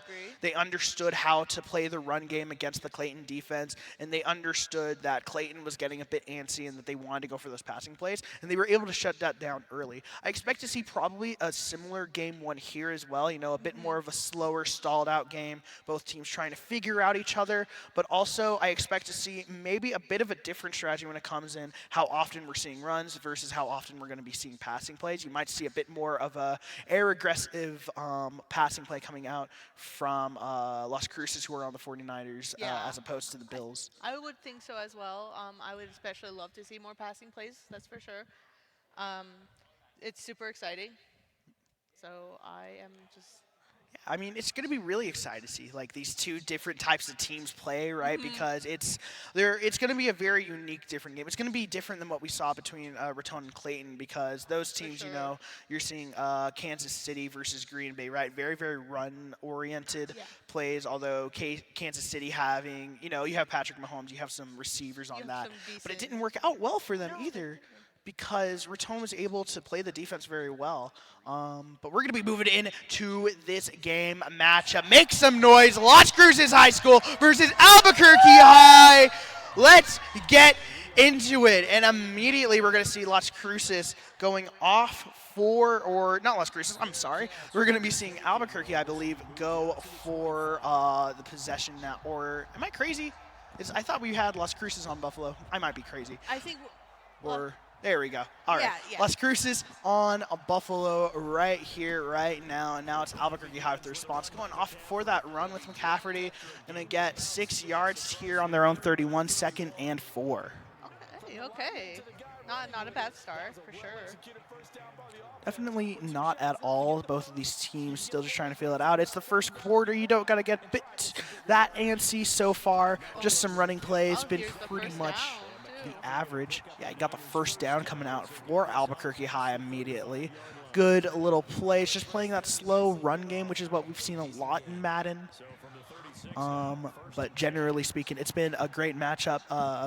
But overall, you know, San Francisco, this is going to be one of those teams where the run game is going to be absurdly strong, especially because you have McCafferty on that roster. So you expect to see Las Cruces really mess around with that type of play. And it looks like we got that overlay fixed out. It's going to be Las Cruces on San Francisco, Albuquerque on Buffalo. And that's a passing play coming out, but it's intercepted immediately. Coming out, Albuquerque High, Buffalo, able to get the interception, and he picks it up off the fumble as well. He's going for the touchdown. He gets shut down immediately, though. First and 10 for Albuquerque High at the 13. Oh, that was insane. I don't even know what happened, honestly. Oh, and that was an amazing turnaround play. It was kind of crazy to see what was even happening right there. We're looking at a bit into just a tiny bit of a timeout right here coming out for Albuquerque High, just trying to figure out how that play was going to work, just fixing some settings right there. But yeah, immediately the interception coming out from Albuquerque. Beautiful, what you love to see it. It was a bit of a bounce around because you see that, and then he fumbles the ball, and then the next offender comes in. And now pushing towards the Las Cruces goal line. Albuquerque High now, and they set up good position. Passing play to the left, and it's going to be a free open touchdown. And Albuquerque High getting the first response of the game. That was gorgeous. Oh, they're going for the extra point, which is not what we saw at all last game, which is kind of crazy. You know, I thought the strategy really was just going for those 2-pointers, but it looks like if you don't really have like that passing play opportunity, even though they did just score off of passing play, probably not the best idea to go for the second point. But Albuquerque High now, 7-point lead, 1-score lead now here for the Bulldogs, although that is a bit of a misleading phrase because both of these schools are actually Bulldogs, except Las Cruces High School stylizes that with an AW instead of an O, so they're Bulldogs. Do you think it's a bit ironic that, you know, we have a UNM and Aggies casters too? It is pretty ironic, crazy. Yeah, I keep forgetting I'm from NMSU. I keep forgetting that I go to college. Me too, don't worry.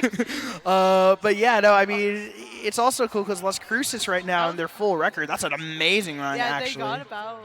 Didn't even have that. But Las Cruces High School actually went 5-4 in the regular season as opposed to Albuquerque going 7-2. So you'd see Las Cruces maybe a bit as the underdogs right here, but they're pushing down the field pretty quickly, all things considered. Oh, that was a passing play. I thought that was intercepted for a second. I saw him running back. I was just like, wait, what just happened? He caught it, and I was like, wait, what? No, it was a great play, though. Yeah, I mean, it was a really good opportunity. But, yeah, both of these teams are playing pretty fundamental styles of Madden so far. Some passing plays here. You're seeing a bit more comfortability, especially with that 49ers offense, so versatile in terms of what it's able to really do. The Bills a bit more stuck onto the ground game than they would like. But they do have the lead so far right now, which I'm not 100% sure. I don't remember seeing the touchdown for. Yeah, they. Oh yeah. I'm sorry. I'm insane. Not a fumble. Not a fumble, but a tackle. I think it might have ended up incomplete. It was a bit of an awkward situation. You didn't see exactly what happened right there. But still second and 10 right now, coming in for Las Cruces so far. And now. Ooh, off the pass. Douglas has some space to work with. Almost the touchdown. Did he get it? No. Just barely. A yard short, but a great setup for Las Cruces right here. Just going to need to run this in, and will they be able to do it? They should, and they do. Las Cruces with the response. San Francisco touchdown. And they're also going for the 1 point. Yeah, which is kind of surprising. You'd think, you know, San Francisco, that offense is so versatile, you would go for the extra point. I could see it, yes. But I guess it's a different strategy for both of these schools. I guess it is different for almost any player who's playing Madden if they want to go for that extra point or if they want to go for the 2-point conversion. Looks like we're going to see some pretty fundamental football, though. And going to get some good space around here. A decent run. Going to end up at the 22 for Albuquerque. We'll see how this play goes. You're probably going to see a few more runs up until past that 50-yard line. But nothing too fancy right here, just a pretty standard format. It could be a pass. I think it is actually a pass, and yeah, it is definitely. Going to have some space right there. Has to jump for that one. Able to get it, though, 2nd and 4 for Albuquerque.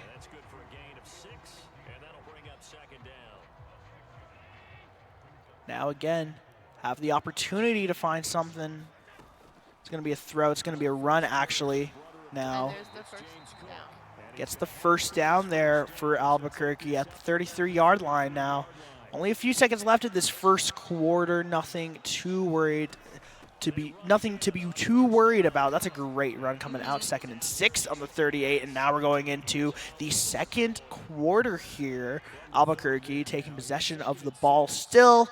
right now. Looks like you might see maybe either a fake run play or maybe just a full-on passing play. You don't know exactly with this. It looks like it's going to be a full-on passing play. Gives that to the running back, just a little bit of and there is that first down for Albuquerque High, pushing on slowly but surely.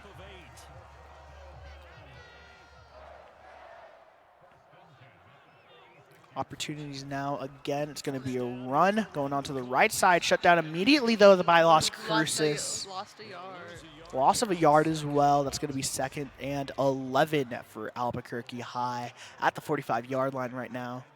Bit of a different formation here. Going to be possibly a run. It's a fake, though. Ooh, Passing play. Shut down, though. Sack coming out from Nick Bosa for Las Cruces High School. And now 3rd and 21. 3rd and long, not the position you need to be in Albuquerque High in this situation. Doable still, but you need a bit of a miracle here. Let's see if you can get it, though. Pass, that's going to be far, and it's intercepted. You had to take that risk, and it didn't work out well. And now Las Cruces taking possession again, and it is a back-and-forth game for both of these schools. Oh, yeah. They're pretty evenly matched up. I can, from just this game alone. I mean, they're still in the first half, too. Definitely. No team necessarily has an advantage over the other right here, but it's going to be a breakaway run-out opportunity. Las Cruces, can they do it? They do! And the immediate score from Las Cruces High School is going to give them the lead. And great, going to be able to score that extra point. That was so good. It was so perfect. Good. You couldn't blink and you will miss it, folks, because Las Cruces High School has come here to play. Kickoff now going in for Albuquerque High School. Going to be in the end zone. Takes the knee to get that to the 25-yard line. And now, in a bit of an icky situation right here, Albuquerque High needs to get something. They're probably just going to play a bit slower with the run call, but you do need to get a bit fancy eventually. You expect to see maybe a few passing plays probably around the 2nd down. Oh, yeah, definitely. Let's see. You also might see one right here immediately off the response. It's going to be, no, it's going to be a run. Able to get the first down and a little bit more. Actually has a breakaway. Going to be on the sideline. Steps out. And now at the 42-yard line for San Francisco, Albuquerque High with the immediate response off the run.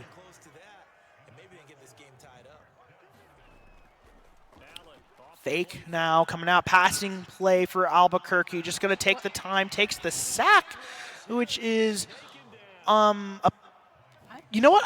I think that is a misplay overall. I mean, you gotta like you're losing. You're 2nd and 27 right now. I don't know if that was either a controller DC or maybe it's a strategy. I'm not 100% sure, but not a safe one at all.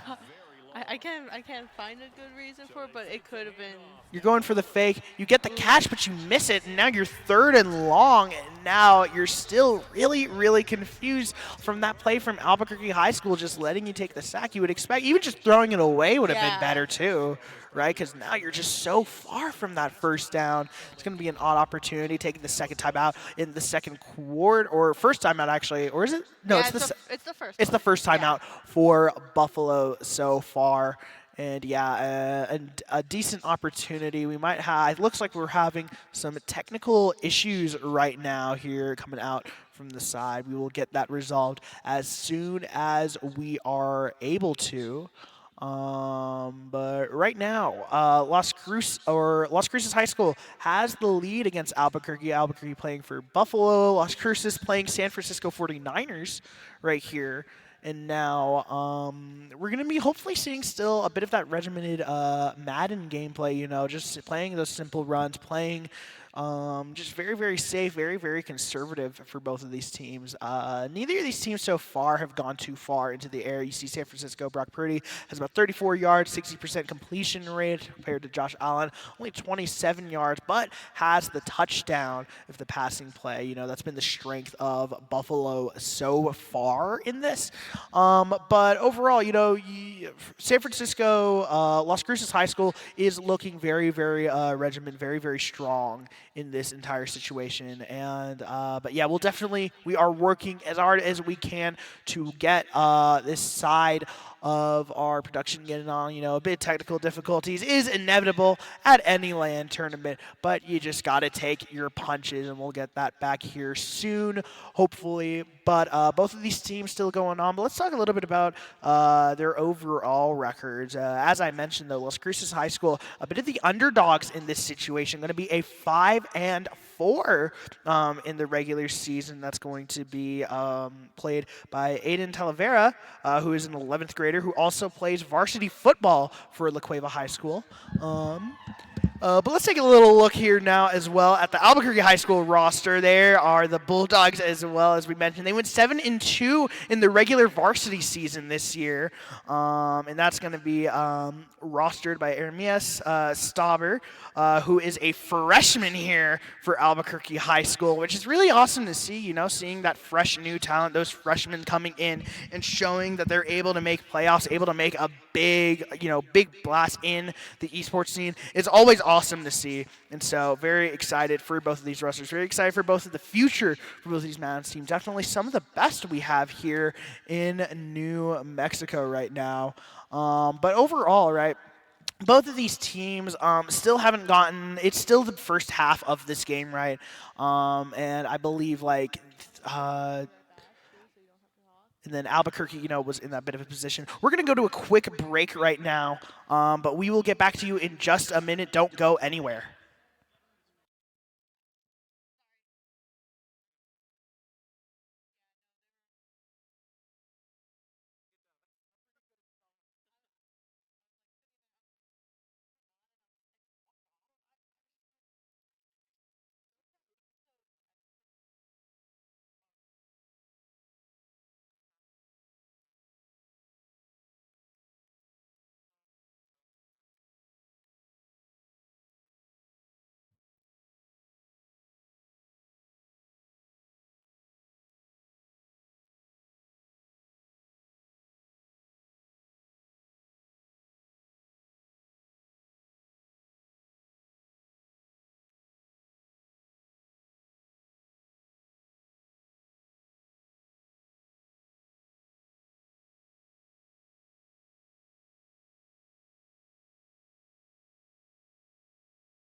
goes in. This is 3rd and 2.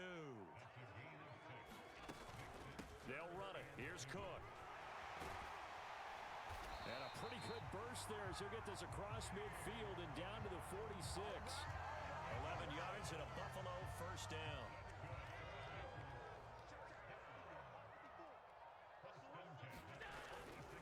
Here's Cook again. And he'll get this down only to about the 46. Just a yard on the first down carry, so it's 2nd and 9.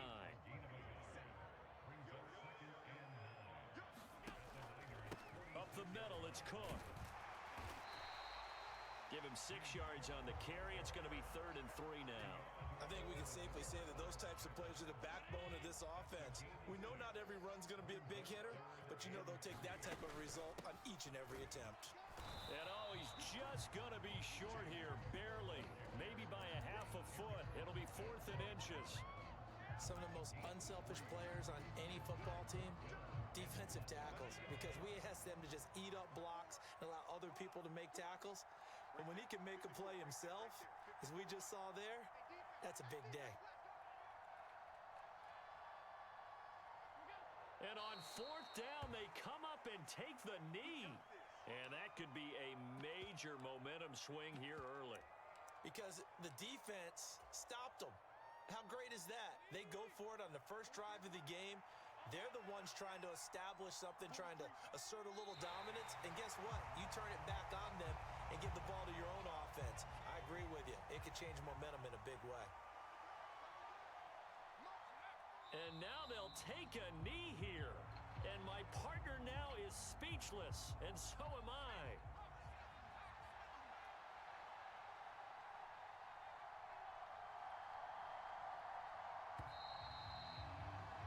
No score after 1 on EA Sports. The 49ers with the football here to begin the second quarter, as they've got it with a 4th down coming up. Here's Mitch Wishnowski now. Deontay Hardy back deep. And this is away. It's a high kick, and he got all of it. Oh, he takes it in, doesn't let it bounce. He takes it at the 2. A good kick that time, but also a pretty good 15-yard return. And the Bills will take over the football with a 1st and 10.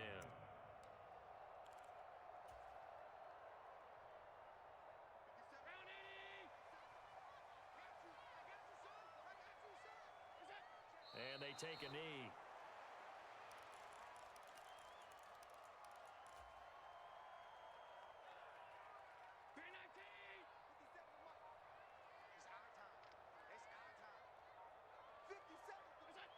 And they will take a knee here.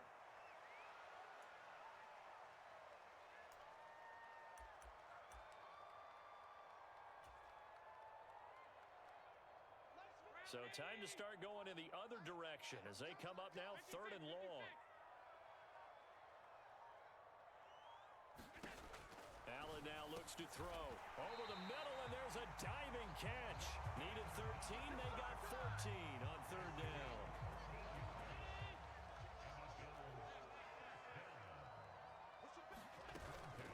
On play action, Allen escaping the pressure right. And he'll be out of bounds across the 30-yard line.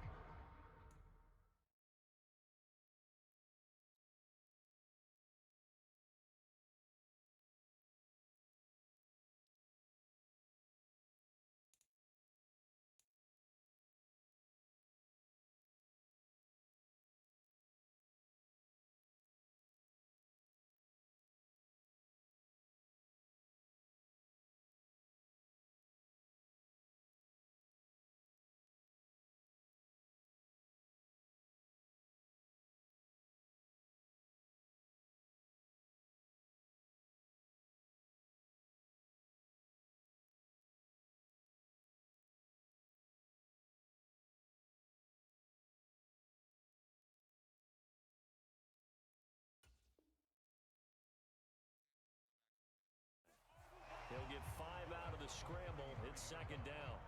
I did like his decision-making there to make sure they picked up something instead of forcing a throw. Now they've got more manageable play coming up to try and pick up the first down. And don't rule out the possibility that he just keeps it and runs again. Hello and welcome back to the NMAA State Championships. We have a Madden going on right now. Sorry about that. We had a bit of a technical difficulties with one of the players, but we've got that resolved now. The scoreboard's going to look a little bit different, though, than what it actually is. San Francisco has the lead with 14 points. Buffalo at 7. I know it might be a bit inconvenient, but it is still a lead for Las Cruces High School in this game. Now we're going to see some responses coming out from Albuquerque. Great catch onto the sideline. Gets around 1. Gets punished, though, by 2. But that's a first down here, though, for Albuquerque High onto the 32-yard line here for San Francisco. And now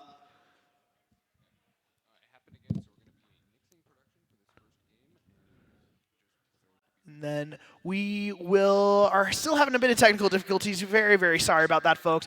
We're going to cut to a quick break, and we will be back with you hopefully as soon as we can.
All right, we're going to go old school a little bit here since we can't get the stream up on the projector screen.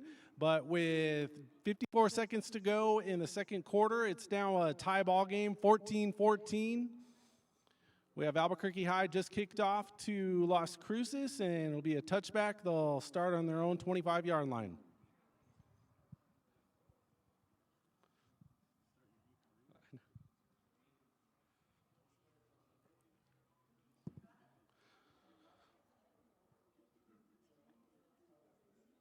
First and 10, we got a play action pass.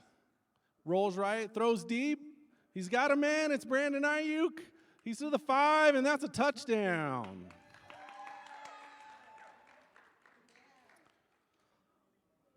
"75-yard TD puts him up 20-14. Extra point is good, 21-14 with 45 seconds to go.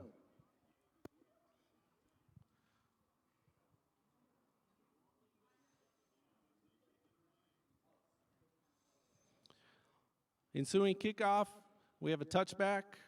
Albuquerque High taking over at the 25-yard line.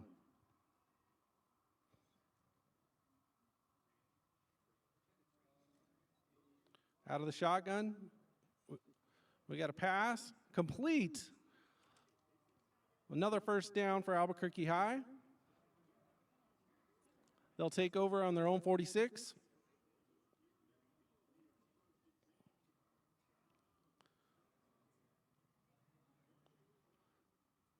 And on first down, we have a rollout, and he's going to throw it away. 2nd and 10 for Albuquerque High.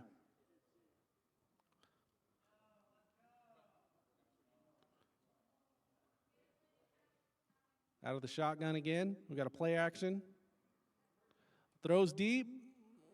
In and out of the hands. That'll move it to 3rd down.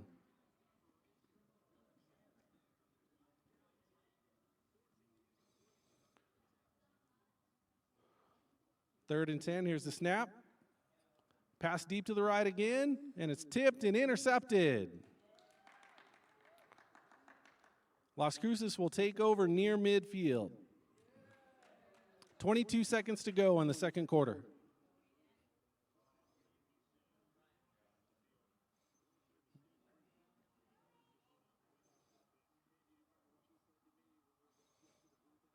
Here's the snap. It's a pass. Across the middle. We have about a 7-yard gain. They'll take over. 2nd and 4, actually, for Las Cruces. Out of the shotgun. Another pass play. Throw short left, and it's in and out of the hands. Incomplete, 3rd and 4.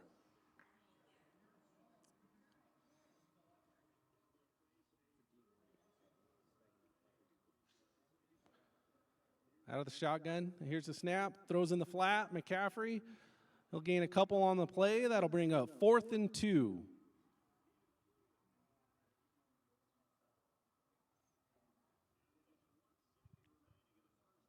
One second to go here in the first half.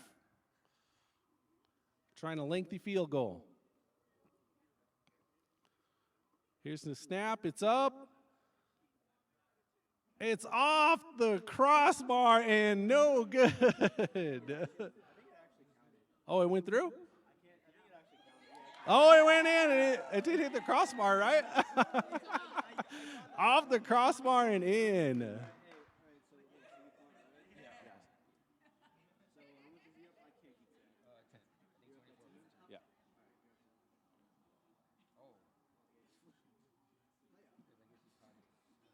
All right, yeah, just punt it right to him.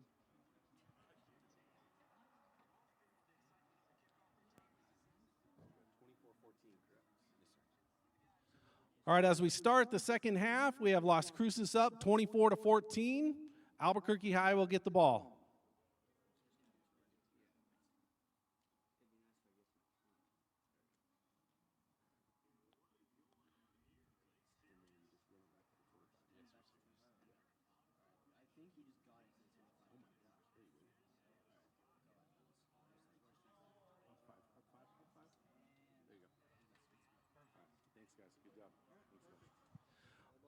All right, and here we are to start the third quarter. Albuquerque High takes over, down 10. Snap and a pass play. Throws over to the right. Complete, Stephon Diggs. A big first down to start the second half. 1st and 10 from their own 43. Handoff to Cook, runs it up the middle. He'll gain about 3 on the play, 2nd and 7.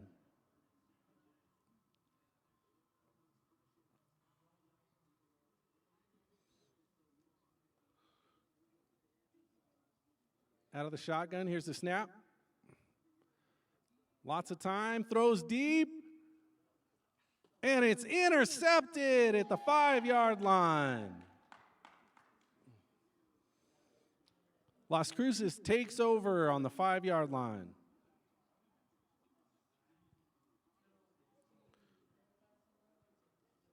On first down, we have a run up the middle. Gains about 2 yards. It'll be 2nd and 8. 3:24 to go in the third quarter. Another run right up the middle, and he's stuffed. 3rd and 10.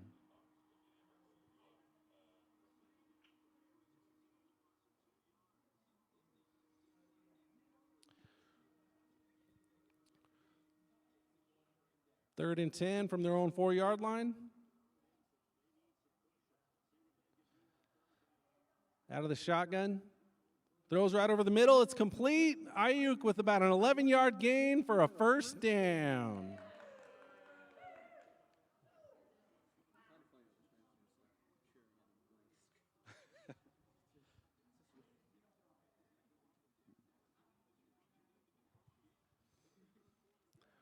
First and 10 out of the shotgun.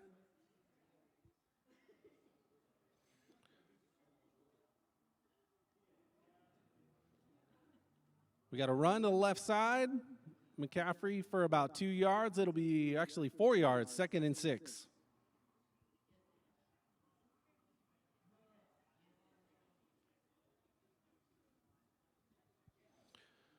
Second and 6 out of the shotgun. Another handoff to the left side.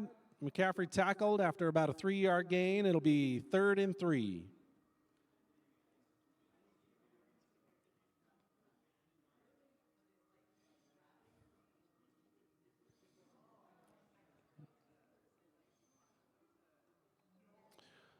On 3rd and 3, snap, and we got to run up the middle. He's hit, breaks a tackle, and that'll be a first down.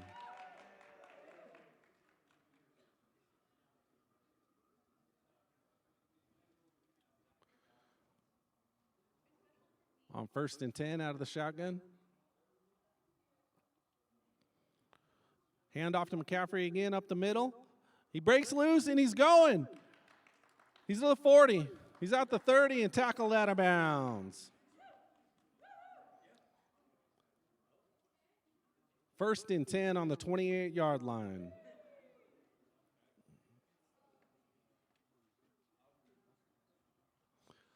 Ten seconds to go in the third quarter.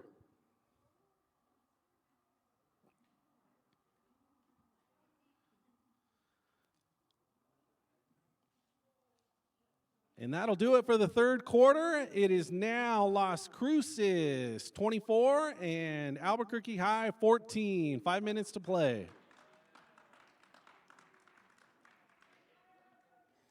To start the fourth quarter, we got a hand up the middle, and McCaffrey gets about 12 yards again. First down at the 17-yard line.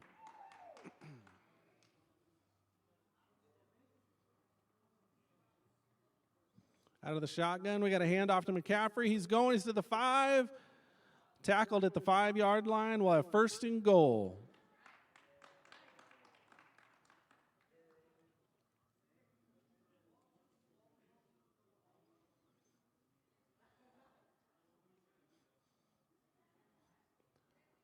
On first down, he runs it up the middle. He's hit, breaks a tackle, and he's about to the 2-yard line. Second and goal from the 2.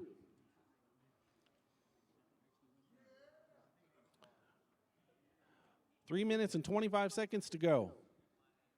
On second down,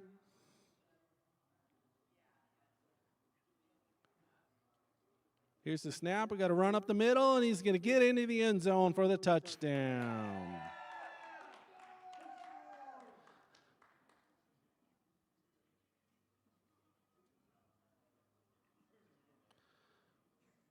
Extra point is good. That'll take the score to 31-14.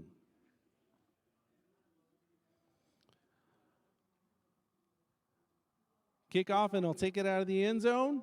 He's past the 20, up to the 30, and there he goes. He's up to the 42-yard line. First and 10 for Albuquerque High. There's the snap. Throws deep over the middle, and it's intercepted again. He'll be tackled at about midfield. Las Cruces takes over. About 2 minutes and 45 seconds to go. On first down, we got to run to the left. McCaffrey's going. He's at the 30. He's at the 20. Out of bounds at the 9-yard line. First and goal. Snap, we have it run to the right. Tackled pretty quickly, and it'll be second and goal from the 7.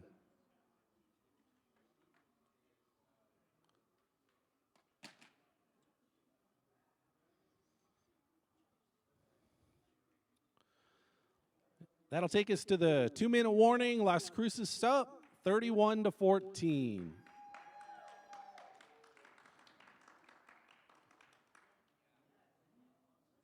Here on second down, we have a run up the middle, and he'll take it all the way down to the 1-yard line. Third and goal from the 1.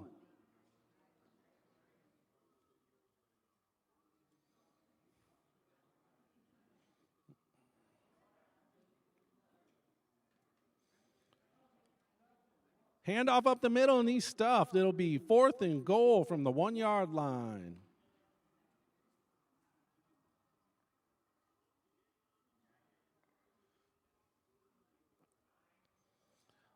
They'll kick the short field goal, and it's up and good.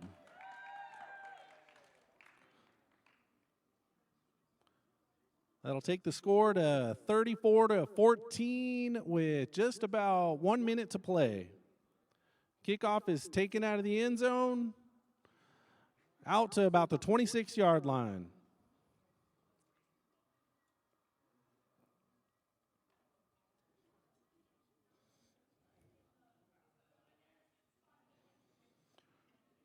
First down, play action pass. Rolls right, and he's going to take off for about a 4-yard gain. Second and 6.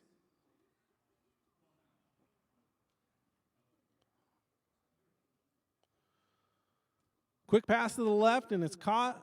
About a 5-yard gain, and it'll be 3rd and 2.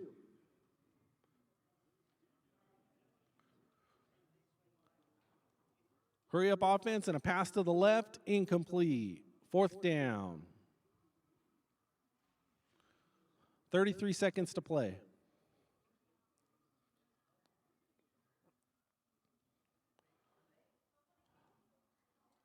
On 4th down, a pass over the middle, complete.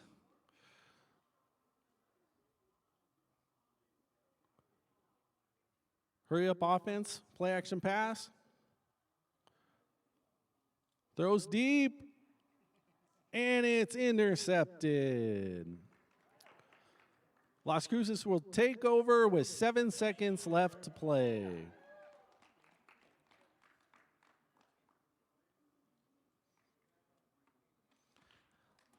And on first down, they'll take the kneel, and that'll do it. Game 1 goes to Las Cruces High School, 34-14.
guys ready?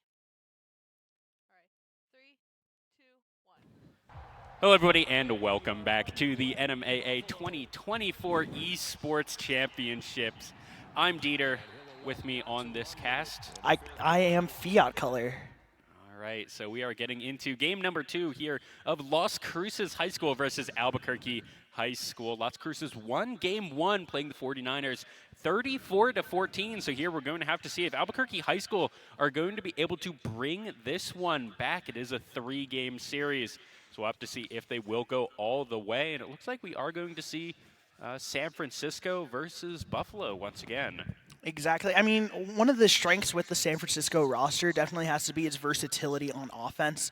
You can either go for the run game, which has worked very well for Las Cruces so far, or you also have that passing option as well in case Albuquerque does eventually figure out the defensive strategy they need to do. So using 49ers makes sense. Buffalo is a bit more of a harder pick, mainly because they have a good offense, but their defense can sometimes be a bit lacking, which might have been one of the reasons why they didn't get game 1. I'm not exactly sure. But game number 1, first pass, that's going to be a first down immediately for Las Cruces down at the 37.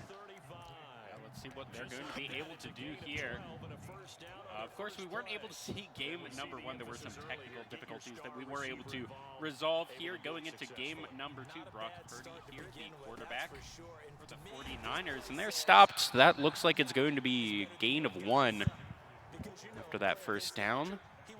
2nd and 9 so far for here. Pretty early on into the game. Not going to expect much. Probably just some more runs. Just get the ball down the field. Play it conservatively, which has worked out so far for Las Cruces. Yeah, it looked like they went for the same play right there.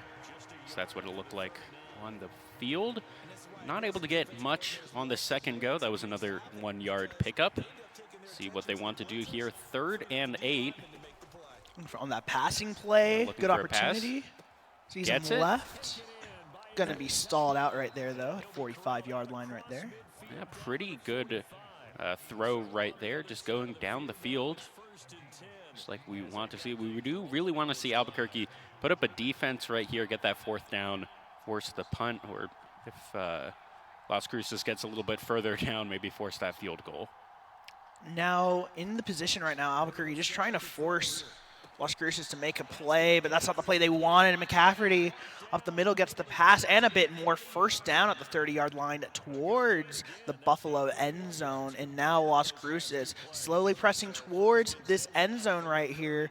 Might have an opportunity to maybe even score a touchdown, possibly. That's going to be a run going on the left side. Avoids 1, might be able to avoid the 2nd. Gets the spin move, pushed out of bounds, and it's 1st and goal at Buffalo's 8. Yeah, let's see what Buffalo is going to be able to do here. It's definitely going to be within field goal range. It's going to be a handoff to 23. Stopped at about the 4-yard line. 2nd and goal still.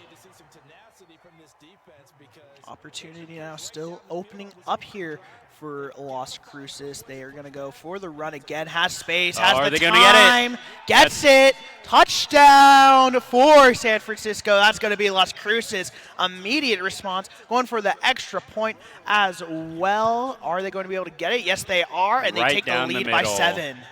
Yeah, pretty much perfect. Let's see if Buffalo is going to be able to respond here. Albuquerque wanted to keep this pretty even, 7-7, hopefully. Pretty good kickoff. That's just going to go to, I think it's the 25-yard now. Yep, that is I believe, what's called a touchback, I believe. Don't quote me on that, but touchback, that's going to send you to the 25-yard line once you kneel it off the kickoff. But Buffalo, yeah, starting off on their own 25. Albuquerque High School has a bit of work to do in terms of getting this ball down the field. The San Francisco defense is definitely nothing to scoff at right here. But if anyone can beat it, it's definitely going to be Albuquerque right here. Handoff immediately to number 4. Has a bit of space on the right. Gets stalled, though. Pushed back, and it's 2nd and 3. Yeah, that looked like it was going to be maybe 9 yards pickup, but I think that pushback made it only about 7, but still good first drive. That's really what you want to see. Make sure that you don't just get stuffed kind of immediately right off the bat. Albuquerque going for a pass. Ooh. Get that. Just a tiny bit short, about a yard short. 3rd and 1 at the 34-yard line here for Buffalo now. Looking at maybe a passing play, maybe a fake. It's going to be a passing immediately. Oh, off the not quite rebound. able to get it. That's going to be 4th and 2, losing a yard right there. See, are they going to go for this 4th down conversion? Realistically, they do have a good amount to lose if they go for the 4th down. If they don't convert, it's going to be San Francisco on their own 33-yard line. Not exactly what they want, but they're going to go for it anyway. They do not want to go for the punt since they have the ball here right now. Going to be a bit of a passing play. Gets it on the left, gets the 1st down. He's touched down at the 41-yard line, and Buffalo survives with the 1st down. Yeah, good yardage pickup right there. Looked like about 6 or 7 to me as we are now another 1st and 10. Let's see what Buffalo Albuquerque will be able to do here. Pick up about 5 yards right there. 2nd and 6. Just a slow start a little bit for Buffalo right here, a little bit for Albuquerque. And now looking for a passing play. Has some opportunities here, but it's going to be hard to really keep up with that defense. Open man on the right side, gets the 1st down, steps out of bounds, gets it first at the 45-yard line on San Francisco. And now Las Cruces High School a bit on their own defensive right now. Have to be a bit careful on how they play this next. Yeah, it looked like that first play, maybe some jitters, something like that, but able to get it in that 4-down conversion. And we're just going to be running it, actually, maybe going out of bounds. That's going to be a pickup of 5. Good little play right there, just getting the yardage. You don't need to get the 1st down immediately. You can play a little bit with that, but you do have to be very aware of how many downs you have in this type of situation. It's a fake runoff passing play. Has someone open right there up the middle, gets the 1st and a bit more. That's going to be at the 30-yard line, and now pressing close to the end zone. Buffalo Albuquerque High just needs one good play to really send them into the back of the end zone. Yeah, let's see what they're going to be able to do on the about 35-yard line. Looking for something long, and that might be it. He's going to get it. Touchdown here for Albuquerque High School. Keeping this one even, assuming they're going to go for this extra point. Might not be the best, but it actually does go through. Yeah, right down the middle. And they're going to tie this game up 7-7.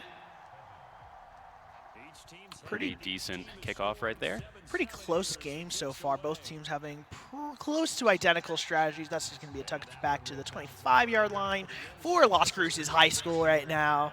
Now, you expect to see they're going to be trying something a bit more creative here now that we're ending towards the 2nd quarter. Got 3 minutes left on the clock now. San Francisco on their own 25-yard line now. Purdy gonna pass that on. That's a fake, that's actually. A fake out. High tries to pass that right. It's gonna be way too far. That's gonna be 2nd and 10, incomplete. Let's see what they're going to be able to do here. Buffalo Albuquerque here really wanting to put a good stop here, at least make it a little bit hard, because if this is going to be a battle of the offenses, it's going to be down to who's able to get that first stop. All right, and let's see Purdy here going for a good little dodge. Good dodge out there. That's going to be a 1st and 10. What a fake play coming out from that run. Just making that defender look like they're on ice skates right there, sliding around, looking silly. And that's going to be another 1st down as well, again for Las Cruces. Coming down the field faster, like a bullet down the field almost. Oh, they have to. 2 minutes and 20 left on the clock in this quarter. In this half. That's actually going to be an interception. Albuquerque gets this one. Going to be stopped at about their own 45, but that's going to be huge for the momentum of this game. Albuquerque back in possession. See if they're able to convert. They want to at least get into field goal range here. They should have the time to do it.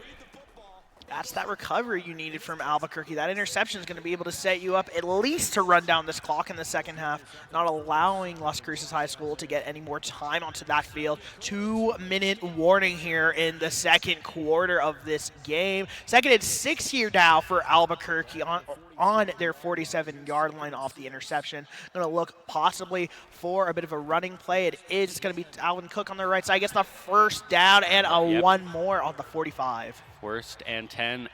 Each team does have all 3 timeouts here, so they can run out the clock. Good fake out. Oh, that's really that's a great good. Play. Oh, is he going to get it? He's going to get it. Oh, he gets caught last second at the 2nd-yard line. You thought he was going to go all the way. Unfortunate timeout called from Las Cruces. Yeah, making sure that clock doesn't run all the way down. They still have a little bit of time because that play was actually so big. Let's see actually what Albuquerque wants to do here. They do have a little bit of time to work with. Ooh, that's shut down immediately, though. 2nd and goal now on the 4-yard line. Let's see. Well, what Albuquerque here can even do is because they have so much time to work with is they actually can run out the clock a little bit right here. They want to get it in now. That's the strength of that San Francisco defense. These positions where you're so close on their side, they're able to just shut it down immediately and just have that defender ready, fake off the run, and that's open for the touchdown. As Albuquerque able to get another score. Albuquerque here taking the lead in this game, looking to run out this first half. 53 seconds, 2 timeouts here for Las Cruces. Let's see what they're going to be able to do with it. Yeah, they're just going to get this knee down in the end zone. 53 seconds.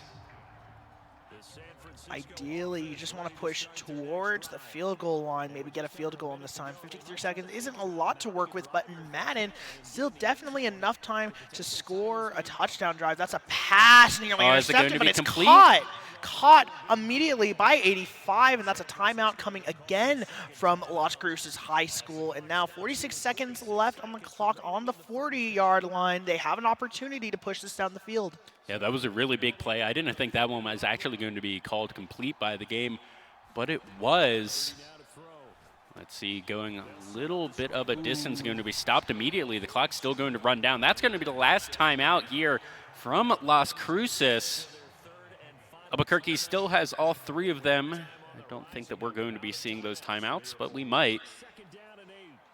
Probably not unless they plan to ice the kicker, which don't think they're in the opportunity to do that just yet. Now, fake. It's going to be a caught on the left. Jennings able to get it out of bounds at the 35-yard line. 1st and 10 again for the Las Cruces. They have 34 seconds left on this clock. Not all the time in the world. They're going to need something close to a miracle to get to this one. But if anyone has seen any of these games, it's been nothing but miracles so far. 1st and 10 at the 35. Yeah, that was actually huge to get out of bounds right there. Still have time for 1 or 2. Going to just throw that one out of bounds.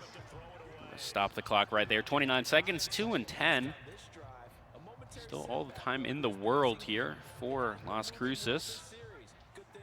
Just barely outside of field goal range, I feel like right here. But they're not looking for a field goal. They want to tie this one up. Maybe even go for the bonus point. I mean, they have enough time to run a few more plays before they go for the field goal right here. They are at the 35-yard line. Hopefully still they are. Very lucky, but gets 3rd and 10 there, not able to pick up anything, but is going to be able to run out the clock right there. Stop it, 21 seconds. They really have 1 more play here if they don't get it out of bounds. Oh, it's nearly sacked. Close. It is getting thrown out of bounds right there. 4th and 10, but they're going to go for it. Oh, no, they're going for a the field goal. Probably the best choice. About a 43-yard field goal. Pretty easy these days, and that's going to be San Francisco putting up another one, 14-10. This is going to be a kickoff, and then I think the time will expire, and then we'll have another one.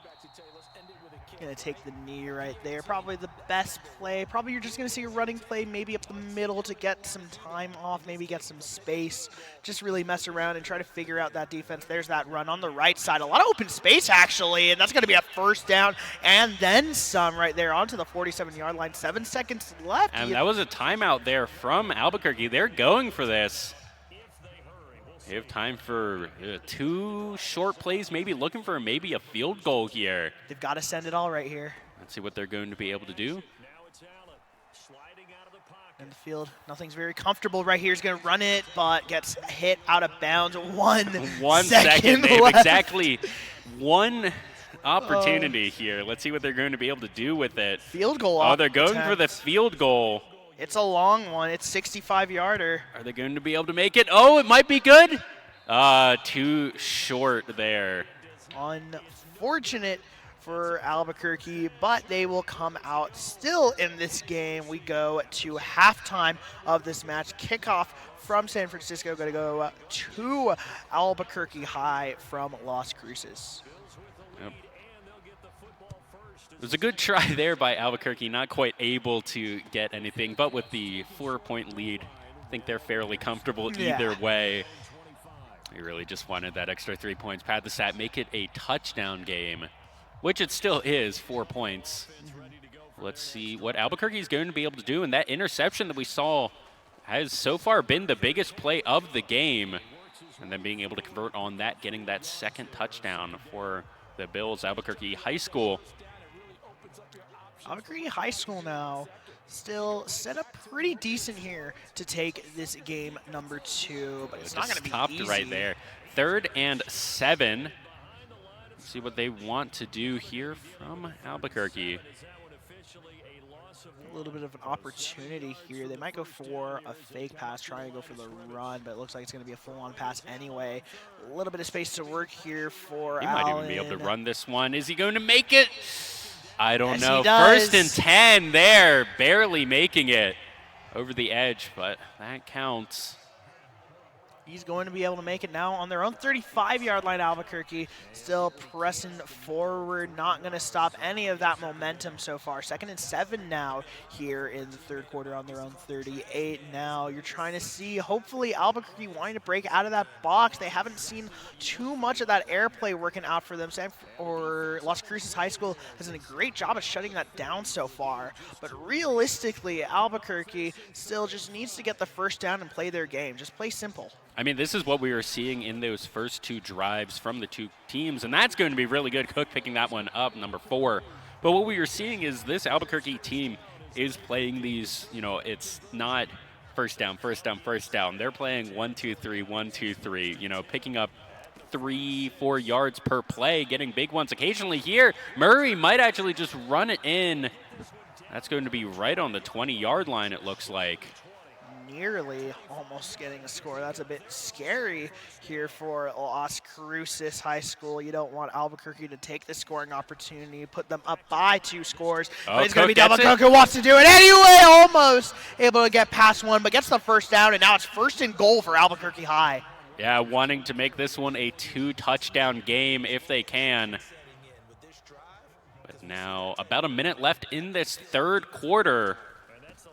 And I think that's also one of the good strategies that what we've been seeing from Albuquerque is they are playing a much slower paced game than what San Francisco has been doing, what Las Cruces has been doing, which is actually good when you're ahead because you're now just putting more pressure on Las Cruces once they get this ball back, assuming that this is a scoring drive right here.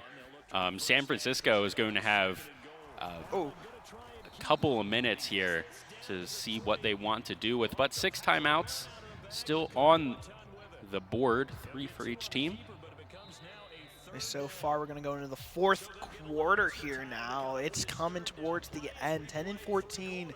Las Cruces trailing by 4 points still, but Albuquerque High now pressing onto the goal line. It's a fake, and it's just an easy walk in there.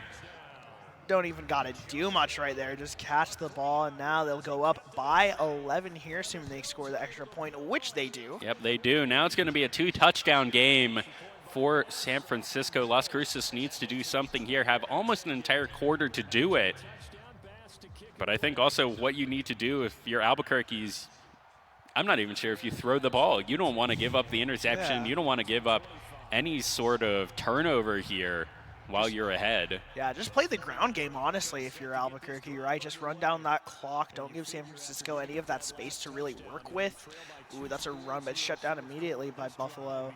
And now Albuquerque High is doing a good job of shutting down this run game coming out from Las Cruces. They were relying on that early on in the first half of this game, but now it's been kind of splintered. There's a good throw. Kittle has it, 85. Trying to get past one. It gets tackled all 3. It takes everything. Takes nearly almost every NPC coming out from Buffalo to get that guy down. What a beast, just like how he is in real life. And now 1st and 10 at their own 48. They're still trying to push on. Not going to be able to get it, though. 2nd and 8 now. Yeah, picking up a couple of yards there. Good stop by Albuquerque. Let's see, 4 minutes and 2 seconds to go, but the clock is running. San Francisco, Las Cruces needs to just get kind of a quick point here. Quick touchdown. Get a good stop and then another one, which definitely not unheard of. That is something that you see all the time in Madden, not even in Madden, in real life football. Yeah, exactly, right? And like right now, I think Las Cruces is in a pretty decent situation to be able to get a score and response to And that's going to be a Albuquerque. good first down. 3 minutes remaining. All right, let's see. They really want to just kind of get the touchdown right here. Gonna pass that far right out of bounds. And that's good, going out of bounds, stopping the clock. I actually quite like that. You want to stop the clock early so you have all this time. They know that they need to make 2 of these touchdowns, so they want to stop the clock now so that it can't just be run out on them. Exactly. Passing play intercepted! Intercepted by Albuquerque High, and now down at the 25-yard line. They have a good opportunity to run down this clock and take the win here in this game number 2, tying them up in the series score. But they still have to get down the field first. He's going to come and run out. It's going to be instantly that was a pickup of 1. Actually, and not even, that was a loss, yeah. Timeout there from San Francisco. Cruces making sure that they can't just run out this clock. But I think if you're Albuquerque, you just want to play this one kind of aggressively. If you're able to put up another 3 points, that's pretty much game over. Even if you do give up anything, you'll be a 14-point game right there. Yeah, definitely. And the passing coverage from San Francisco hasn't been perfect. And there's the first down coming out from Albuquerque High, and they're just playing to their strengths. 2 minutes left near the 2-minute warning here in the fourth quarter. Now Albuquerque High is feeling pretty comfortable. They're inching again towards Yeah, the they're Las just Cruces running side. out this clock. They're perfectly happy right now. Oh, what a perfect. Is this going to be a goal? Oh, no. Is it going to be a touchdown? No, it is stopped at about the 10. It actually must be about the 10 or the 11 or 12, but either way, that's the 2-minute warning. You're wanting to get a touchdown here. That should almost do it. That's going to be nothing picked up right there. Nothing great, honestly. Not exactly what you wanted, but you're still in field goal range right now. If you're Albuquerque High, you still have that opportunity. Oh, if you're Albuquerque, you are super comfy Yeah. right now. That was a timeout blown right there from Las Cruces. You are perfectly happy, even just kind of to give it over right here. Yeah, I mean, they just have to play the clock, running it down right there. There's the QB kneel, and now the clock still running, and it looks like they are on 4th and goal, so they will be forced to do at least something here. They're going for the field goal attempt. Seems about right. It's pretty much guaranteed, essentially. Really wanted to just run down that clock, go for the 3 points, and now there's, 40-ish seconds for Las Cruces to have to put up 2 different touchdowns. Yeah. It's even going to be more than that. They're going to really run out this clock. It's going to be 28 seconds, somewhere around there. That is honestly hilarious. Are they going to – nope, they're going for the kick. Okay, I thought they might ice themselves. I thought that would be hilarious, but doesn't look like that's going to happen. You want that just in case, because with that 14, it is now you have to get 2 touchdowns. Yeah. Whereas when it was only the 11-point, you don't want to be in that situation. No, but if you're Albuquerque, you are quite happy in this game number 2. No timeouts to San Francisco, to Cruces. Yeah. And a well-played match, honestly, from Albuquerque High. They just really played to that strengths. It felt like they had control over their offense, just a bit better right here in this game number 2 than Las Cruces. That's going to be a sack. That's probably going to be it for this game. Let's see if they're going to be able to go for a huge Hail Mary. Maybe something for the run. Oh, and it gets intercepted. Yep. Exactly what you thought would happen. Unfortunate, but a great response here for Albuquerque High School, tying up the series. It is anyone's game right now here at the NMAA State Championships for the 5A division in Madden right now. Yeah, 1-2-1 here in the series. let's see what these teams are going to be able to do in game number 3, because game number 2, we saw, I mean, we couldn't really see game number 1, unfortunately, due to technical issues, but game number 2, Albuquerque played really controlled, is how I'm going to describe that play style. Las Cruces played really aggressively, like they were trying to get those, they were getting a first down every second. They had that 1/3 or that 1/4 down conversion, but even going for that, that's super aggressive. And then they gave over, I mean, I don't know if I really count that third interception right there at the end, but that was 2 different interceptions. Yeah. The one that was huge right there in the beginning, and there. It felt like Las Cruces really just wasn't able to break out of anything outside of the ground game, right? It felt like Albuquerque High just really had control on the defensive side as well when it came to passing plays, shutting that down early, just putting on the pressure as well to the quarterback, which was just able to force those mistakes that really were coming out towards that game. But masterfully played, definitely by Albuquerque or Albuquerque High School. I was going to say Albuquerque Academy, but that's a different school here. We got a bit of the stats, and wow, 90% completion rate here for Albuquerque High right there. I mean, it's probably about the same. Well, you have the 65% completion, but I think there really were not that many incomplete passes. No. Overall, were a couple of them that were, and I think you're seeing that low score because there was a couple in that one run where they were trying to run out the clock, so they were just throwing it over to the side, which technically doesn't count, but it's a little weird. It's how the game calculates yeah. it. It can be a bit odd, maybe not 100% accurate, but no, still, those stats do still tell a bit of a story, though. You could just tell Buffalo, Albuquerque High just feeling really, really comfortable in the air, just not really too much worrying about that San Francisco defense. So you want to see that kind of change in play, kind of change in style from Las Cruces to be a bit more thoughtful about how they're going to approach the next offensive play, how they're going to approach every single down, just thinking about it, taking your time, playing your game. Yeah, and it looks like we are just going to see Buffalo versus San Francisco once again for the 3rd game in a row.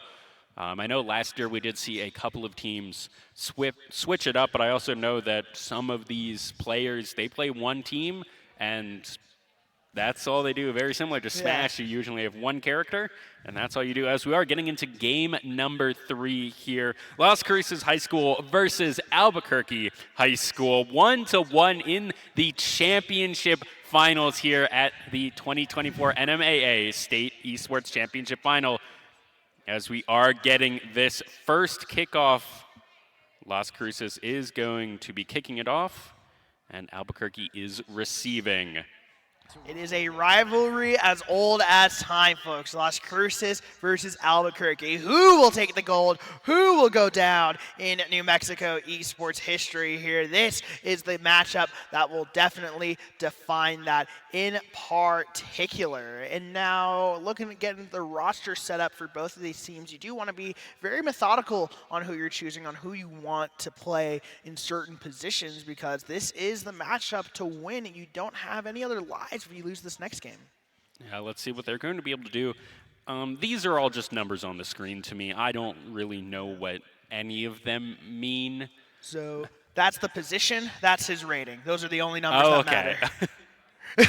So yeah, but position, rating, and then you have age, speed, strength, agility, acceleration, and then a bunch of other words that, JKM, because that's, very, very important stat here on Madden. That's definitely how I play my Madden games. But yeah, no, a very, very strong roster still looking at the ratings here for Buffalo. Hopefully we'll be getting into this match up in just a second. There we go. Everyone's getting set up there. And now it's going to be Buffalo or Albuquerque High now starting off the possession in game number 3. In game number 3, let's see what we're going to see here. 1-1. And I mean, both games, I'm not going to say blowout, but both games have not been particularly close. Game 1 was 34-14. Las Cruces winning that one. Game 2 was, 24-10. Yep. So there's been a pretty wide point disparity in both games. So I want to see if, are we going to keep it close? Is one person going to completely run away with it, as we are in 2nd and 9?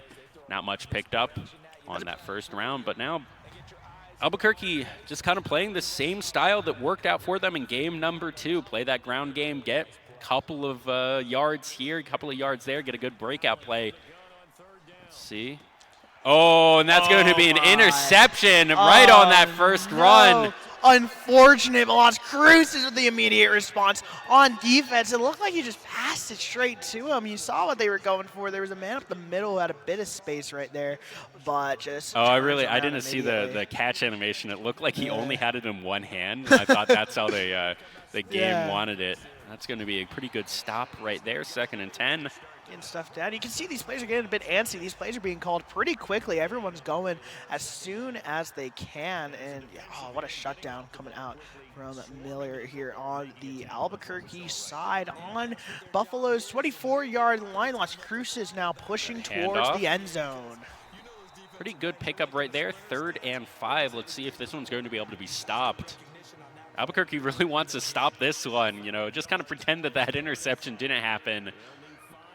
But let's see if there's going to be a breakout right here. 3rd and 5. I would assume they go for the 4th down conversion. If that does happen, that's wide open. Oh, that's going to be 1st and goal. Another 4 downs here for Las Cruces. What a great passing play, too, just seeing that opening on the left, getting the 1st down immediately. And now you're within scoring distance here for Las Cruces. They're going to get shut down immediately, though. 2nd and goal. It's the 1st quarter, still starting off, but Las Cruces looking more aggressive than ever. Now let's see what Las Cruces is going to be able to do with this. Going right down the center, getting a decent amount. Are they going to be able to pick it up? That's going to be 3rd and 1, maybe? 3rd and they stopped on the 1-yard line right up there. And so that's going to be a bit of a definitely scary situation here for Albuquerque High. Have to choose the right defensive structure. Looks like, though, San Francisco trying to maybe just push this towards the net with a running play. That's what it's going to be. Maybe, and it gets stopped. That could be huge. I mean, I assume you go for the 4th down conversion right here. All right, but is it going to pay off? It just barely does. Las Cruces gets that one in. A really good interception there. Also going for the extra point here, too. Should be able to get that, and they do go up 7. Las Cruces High School starting off the lead in game number 3 here. Now off the kickoff possession, going to be going towards Albuquerque. Let's see. Albuquerque getting possession once again. That's just going to be a knee at the 20. Oh, no, they're going to try and get something here. Ooh, and it is just barely a little bit short. 21 yards, 4 yards short. They're trying to get something. Now on their own 21-yard line, just going to be a run towards the right side, shut down, but get a little bit of distance. 2nd and 7 here for Albuquerque High. Still going to take their time. We're ending near, though, to the end of the 1st quarter. Going into the 2nd now. It's going to be a bullet pass going onto the left side. Does he get the 1st down? No, just a bit short. Let's see if we just go for a running play there to get that 1st down. Should be able to get it. Oh, and more than just get it. That's going to be a really good pickup for Albuquerque High School, ending at the 49-yard line.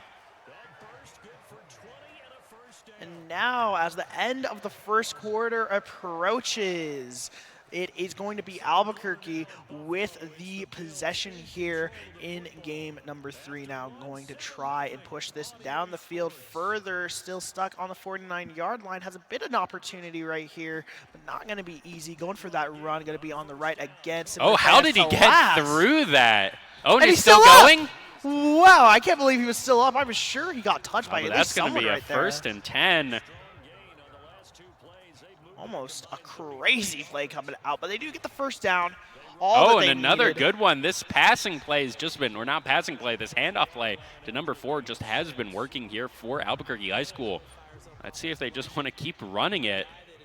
I mean, 2nd and 4, you do have the choice to do so, but you also could get a bit fancier here if you wanted to go for the pass. They're not going to do that, though. Going back to the right side, there you go. Las Cruces was ready for it that time. So you'd hope it'd be the same play in a row, but great opportunity still. Great shutdown coming out from Las Cruces High School right there.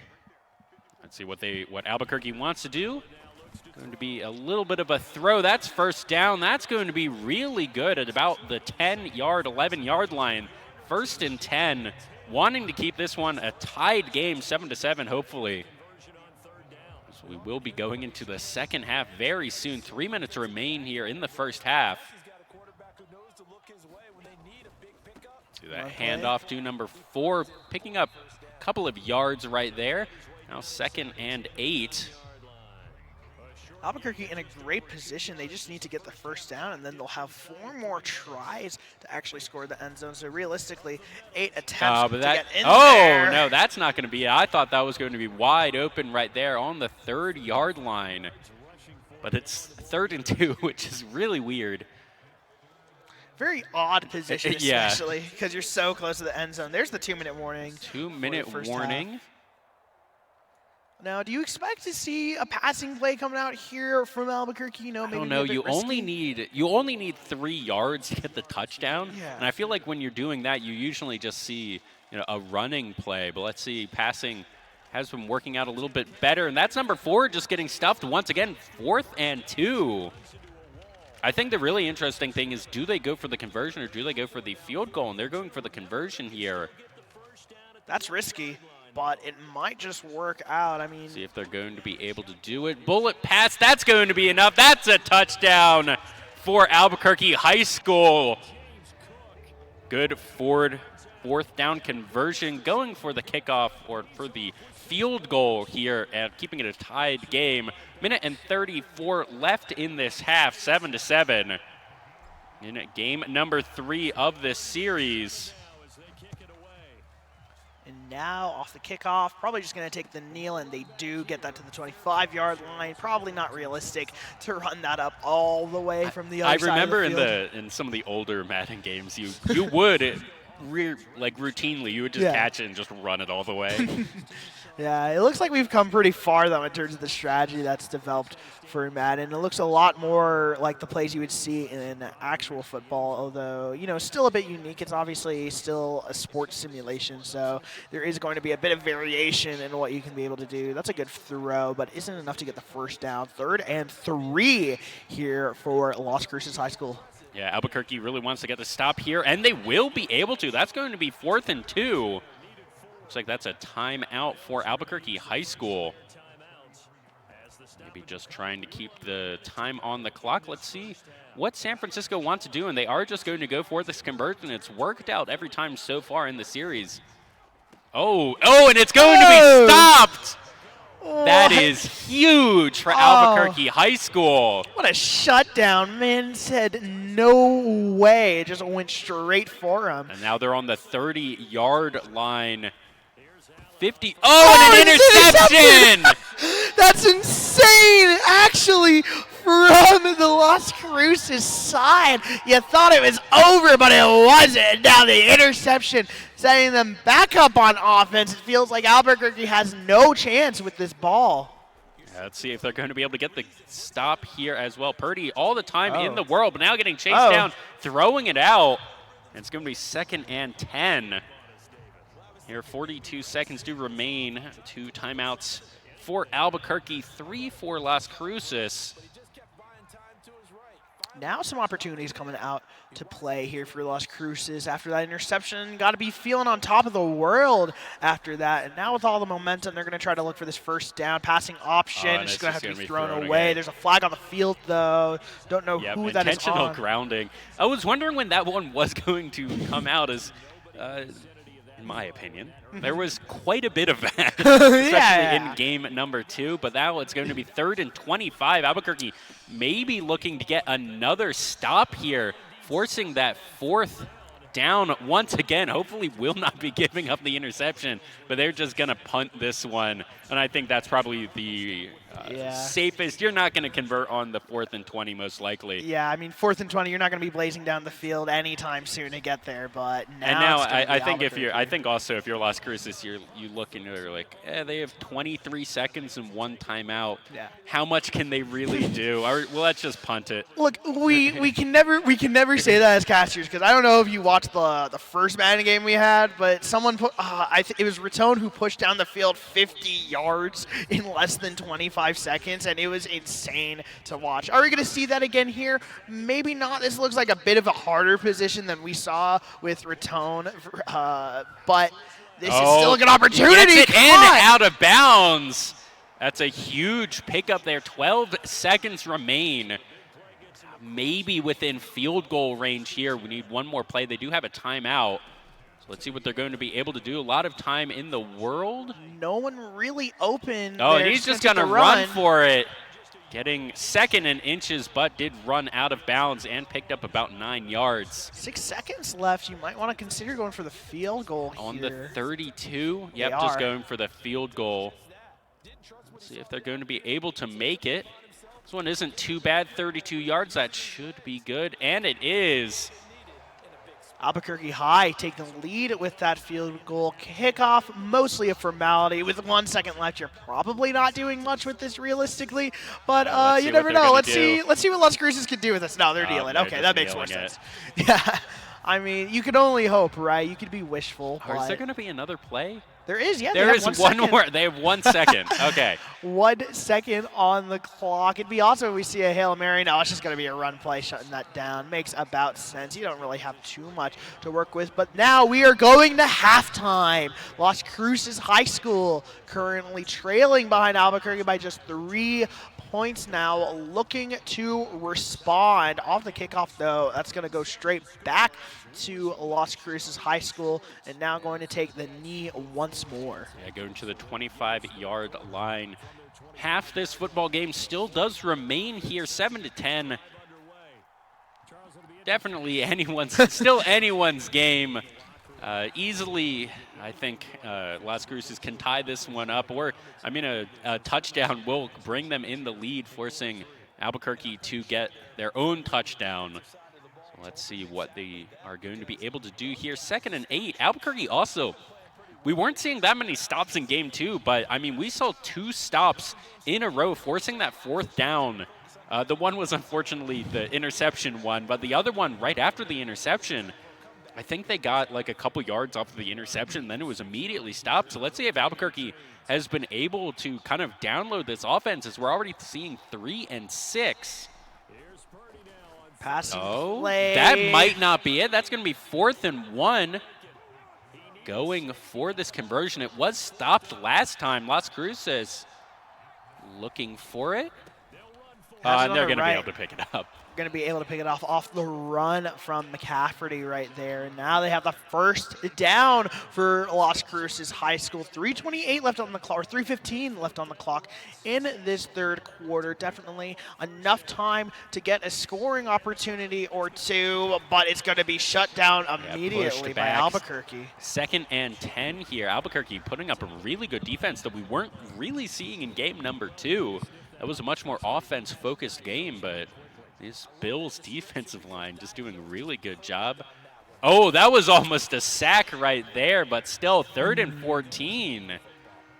An unfortunate series of events here for Las Cruces High School. You wanted to go for something a bit more, I'd say, gainful with that play, but the pressure immediately off the defensive lineman is just going to be too much to handle right now. Now 3rd and 14 on their own 35-yard line. Going to be a far pass. Gets a first down and he's going to get one defender out of the way. 2 of them have to take him down, and now Las Cruces at finally the Albuquerque 38-yard line, and now pushing on again, looking for one more scoring opportunity. Going to be a run again up the center. Going to be shut down, though. Yeah, 2nd and 7. That was a really good passing play, making it out of that 3rd and 14 hole that they had dug themselves into. Now 2 and 7. Minute and 20 seconds on the clock here in this third quarter of play. Good run up the left, has some time to work with, has a bit of space, gets around one, taken down by the other, and 23 has been the hero so far for Las Cruces High School, keeping their hopes alive by a 1 run at a time. 1st and 10 at the 19 now. It's going to be another run on the left, shut down a bit early, picks up 2 yards though. 2nd and 8 for Las Cruces. 2 and 8. Let's see if they're going to be able to do it, because we were seeing a couple of good stops here from Albuquerque. But this is going back to kind of what we were seeing in game number 2, where it was, you know, a stop on 1, a stop on 2, and then on 3, they were going to be able to get a really, like, they were getting big plays with, you know, 12 to 20-ish yards per. So that's kind of what we're back to in this game. We're definitely within field goal range so far. Oh, I really thought that one was going right over to the Bills, but no, that's going to be 3rd and 3. Fairly comfortable position to be in. Especially being so close to the end zone right here. You don't have to do, honestly, too much. That's going to be crazy. Running it down the field to get the first down is going to be it, and then maybe running some time off the clock if you have the ability to. That's going to be a first down. There's that first down, though, that we were talking about that you needed. Now 8 yards away from scoring one more. Might as well go all the way. It looks like that's what they're going to be trying to do with this. Even if you get stopped here, you're perfectly fine tying this one up, going 10 to 10, but they don't want that. Las Cruces wants to bring it to 14 to 10. Good opportunity here. 2nd and goal here now for Las Cruces High School. You want to see something great come out of here, and this might just be it. The run of the center. Yeah, he gets pushed in, and it's Las Cruces with the touchdown, and they retake the lead. All right, just going for that extra point. No need to go for the 2 points right there. Now it has to be a touchdown that Albuquerque gets to tie this one, or to take back the lead, as we are 3 minutes remaining in the 4th quarter here of game number 3. Are they going to go for the run? Nope, they are not needing that one. Bringing it to the 25. 1st and 10. All 6 timeouts do remain, as Albuquerque want to take this one. Looked very convincing in game number 2.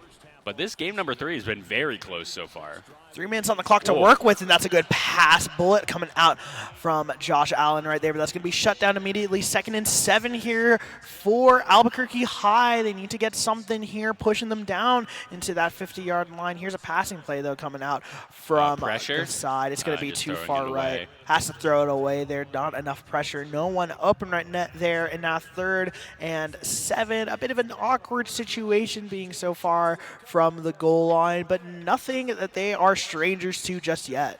That's going to be a pretty decent pickup right there. 4th and 3. Let's see if they want to go for this conversion. It's a little bit risky being on the 32-yard line. That is going to be really easy if it doesn't make it. Let's see what Albuquerque decides to do. Looks like they may go for it. No, that's going to be the 2-minute warning. 4th and 3. It's a hard situation. You know, you're at your 3rd and 2. Realistically, most people would tell you just to punt away the ball. But in a situation like this, you really can't, because you can't give San Francisco that time to even grow their lead. That's a run off the middle. That's a great pass, too. Gets that first down off of the 4th. And now 1:56 left on the clock, slowly pushing towards out of their own side, but still in their own box. And I believe that was a timeout there from Albuquerque. Here, Allen, pretty much all the time in the world. That's huge. Oh, what a beautiful throw, and that is masterful right there. Gets the first down. No huddle. You're going to get 13 seconds off the clock right there. In 1:30, it's slowly pushing down. Albuquerque needs to run this clock just a little bit, but they want to go for glory. Couldn't find anyone, though. Has to get rid of that, and now 2nd and 10 for Albuquerque High School. So close, but yet so far to the end zone. Let's see what they're going to be able to do, and they need to get the touchdown. A field goal will not cut it. Looking to go very, very far, and that's going to be good. 1st and 10 on the 12-yard line. Not sure what we just saw right there. That exactly. It looked like someone dropped it. I'm not entirely certain. It looked like they spiked it, and then he got tackled, and then he was, I don't know. I'm not 2nd and 10. Certain, but it's 2 and 10. Yeah. Video games are so fun, but he's going to have to throw that away right there. 3rd and 10 again for Albuquerque High. A bit of an awkward situation. You probably just want to go for the run here, realistically. Let's see what they're going to be able to do with it. They probably still try and go for the 4th and 10 if they really have to, but that's going to be huge. No, it's knocked away. I thought that was going to be complete, but no, really, really good play there from Las Cruces, and they are going to go for this one. Looking for just the touchdown right here, 12-yard line. And there it is, touchdown for Albuquerque High School. Straight down the middle, and that is a beautiful response coming out from Albuquerque High School to take back the lead again from Las Cruces. And now 52 seconds left on the clock. Las Cruces High School in a bit of an iffy situation now. Has to get the ball down the field really very quickly. And now also for the scoring opportunity, that's going to be in the end zone, probably taking the knee, and they do. Yep, it's now going to be 14-17. Only a field goal separate these two teams. So San Francisco does not need to make it all the way down the field. They're in a decent spot here at the 25. Let's see what they're going to be able to do with it. Good throw. Not going That's to be enough for the first. Or second and fourth timeout used from Las Cruces High School. Now some opportunities you want to see. Hopefully a long play. Try to get that ball down the field as far as you can. It looks like that's what they're going to be trying to do here too. Has a little bit of space to work with. Has a receiver covered by a bunch and almost picked off. But luckily it's out of bounds. 3rd and 4 right now for Las Cruces High School. They're getting a bit angsty right here. Just got to take your time. Just got to figure out your play. Don't rush too many things because you know that Albuquerque is expecting something. Let's see what Albuquerque can do here. They want to get this stop, but it is not good. But that is still going to be a timeout forced. It is 1st and 10, but only one remains. And they're only at the 38-yard line. So even though they did let that first down through, Albuquerque still playing super defensively, just trying to run out the clock here. Now let's see how this is going to go. Passing play coming out from Las Cruces. Almost picked off, but he gets it over. He jumps over one, gets the first down as well. And now off the sideline, out of bounds. They're at the 48-yard line. 34 seconds left, and it's still doable here for Las Cruces. Yeah, that was really big to get that one out of bounds. Stop the clock there. 34 seconds. Opportunities coming out again. You might see the running play coming here. 1st and 10 here for Las Cruces. There's a fake, actually. Now you have someone on the left right here. Opportunity. Oh, and it's intercepted. It's picked off by Albuquerque High. And now, with 27 seconds left, all they had to do is run it down, and they will be 5A state champions. Let's see. I'm assuming we're just going to see the knee right here. There There's it is. one. That's it. That is game over. And Albuquerque High School are now your state champions of Class 5A. And it was a hard-fought battle for both of these schools. But eventually, there can only be one victor, and that will go to the Bulldogs. Well, actually, wait, that's not a. They're both the Bulldogs. That will go to Albuquerque High School. Congratulations on your 5A state championship. Yeah, Albuquerque High School losing game number 1, but bringing it back. As that is going to be the Buffalo Bills taking that one, and that was a super close game, 14-17. Just really good play from both teams, and I liked how we saw the kind of evolution of the play styles throughout all of those 2 games that we were able to see. I know. It felt like they were adapting midway through to how that play was. They were getting so complex and they were thinking so intricately that it was really, really hard to see what was going to happen with either of these teams. Absolutely. Well, thank you for joining me on this cast. It was a lot of fun. Anything left to add? Nope, no much, but I wish you all the luck. Congratulations to all the teams that have won. Congratulations to Albuquerque High School on their victory. We're going to get Splatoon coming up your way in just a second. Don't go anywhere. We'll be right back.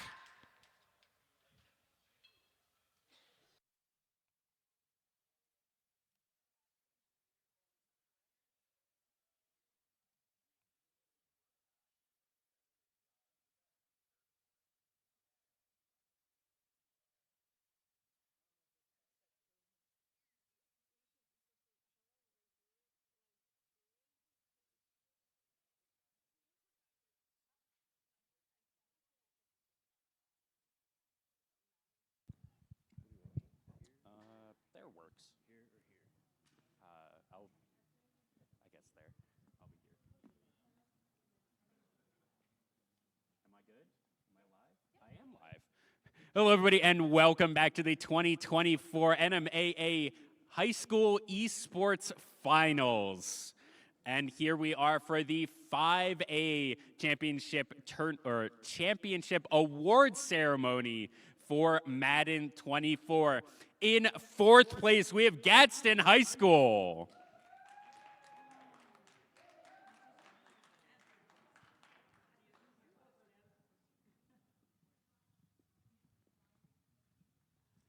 And also in third place, we have Gadsden High School.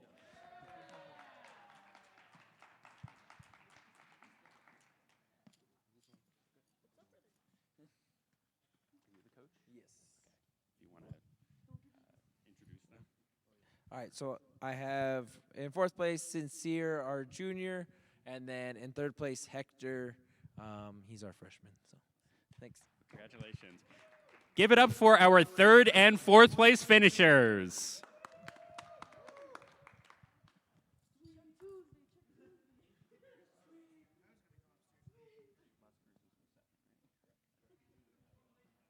And your runners up to the state championship. In second place, we have Las Cruces High School.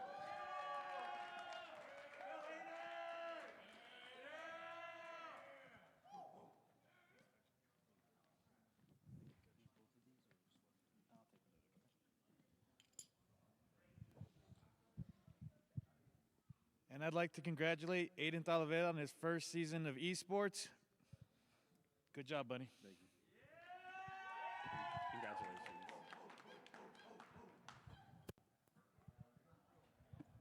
And your state champions in the 5A division for Madden 24 is Albuquerque High School.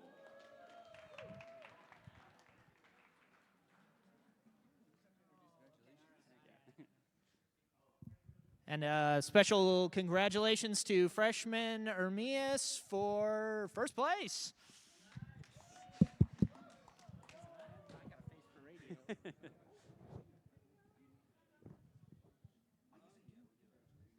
Congratulations once again to all of our Madden winners. And don't go anywhere. We will be right back with Splatoon action.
Welcome back to the NMAA 2024 Esports States Finals. We want to give a quick thank you to all of our sponsors here for this event. We wouldn't be able to put it on without you. They are Play Versus, the New Mexico Activities Association, ASUS, Albuquerque Public Schools, Xfinity, Newsenda Credit Union, Cooperative Educational Services, Riverside Technology, Inc., and the Army National Guard. And without further ado, we are going to go into the A through 4A championship finals in Splatoon. We have Highland High School versus Silver High School. And now, to get us into game, I'm going to throw it over to our casters, Pokey Joe and Bean Senpai. Hello, everyone. Hello. So today it's Silver High School versus Highland High School. Silver High School. Their record in the league has been 6-3, 6 wins to 3 losses. And Highland is an impressive 8-1. Impressive. It's just 1 loss. So you think they're going to win this, or do you think Silver can do it? I don't know. Haven't seen these teams play too much, but I do know that you can never predict the outcome of a Splatoon match. You're right, especially Turf Wars. Especially Turf Wars. Yeah, it's just you're winning the whole game, and then last 10, 30 seconds you lose. Happens to me all the time, actually. Yeah, so right now we're just waiting for the map for Turf Wars, and we'll get started.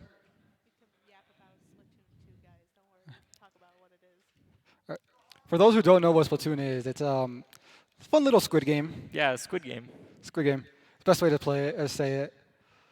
You play as Inklings or Octolings. There's a species in this game. You use different weapons to splat your opponents and ink the most turf. There's other game modes too, like Splat Zones, Turf War, Rainmaker, Guitar Control, Clan Blitz. They have their own little gimmicks, but gameplay is very similar. Yeah, it's a first-person shooter. Third person. Third person. Damn Yeah. it. You're right. Yeah, third-person shooter. Very unique. There's not many other games where you can just like swim through the ground, basically. Yeah, it's very different. Swim on the walls else. too, jump off them. You use things that you use to paint in real life as actual weapons. So nothing like it, really. Yeah, I mean like there's ink brushes, the things you use to paint walls.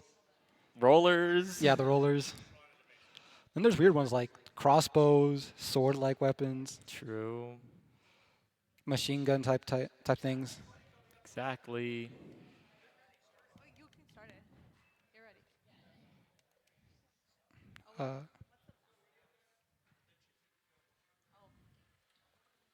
Just waiting for the map confirmation from the team.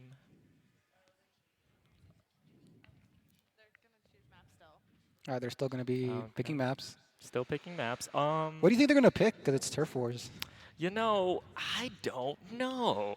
There's so many different maps. They're probably going to pick something flat. I bet you like Umami Ruins or Hammerhead Bridge. But we shall see. We shall see, yeah. My favorite would be Sturgeon Shipyard. It's just one of my favorite maps. But Turf War. Not for Turf War, but I still really like it. I mean, it was the first map I played in Splatoon 3 due to the Tricolor or the Splatfest. This guy. He okay. wants Sturgeon. It's a good map, okay? That's not it for Turf War, though. Yeah, I guess. Let's see, what other maps could they pick?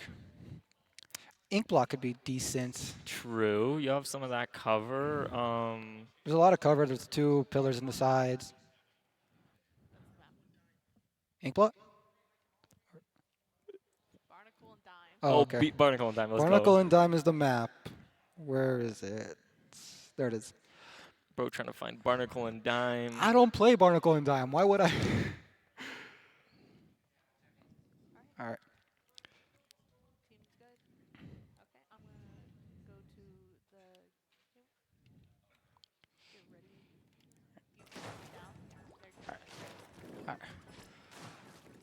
Right now, all the people with the Mac or Mick in their name is Silver High, I believe. Yep, and the people, Girly Pop at, I don't even know how to pronounce it. Askna? I don't know. Mocha and Squiggleton are Highland High School.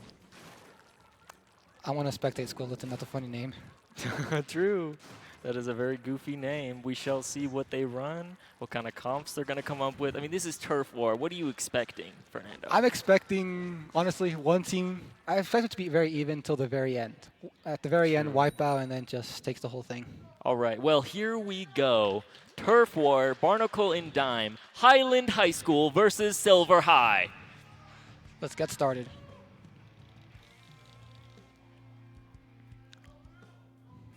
It's taking a while. All right. Cyan color is Silver High, and purple color, or pink actually, is pink. Highland High School. See, Mixed Sprite starting off, blah blah, but okay. They have interesting comps this time. Different from the practice. For sure. Pushing Looks in, like that's good. Pushing in. Already, one of them down on the other side. Two splattered already. Looks like there's been a trade situation. Ooh, Dynamo. Ooh. Oh, and the blob goes down. Ooh, Girly Pop survived that. They're 2 down. They should push in right now. They have advantage. If they push here, that could be really big for them. Trying to get the little flank. Didn't work, but it's actually working. Oh, right, one down. Two down by McFries. They got to push. They got to are push. popping off. Tacticooler, though. It could work for them. True. Running away, okay.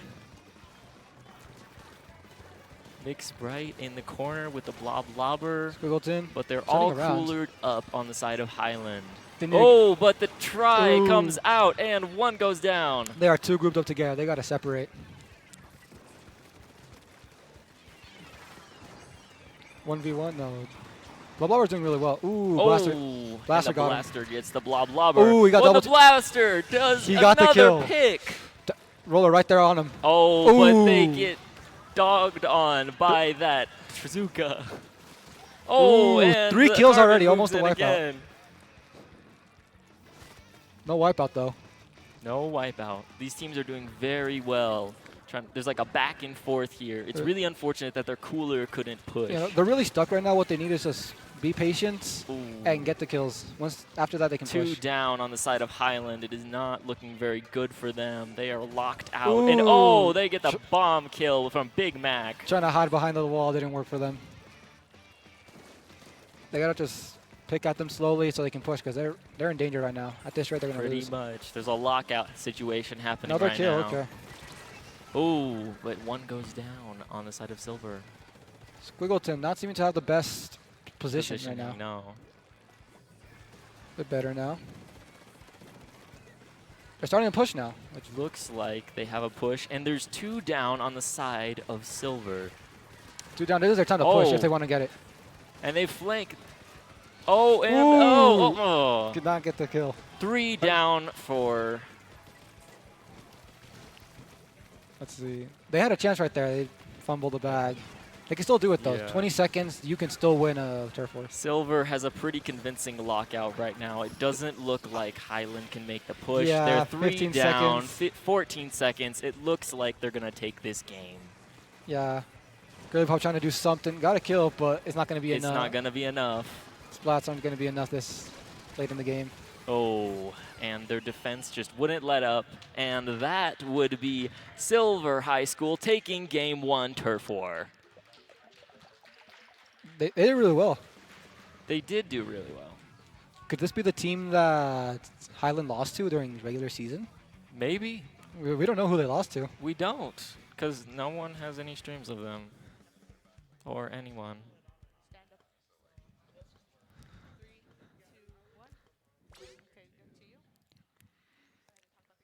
This was a really interesting match. I think Highland had a chance. It's just they panicked too much, it looked like. Yeah, and they also couldn't really get a push. When Silver took over like mid, they kind of pushed Highland back into the corner. Yeah. And almost all the way to their spawn. And every single push they had couldn't quite get past that defense that they had. Yeah, I mean, Highland had one chance to push, but they fumbled the bag. Yeah. With the 1v1 with the slosher versus, I think it was a shooter. Also, Silver was running a lot of shooters. Yeah. And they had a lot more mobility than Highland did. Good point. Highland just couldn't establish that foothold that they needed so that their team could win the game. Yeah. I'm curious to see how the rest, because Turf Wars is an interesting one. It's not the same as all the other ones. Because Turf War, it's literally just you paint the ground, and that's how you win. And it can go any sort of way. Yeah. But with these other modes, you have to be a bit more strategic with everything you're doing. There's an actual objective. It's not just do whatever. Like on tower control, you jump on the tower right to the goal. Rainmaker, grab the Rainmaker, take it to the goal. Clam Blitz, break the barrier with a bunch of clams that you gather from all over the map, and then throw little clams in to get knockout. And Splat Zones just ink the middle section. You don't have to ink the whole map, just one or two specific sections. Exactly. So, yeah. Right now we're waiting on the map stage and the game mode, which I believe Highland is going to pick the map because they lost, right? Yes. They counter. Losers will pick the map.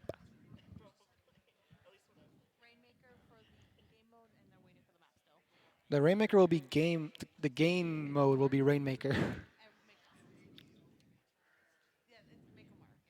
On Mako Mart. Mako Mart Rainmaker. That's actually a good Rainmaker map. Very good Rainmaker map. It was actually in rotation right before the Splatfest. True. So they might already have practice on it. That's why they pick it. Maybe. You never know. You never know though. Like both teams could have been practicing before got into Mako Mart. Both teams could have been just winging it. You never know. That too. They could have been playing Turf Wars this whole time. True. I saw one team doing a 3v2 in private battles. Really? Okay. Yeah. Yeah, I know Clovis was just doing Turf Wars and Rainmaker. And I know what you mean. All right, let's talk about this map. What do you need to do to get a push, to win, to break through their checkpoints? Well, first you want to start off with a flank. Flanks are really good in this map. It's really easy too with rollers, brushes. I wonder if they'll be running any of those this time. Yeah. Well, it's one of those maps where it doesn't snowball a lot, but there's a lot of flanking opportunities. There's a lot of walls you can go up and get the advantage and take over those anchor positions. So it'll be really interesting to see what team kind of pulls off this next win. Yeah, I think if they get the little base for the other section, they can really take control. And the good thing is they can distract them on one side while the Rainmaker goes to the other side with one other person. For sure. All right. Looks like the game will be starting now.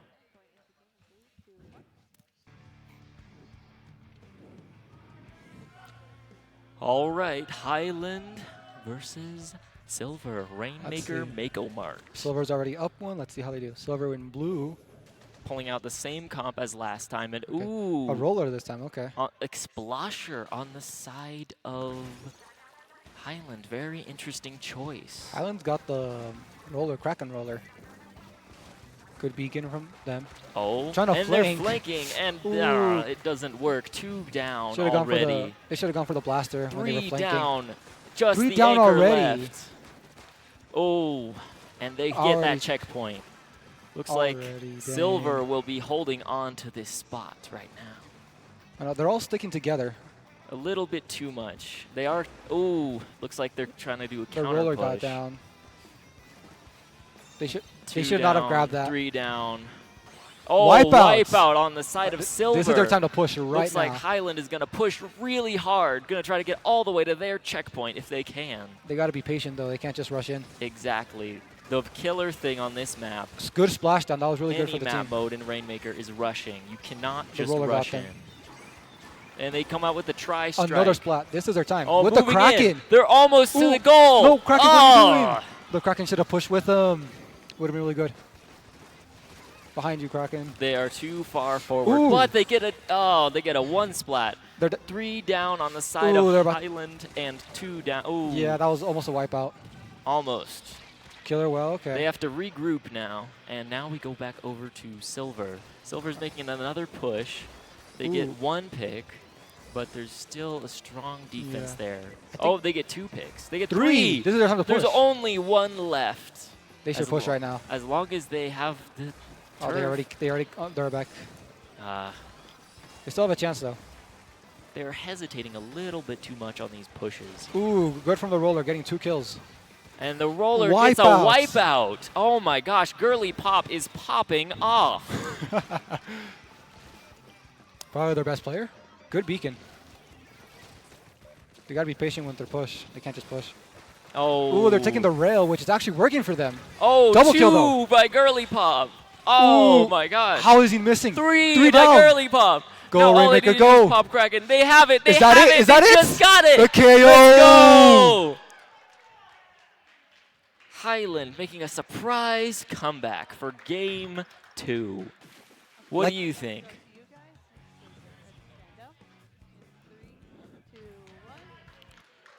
That was a really good match, I gotta say. Whoa, that was great. They completely turned it around. They did. They were down. The other team was pushing them, but they said no. They had this one really good roller, Girly Pop, coming through, sharking, getting those kills, getting those picks, and allowing their team to move forward and capitalize on that and push all the way to knockout. They're also a really good Kraken, which really helped them for the first push. That wipeout did a lot for them. If they didn't get that wipeout, I don't know if they would have been able to push that time at least. True. Silver was pretty good at defending with the shooters. The one thing that Silver did have was a lack of range, though. They had a lot of shooter-based comps where they couldn't seem to push anyone with range. So that's why they had Explosher, and that's why Slosher really countered that well.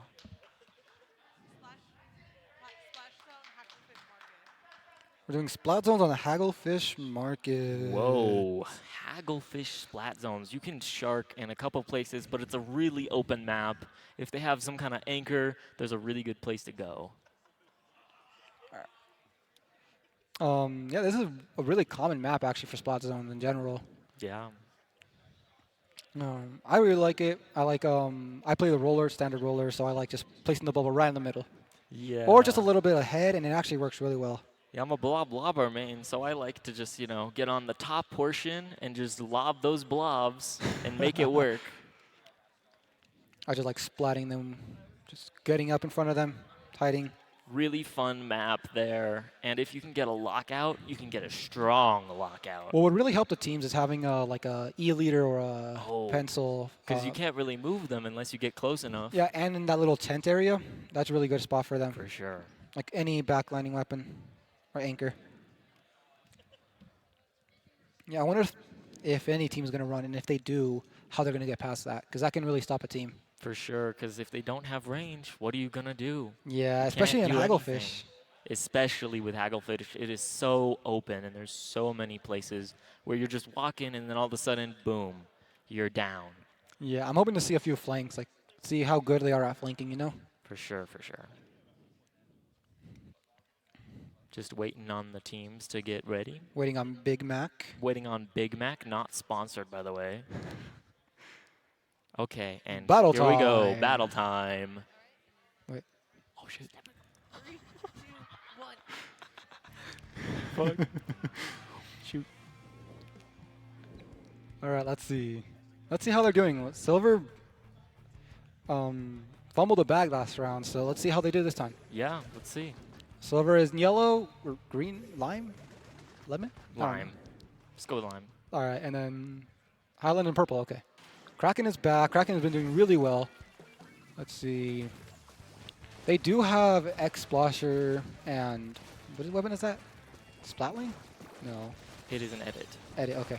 On the right, already a flank from the carbon roller. They traded. But it does not work exactly. The blaster trying to get them. Good Booyah Bomb. Oh, Girly Pop trying to flank and Gets so the far doing pick. it well. Oh, gets the Wait. jump. Oh, Ooh. not quite. The carbon roller got her. Looks like Highland is down 3, and Silver has the chance to push now. See, they do have the splatling up top, so that's going to help them a lot. They both got downed already, though. Ooh, that's not good. I just realized they have an arrow spray. How do you feel about that? It works though on splat zones. It is splat zones, but still. You can use Booyah, you can get the zone, and you can move people out like that edit Good up point. there out of the place. Splash down, but manages to kill, spot the carbon. Get one good pick. Oh, but another Kraken goes is down. back in. Kraken is coming out. If Is it they gonna- can get a pick, this would be big. Didn't get Looks any like they get splats, it zone. looked like. Booyah bomb from the arrow spray. Oh, but they lose zone. They get a splat. Looks like they have a flank, but ooh, Good three flank from the down, roller. 3 down. Wipeout almost completely by her. Let's go, Girly Pop. Popping off once again. Almost completely by herself. Yeah, unfortunately. Good going for the. Going for the soda. Cool. Nice. Getting a good push. They are flanking, but they don't know that. Let's see who's flanking right now. Oh, and one goes Ooh. down in zone. 2 goes down Ooh, in with zone. the Zuka. Oh, but the Zuka Minus the comes splat with a 2, clutch. 3 of them look like. Wipeout on the side of Highland. This is a very dynamic match. It's very back and forth. Are they gonna push? Ooh. They were, but they just got. I'm surprised they didn't get splattered from that. Looks like they're trying They're to sharking right now. get. Mocha's getting through though. Ooh. Splashdown, which did not work as Doesn't they get planned. it. Another Booyah bomb. They are both 2 down, so we'll see how it goes. It looks like, as of right now, Silver has a pretty convincing lead, and they are locking the Highland out. They can't seem to get a foothold for long enough to get the lead. And they just broke penalty, so we're going to see. Okay, let's see. Unless they can make a push and take everything Good back. splashdown, The getting splash 2 down. down. They just got to defend. Carbon. It doesn't The look wipeout. like Okay, that'll okay. work. Wipeout on the side of. Good from the X-Splasher. Try to be a little bit more pushy, I would say. Flanking on the left or right. Looks like we got a little flank here. And they It's get a work- pick. with a killer. And they, Ooh. but they're down to the roller. Girly Pop once again. MVP. Wipeout. Wipeout. So this is their chance. They can definitely still win this. They should start inking the enemy base. Or just like Yes. their area so they don't get any place to flank or anything like that. If they don't get a... Oh, and the Ooh. sharking. The sharking is Manages. working. Girly Pop is behind. No one Ooh, knows the it. And they Kraken! pull out the The Kraken! Kraken and they get another pick. They're 2 down. They're 2 down. Is this going to be it? Maybe. Oh, 3 they get down. a third one.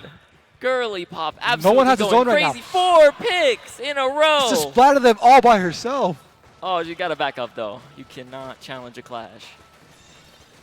Girly Pop is probably their MVP. Literally. Another flank. Ooh, the And Booyah a bomb. Booyah. I don't know. Oh, but it looks like they took the They lead. took the lead. They took the They lead. took the lead. Is this They're it? 6, 5, 5, 4, 4, 3, 2, 2, 1. That's Girly it. Pop. Oh, my gosh. Highland coming through with the surprise win in the last few seconds. Especially because they were down at first. Like they were like 23 to like 54-ish, something like that. Very dynamic match.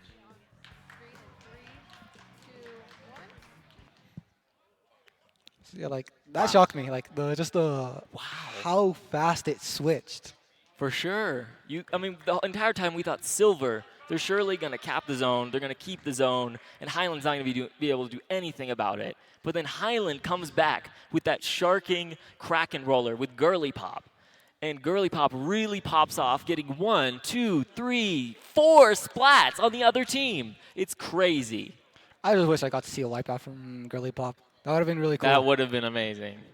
Very close match, but Highland pulled through with the W.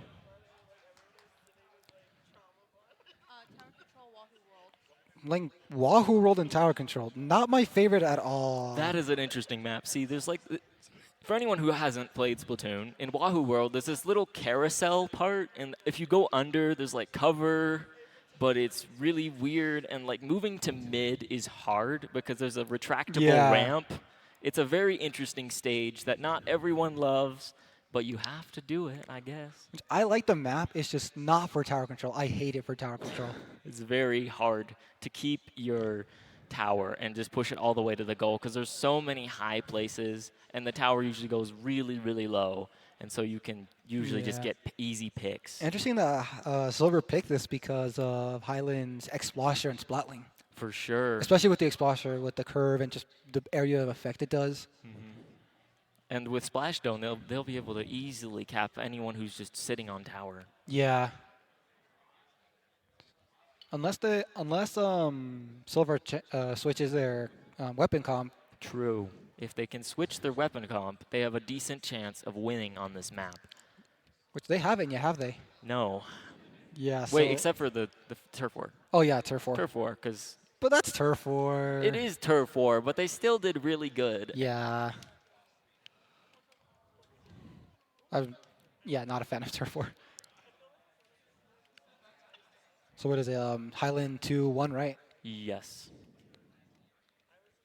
So let's see. I hope they're able to. I hope Silver wins this match so we can go to the final match. Yeah, we would really like to see 5 matches from this. But if not, congratulations to Highland, I guess. I do want Silver to win this next match, though. We got to have that upset. Yeah. We love, as commentators, we love that upset. That's what we live for in Splatoon.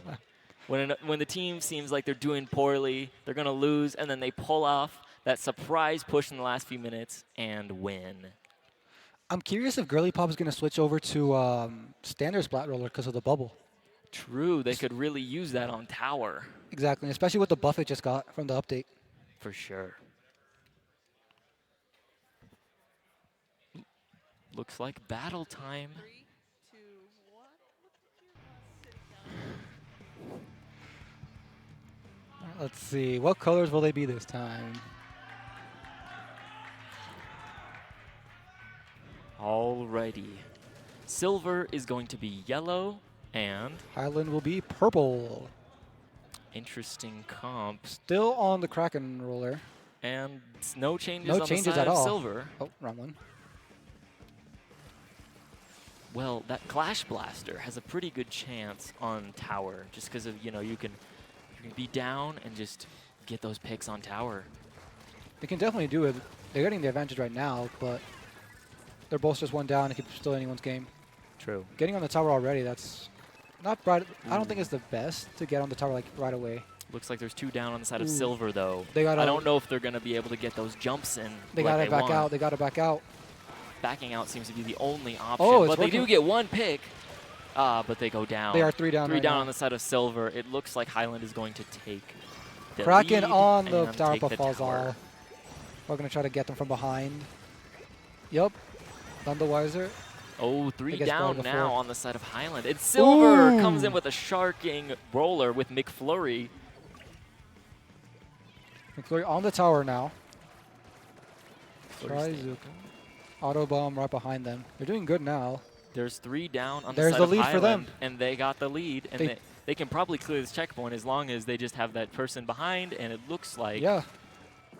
they got Who has this. the? Oh, the blaster has But the. they bubbler. have 2 down. This could be Highland's chance to Try come Zuka. back. Yep. Zuka coming out, getting 1 pick.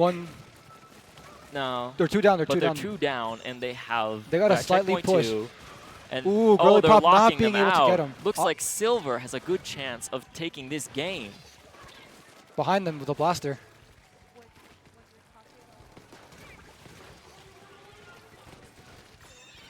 All right. Bro. I didn't know. Okay. Mocha down. They're on tower again. Looks like they have Squiggleton that. trying to get them. Unfortunately, the blaster's stopping them. Looks 2 like down, there's though. 3 down 3 on the down. side of Silver, but 2 down. 2 Oh, Wipeout. on the side of Silver, so it looks like Highland is going to take that tower. Silver does have the advantage, though.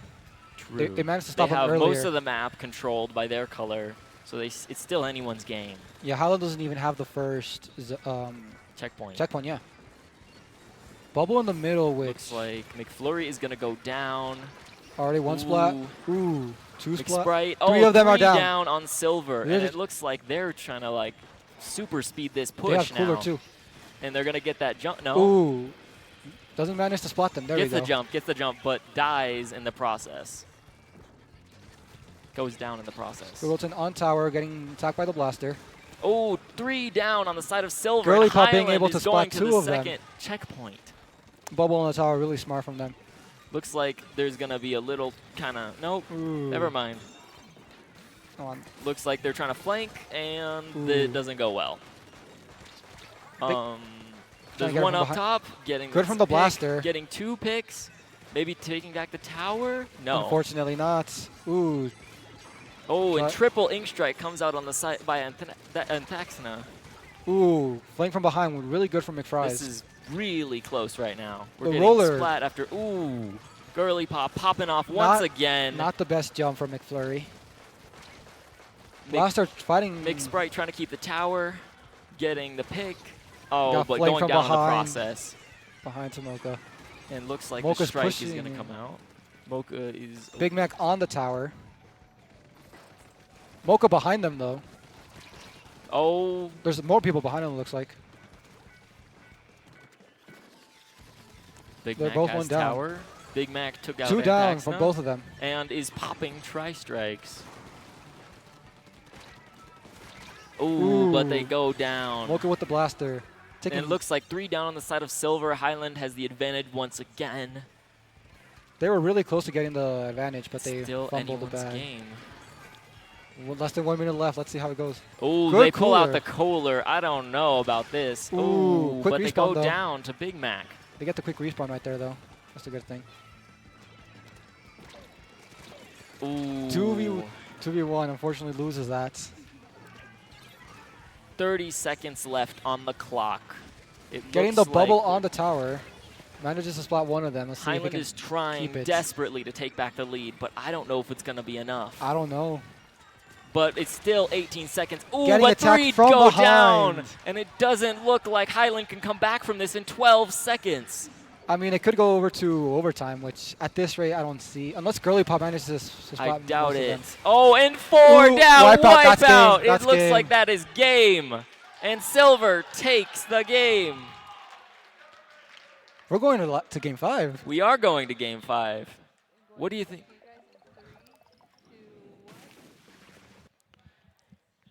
Game 5.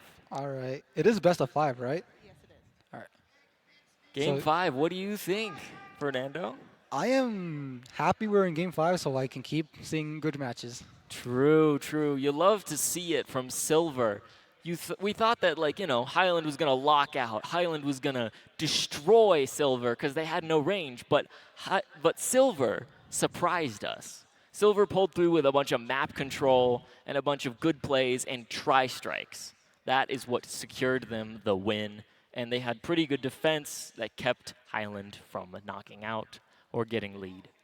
Yeah, they did really good at picking Wahoo World of All maps. True. Again, I still hate it, but they did really well They picking did that map. extremely well on Wahoo World. That map pick worked so well to their advantage, and they were able to take the game.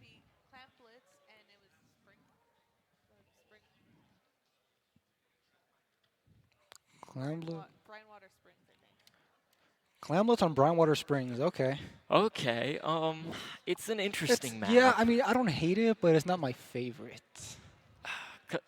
Clam Blitz in general is a very volatile mode where anything can happen. Anyone can win. Anyone Yeah. can get the lead. Just a single super jump can make the difference between a win and a loss. Yeah, at least they patched the Kraken strat. True, the Kraken strat has been patched for those of you who don't know at home.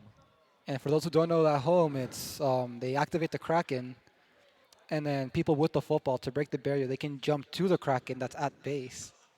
The thing is, they can't splat the Kraken. Kraken is invulnerable, basically. Exactly. Well, who's the favorite in this match? I don't want to be biased. You don't want to be biased. How are you biased? I don't know. Who do you... let me see. You're rooting for Silver, aren't you? I ain't saying who I'm rooting for. Who are you rooting? How about you say who you're rooting for? I see. If you say it, I'll say it. All right. Here we go. All right, starting the match here in a few.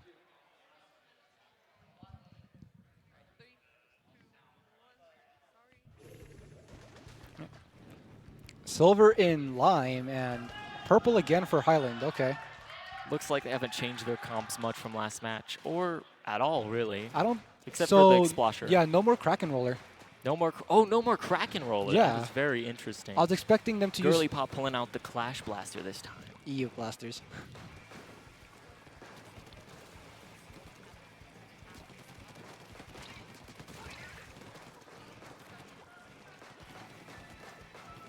Oh, okay. Just got splattered by Squiggleton. Defending the base. Looks like there's 2 down on the side of Silver. Looks like they got the... Ooh, 3 down. Oh, no. Mocha splatted. Person with the football. Oh, and 3 strikes come out on the side of Silver. They managed to They're get the trying football push, back. but they can't. Looks like Big Mac goes down. Highland keeping a pretty good control, not making sure that nobody gets that clam in. It looks like they're trying to rush just to get the clam, which I think they should just try to get new clams. It for a looks new like football. Highland is making a little bit of a counter push here, though.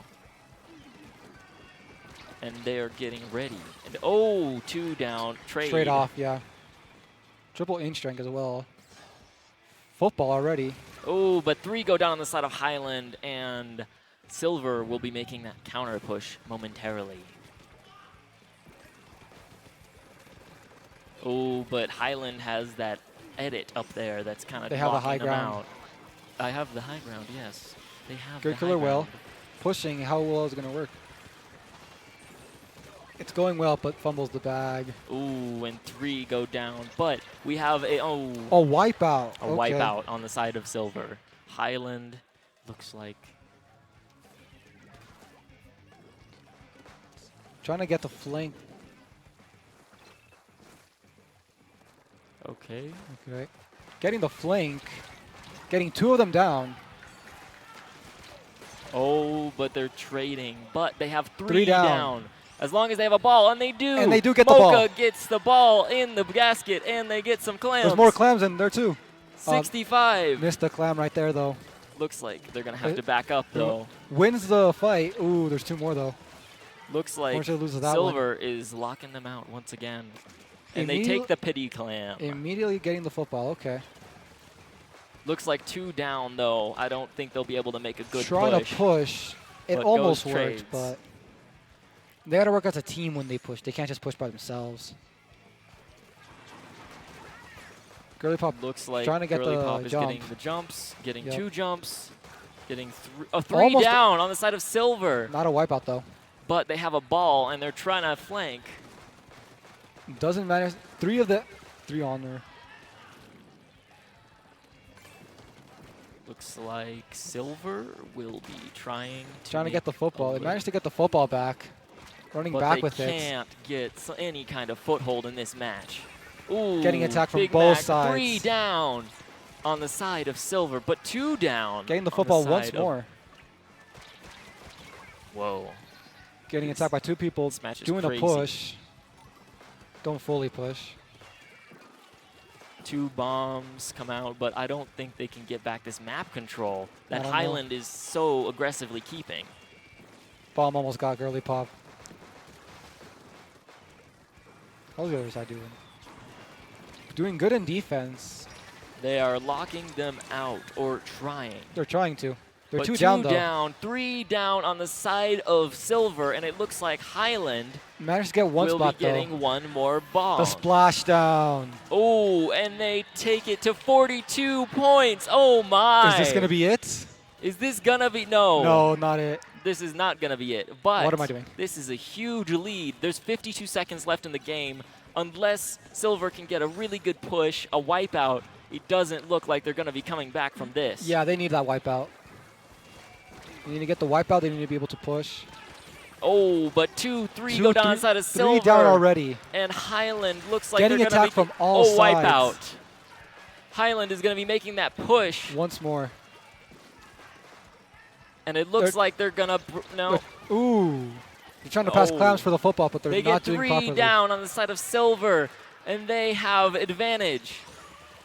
But they go managed to down stop him to right Big there. Mac. Ooh. Oh, but 2 pull out, and Football. they get the football in there. 39, 36, 33, 10 seconds 30, left. 8 seconds. It doesn't look like Silver can come back from this at Unfortunately, all. no. 24, 1, 0. That's game. That is game, and Highland will take the set.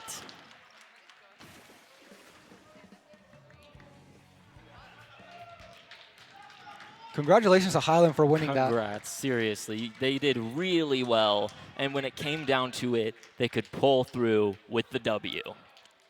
I'm most surprised because of how the first Turf Wars went. Highland was just trapped in the corner all of Turf Wars. Yeah. They managed to bring it back, though. Congrats to them. They did really well. For sure. They could get the Sharks. They were honestly just a really good team. They had the coordination. They had the moment. They had the sense. They pushed when they needed to, and it worked out so well. And they managed to get 3 wins. Yeah, 3-2. 3-2. Girly Pop really did a bunch. I feel like Girly Pop carried. Girly Pop popped off the entire match, was getting a bunch of Definitely. splats, getting the Sharks, and absolutely destroying the other team. Especially with those almost wipeouts. Just Oh, Girly Pop 3 taking splats in a row. Crazy. in what was it? Hagglefish Market, the back-to-back, splatting all 4 people. For sure. Near wipeout. That was a very impressive game.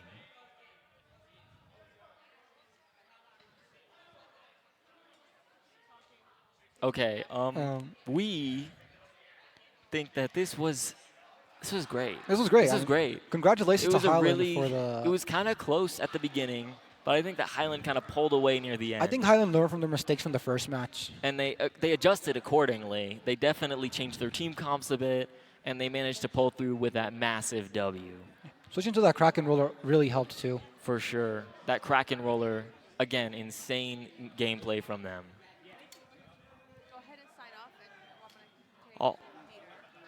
All right. Well, it looks like that's all the time we have for the A versus 4A. We'll be back soon for.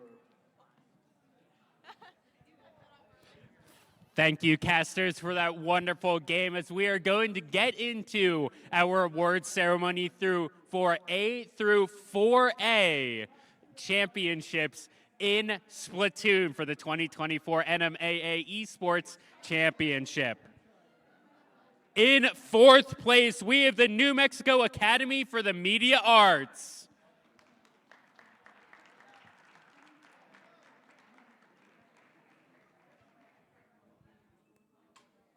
Are they still here? Are there any representatives for the New Mexico Academy for the Media Arts in the audience? I guess not. Good for 3rd? Yep. Okay.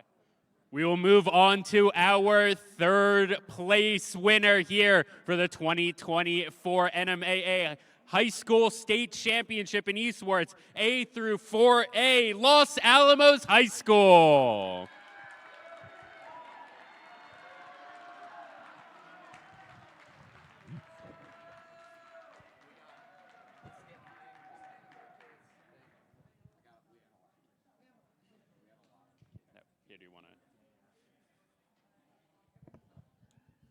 All right, first up, we got our team captain, Caden Colson.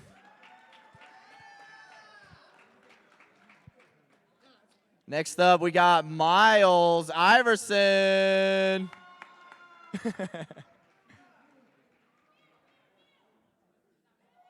Next up, we got Luke Patterson. Next up, we got Mr. Ralston Hoffer hitting the gritty. Next up, we got Virgil Senior, a.k.a. Tally. Next up, we got Mr. Ben Stringfellow.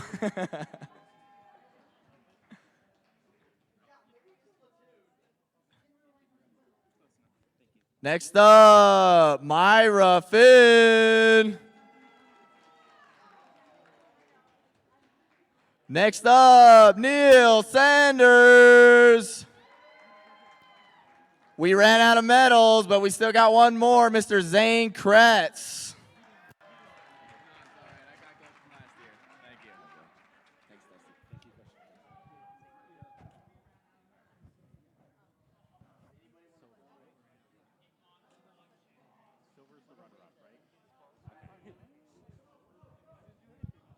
And now for your runners-up for the 2024 A through 4A division in Splatoon, Silver High School.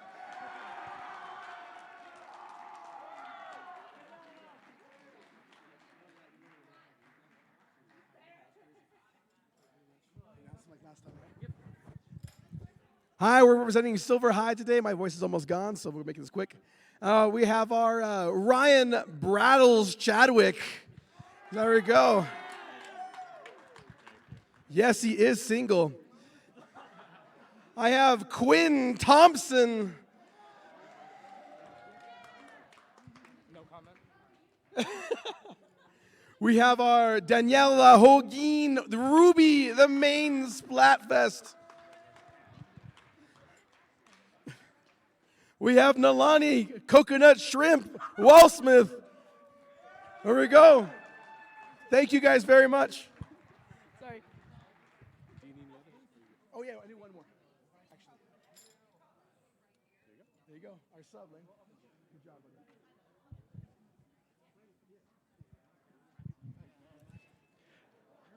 And now for your state champions in divisions A through 4A for the 2024 NMAA State Championship in Splatoon, Highland High School.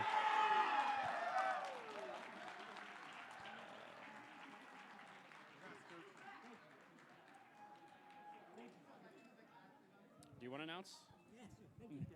announce? Thank you, guys. Thank you. And I want to welcome our team captain, Keenan. Come on up. Get your medal, sir. Well deserved. Come on. Yeah, don't be shy. And then we have Caleb. Yeah. Gotcha. Cool. Thank you, Caleb. Now we have, sorry, Girly Pop. We have William over here. Come on, William. William, yeah. And then we have Athena, lastly. Yeah. Woo. All of you guys did amazing. Thank you. Could not have done it without you guys. You guys are awesome. Cool. Thank you. Cool. Congratulations. Thanks. Thank you.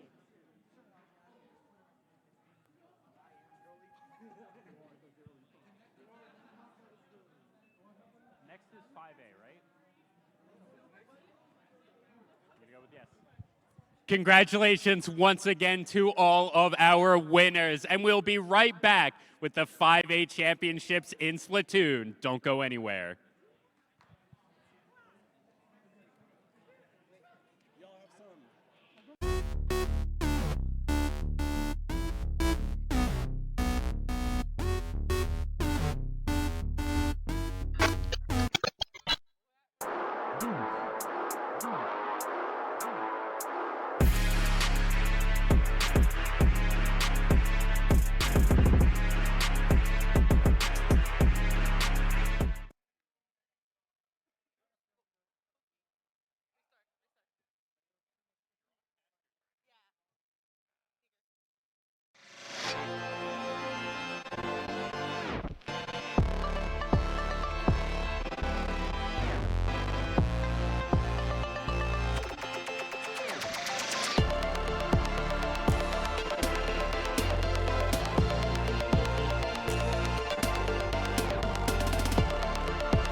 Welcome back, everyone, to the 2024 NMAA State Esports Championship. We are about to get into more Splatoon action with the 5A Championship, Manzano High School versus La Cueva High School.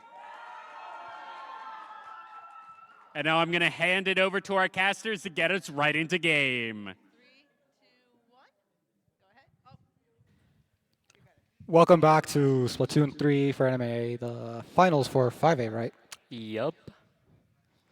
I am one of your casters, as you can see, Joseph and Fernando. And this is going to be a very interesting game. For Finals sure. 5A. Yeah, today it's going to be La Cueva High School Versus Manzano. La Cueva has an 8-1, 8 wins, 1 loss during regular season of the Play versus Cup, or not the Cup, but the just regular season for NMAA. And Manzano, it has a 5-4 record.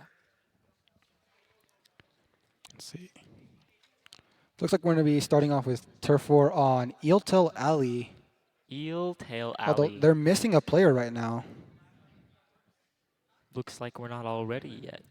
Unfortunately. Mr. Death, I like your name.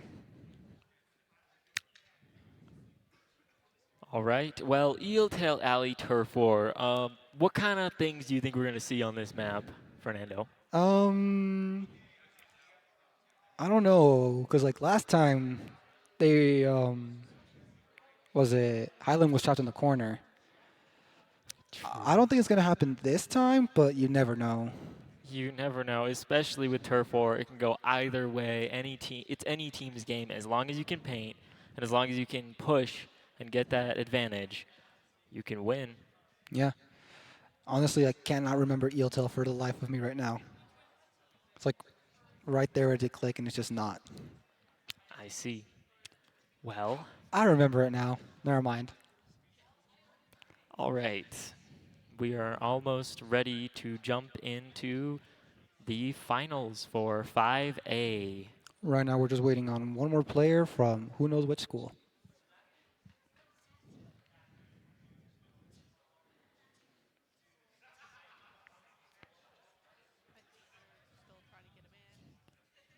Almost there. Hopefully. You think the team with Palm Tree, Petsy, and Corby are the ones waiting? Because they have the line for the username. Maybe. It looks like that's a possibility at least. You know, a lot of teams in Splatoon, they like to have a little thing about them that's like the same in all of their usernames. So you can immediately identify, ooh, it's that team. Yeah. Kind of like the last round, Silver had all like McFries, McSprites, Big Mac. Exactly. Not sponsored, by the way, again. But here we go. We are almost ready. Just counting down the minutes.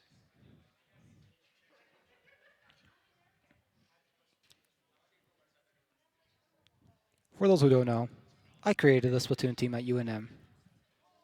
And this is one of my players.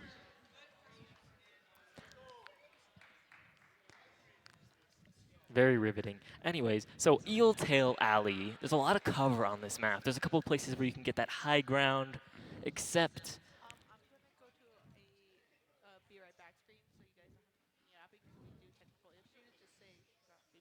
We'll be right back after this short break.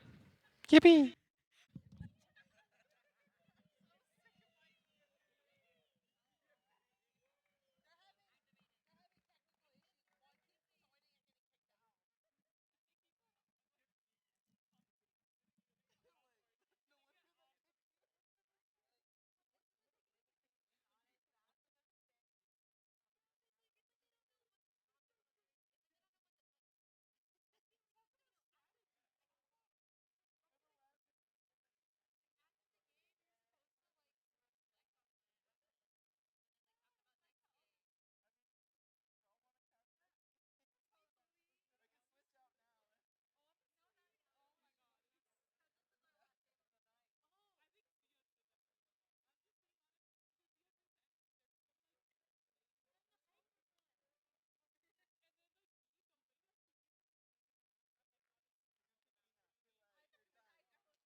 And we're back.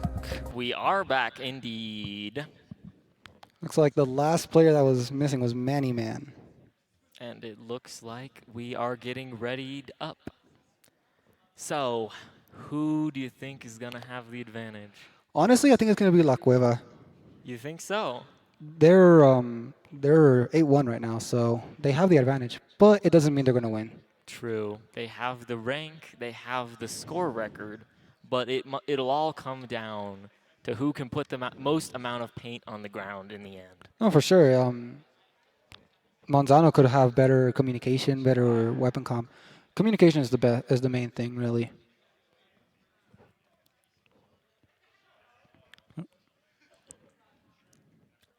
Well, Just waiting on Corby. yeah, just one more ready up, and then the game will start. Turf War, Eel Tail, one of those maps where you got a lot of places to be, a lot of places you can hide, a lot of places where you can come out of literally nowhere and splat the entire team. Yeah, I'm remembering the map now where there's a bunch of places for someone to shark. Exactly. And there's plenty of places to flank. That too.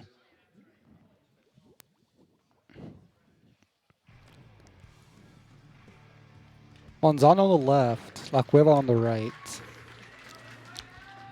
Manzano's pink, La Cueva is green, my favorite color.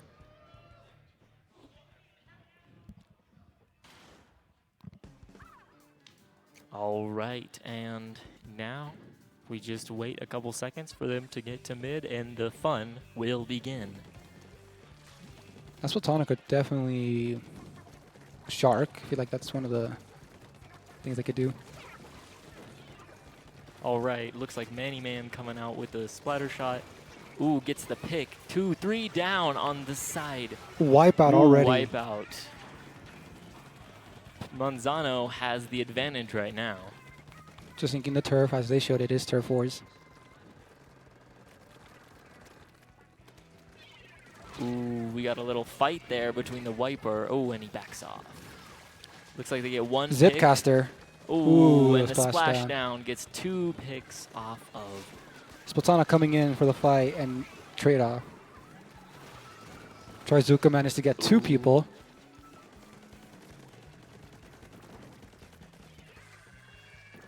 Kind of just waiting it out, trying to push a little bit, trying to get that space covered up.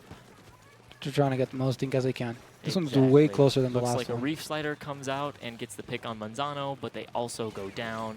Ooh, 2 down on both sides. Each side trying to keep the control of mid, but it looks like at the moment Good ink strike. Cueva will pull it out, except... Ooh, Octobrush with the dodge roll.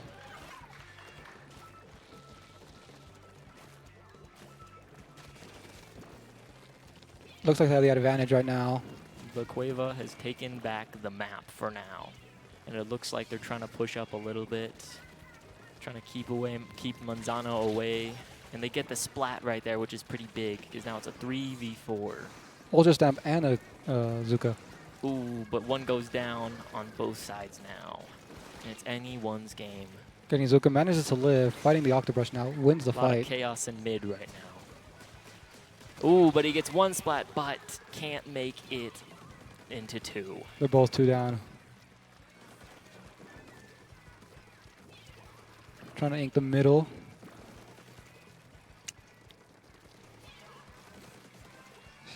Looks like both teams are having some kind of trouble establishing Splash down, but not big getting any foothold. splats. Manzano's really struggling here. They can't seem to get past La Cueva's defense. And ooh, 1 goes down, trying to get further. Oh. La Cueva trying to get in Brush with a is going Zipcaster. kinda far. They're both 1 down. Ooh. Ultra Stamp activated, but unfortunately failed. It Dooley's looks just- like La Cueva kind of has the advantage here, and they're going to take this game. Yeah. No one was in danger this round, though. True. It could have gone either way, but La Cueva clutched it out in the end. They had a really strong defense, and Manzano just couldn't get that foothold they needed to take win. Yeah, Manzano had a really good start. It's just La Cueva had the better defense. They were able to push. Exactly.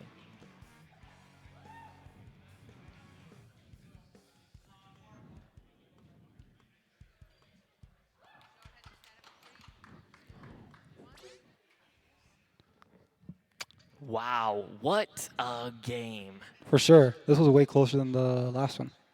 For sure. And we saw that Manzano in the beginning, they had a pretty strong control of mid, and they pushed forward. But La Cueva managed to get that control back from Manzano, push them all the way back to almost to spawn. Not quite, though. Not quite that far, but they couldn't get that foothold they needed. Manzano couldn't get that little piece of turf that they needed to move forward to get the splats, and La Cueva just had a complete lockdown that entire match. Yeah, definitely.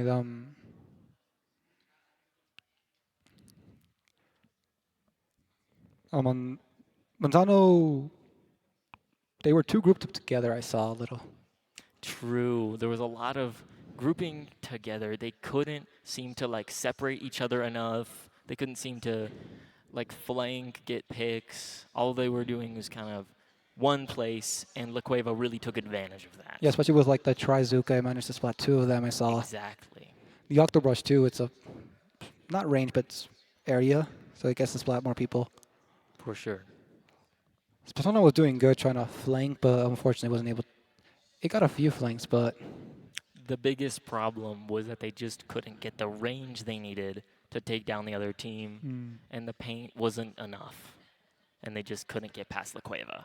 yeah, you need more painting weapons when it comes to turf wars, not just fighting weapons. Exactly. So now we just wait on the map and mode confirmation. I believe it is a Rainmaker. Rainmaker? Yes. You think so? That's what it was last time, right? I believe so. Yeah, I believe it's set mode, just the map changes. Yeah, well, Rainmaker, very interesting mode there. Depending on the map, this could be the chance for Manzano to have a comeback. Undertow Spillway is going to be the map for Rainmaker. Undertow Spillway. That's an interesting counter pick. A very interesting counter pick here from Manzano, but it will probably work good to their advantage. They have a lot of weapons that don't quite have that range, but they can. Map updates. Talk about them. Oh yeah, there was an update on Undertow Spillway. I don't know if you saw underneath the like little bridge area. Yeah. It's like a little, like you can hide under there now. Also, on like the left and right sides is a little like new street there. Yeah, that's what I'm that meaning. You can like go under, get the flank. Also on the perch now, there's a little like shield kind of. There is, okay. For people going up there, it's a little bit of cover. Yeah, I haven't played on it yet. I just saw some people playing on it earlier.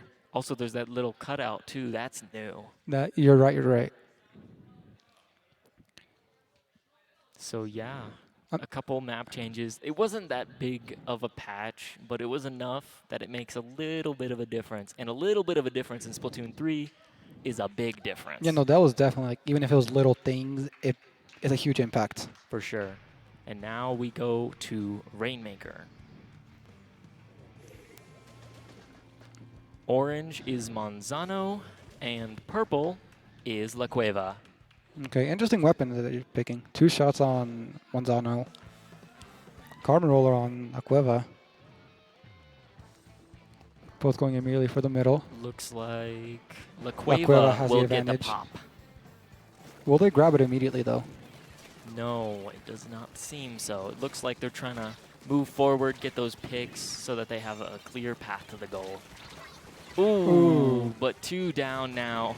Oh, 2 down both sides. 3 down. 3 down, Wipe wipe out. out on the side of La Cueva. La Cueva. And it looks like Manzano will try to take advantage of that. No one's grabbing the Rainmaker yet, which is interesting. There we go. Looks like Manzano is doing really well on this map. But 1 goes down, but 2 down on La Cueva.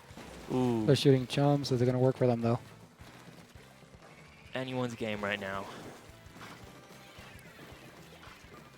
No one's grabbing the Rainmaker yet. Wonder if they're trying to get splats first before they grab it, or just letting it reset. Looks like they prompted for the reset. Except, oh, the specials come out and 2 go down on the side of La Cueva. It looks like La Cueva is struggling a lot this match to get any kind of paint on the ground. And, ooh, well. Ultra Stamp and Stamper a splash down. Gets some picks, but 3 down on down. both sides, 2 down. no one really has the advantage right It's now. still pretty even. Even when like one goes down, the other one goes. Someone on the other team goes down too. Exactly. There's no real clear winner right now, except Manzano does have a lot more paint on the ground right now. They are going to make that push, but it looks like it's going to be shut down. Manzano is 2 down though. Will they take this advantage? Trying to get the pop. Looks like Managed to get LaCueva the pop can clear again. the pop, but the splashdown comes out on the side of LaCueva. They get 1 pick though. And this is a lot of trades right now. There's one going down on one side, then another, then another, then another, and no team really has advantage for too long in this game. Yeah, it's a lot of 1v1s. Of course, right now, LaCueva is in the lead, but that could change at any second. Yeah, it's not by much. They don't even have the checkpoint yet. But if they just stop them the second they get the Rainmaker, then that'll be good for La Cueva. Ooh, LaCueva trying to make that push, but they just don't have anyone with them. And ooh, 3 down now on the side of Manzano, and it looks like LaCueva can push to that checkpoint, and they do. Manages to get the first checkpoint. They get the checkpoint, and they have a big lead now in this match. Ooh, and 3 go down again on the side of Manzano. 4. Not quite 4. Almost 4. And that's the get KO. it. They win. Looks like first game is going to La Cueva. Let's go.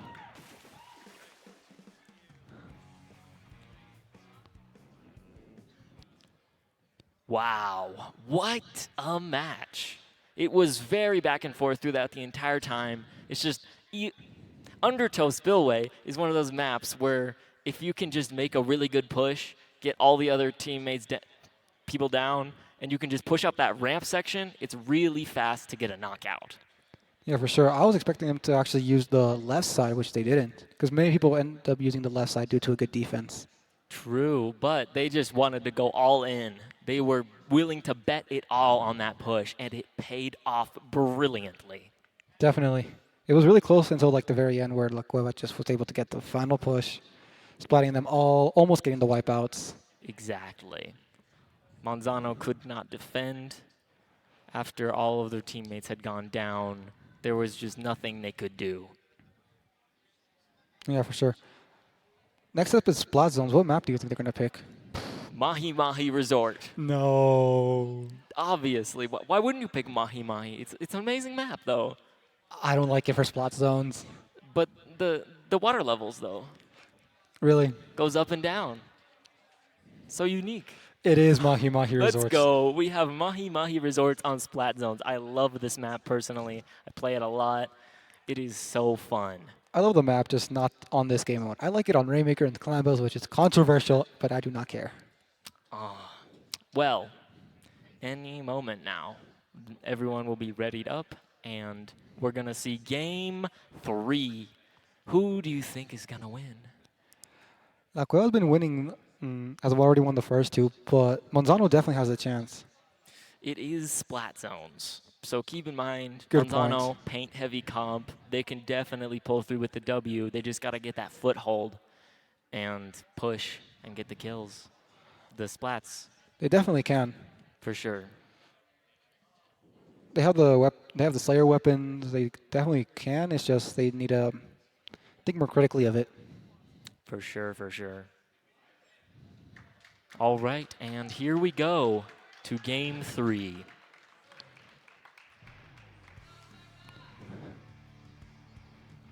Let's see if there's any weapon changes. And it looks like they bring NZAP. NZAP into the mix. Golden Arrow Spray from La Cueva. Still no range, though, on the side of Manzano. Very interesting choice. Maybe it's... Wait, does the NZAP have cooler? This one specifically? No, it has jump. Oh, okay, okay. And it looks like it's going to be a very interesting match with La Cueva. They're 2 down, though. Trying to push, but they can't quite cap the zone. La Cueva got the first 8 points, but here comes Manzano with it. Looks like Manzano is going to lock them out. Could Manzano win this, actually? Maybe. It's looking really favorable for them. They have a lot of paint. They can get them over the ledges. This is a really good map if you're a shorter ranged shooter or Splatana wiper. They It do looks like have a cooler, though. Cooler comes out on the side of La Cueva. Looks like they're going to make that push. It's pretty successful right now, but ooh, Manzano's pushing back, and they get 3 down. Wipeout. Crazy gameplay there from Manzano. When you think they're backed up against the wall, they say no, and they strike back. Manzano did get the penalty, though. True, but they can break that easily. Ooh, Reef slider. Reef slider cheese comes in, but they get 2 down on the side of La Cueva, 3 down on the side of La Cueva, and no wipeout, unfortunately. no wipeout, unfortunately, but we do get 4 down from that one player. Water shot really is a good weapon. It's, I want to say underused, but it's underappreciated. Looks like no one really... Looks like La Cueva is struggling right now. They can't quite get back into the zone. And with 19 left, I don't know if La Cueva can come back from this. I think that's going to be for Manzano. I think this is Manzano's game. Ooh. Oh. 2 down on the side of Manzano, but 3 down on the side of La Cueva. They got the penalty, so La Cueva still has... Ooh. Ooh. With the penalty, La Cueva can still make it back, but at this rate... It doesn't look like La Cueva is going to make that comeback at all, does it? I don't think so. They do have the cooler, which could be good for them, but... They can't... All of their pushes, though, they just can't do it. Booyah Even with cooler. Then they're 2 down again, 3 down, 4 down, wipeout on the side of La Cueva once again. They got completely surrounded right there. And Manzano is going to break that penalty in due time. Oh, the Stamper comes out to get that dualies. They almost got the zone again, but unfortunately... Oh, Ooh. Booyah Bomb on the side of La Cueva, taking that zone. And it looks like they might have a chance now to get control back. Another Booyah Bomb coming in. Looks like 2 are down on the side of Manzano, and La Cueva will take that zone. La Cueva going to make this back. They have 2 minutes. They can definitely do it. They have the time, they have the resources, and they have the energy that they need to take this back. And 3 down on the side of Manzano. It looks like La Cueva is starting to make a comeback. And it looks like... I don't know if Manzano can do this. I mean, they were winning this whole match until now. La Cueva has cooler, La Cueva has range, La Cueva is just locking them out. La Cueva Booyah bombed them. They have 2 Booyah Bombs, right? Yeah. No. Only 1? Oh! They managed to get the zone Manzano back. comes back with a the wipeout.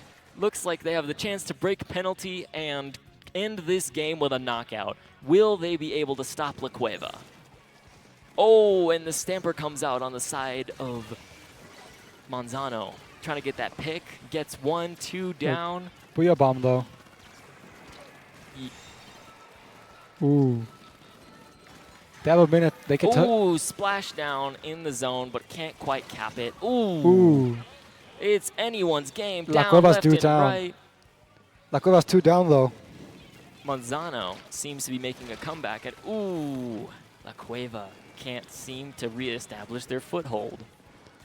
And it looks like they're about to break penalty. 10, 9, 8, 7, 6, 5, 4. Ooh, Reef Slider, though. Ooh, Reef Slider cheese coming in clutch, though. But they And can't the Booyah quite- Bomb, though. Wipeout. Oh, wipeout. And now La Cueva has it. They have 20 seconds. This is going to go into overtime, most likely. If they can get this, and if they can guard the zone for long enough, and it goes into overtime, they still have the chance. They can still win this. Oh, they get 1 pick.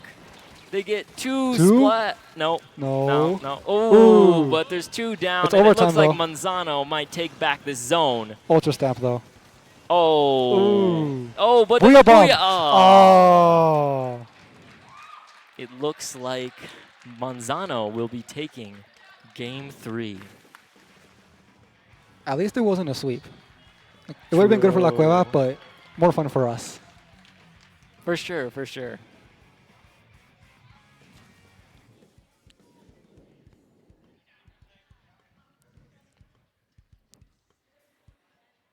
What a match. Once again, we thought, no way Manzano's going to win this.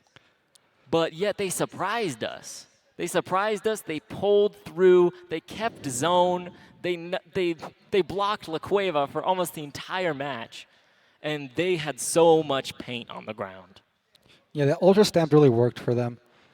The only problem they were having was the Reef Slider with the 2 Booyah Bomb, or 1 or 2? 1, right? Yeah, 1 Booyah Bomb. That really gets the zone really easily, so it's really... That was their only issue, it looked like, though. For sure. It was a very close match, but Manzano just kind of pulled ahead with that big lead, and La Cueva couldn't seem to get back into the zone and keep control for long enough. They got to be careful of the Ultra Stamp and the Trizuka. That's what was getting La Cueva the most. For sure. There's a lot that you can mess up with that, especially on Mahi, where there's a lot of low ground areas where a Stamper can just flourish really well. And you can stop those drops right off of mid. Next is going to be Tower Control on Marlin Airport. Marlin Airport is a very interesting, very dynamic, very strange map to choose for tower control. It's one of those maps where if you have a lot of paint, it's extremely hard for the other team to come and pull out with the W just because of how that map works. There's a couple perches, so some long-range weapons can do really well. But if you just don't have that area, you can't move. Maybe like they might bring an E-Leader or some long-range weapon for those locations. I'm also curious if any of them are going to bring a bubble. A bubble? Especially for tower control, really good for tower control. Absolutely. I think that a bubble would do really good. And you'd be able to like stop them from even trying to take the tower. Yeah, especially with the extra defense it has now. For sure. And here we go into Game 4. Tower control on Marlin Airport. It's again set point for La Cueva, but Manzano did not lose the last one. Cyan is Manzano, and orange is La Cueva.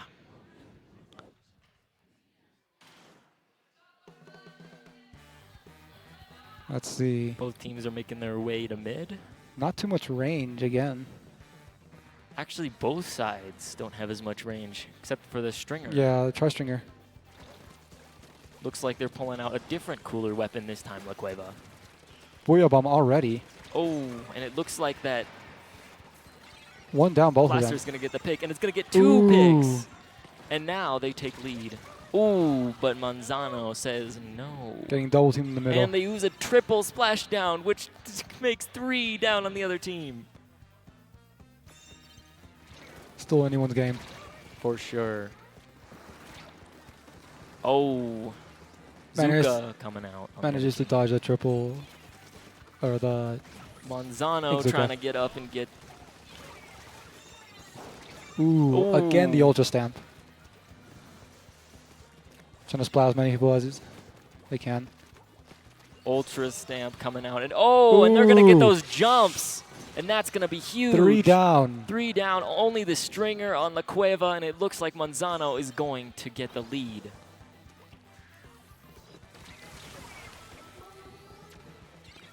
I just think that the biggest problem here is that for La Cueva, they don't have enough paint.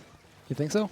There's just not enough. And Manzano is painting so well that they can't even sort of move. Good point.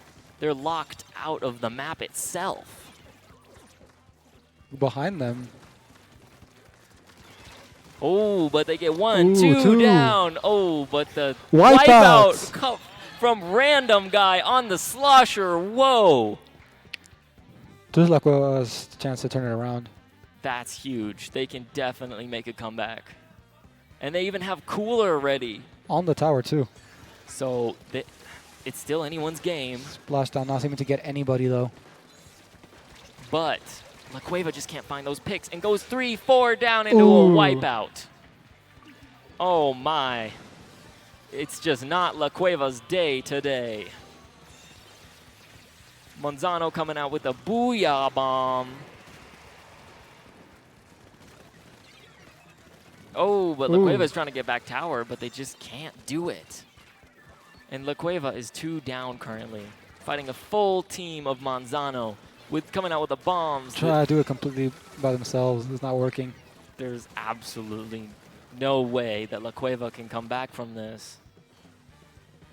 It doesn't look like they're getting the splats. Trades on trades. Unless they get another wipeout, then they could try again. Look at how much look at how much map control Manzano has though right now. The entire map is blue almost. There's no way that I see La Cueva coming back. They pushed it to 29. And right now, 85 is the best that I think La Cueva can get. But wait. I think they can do it. I think they can do it. La Cueva has cooler. La Cueva 3 down to Manzano. Whoa. Okay. They're breaking checkpoint, so they are making some progress. It looks like, one goes down on the side of Manzano, but also La Cueva.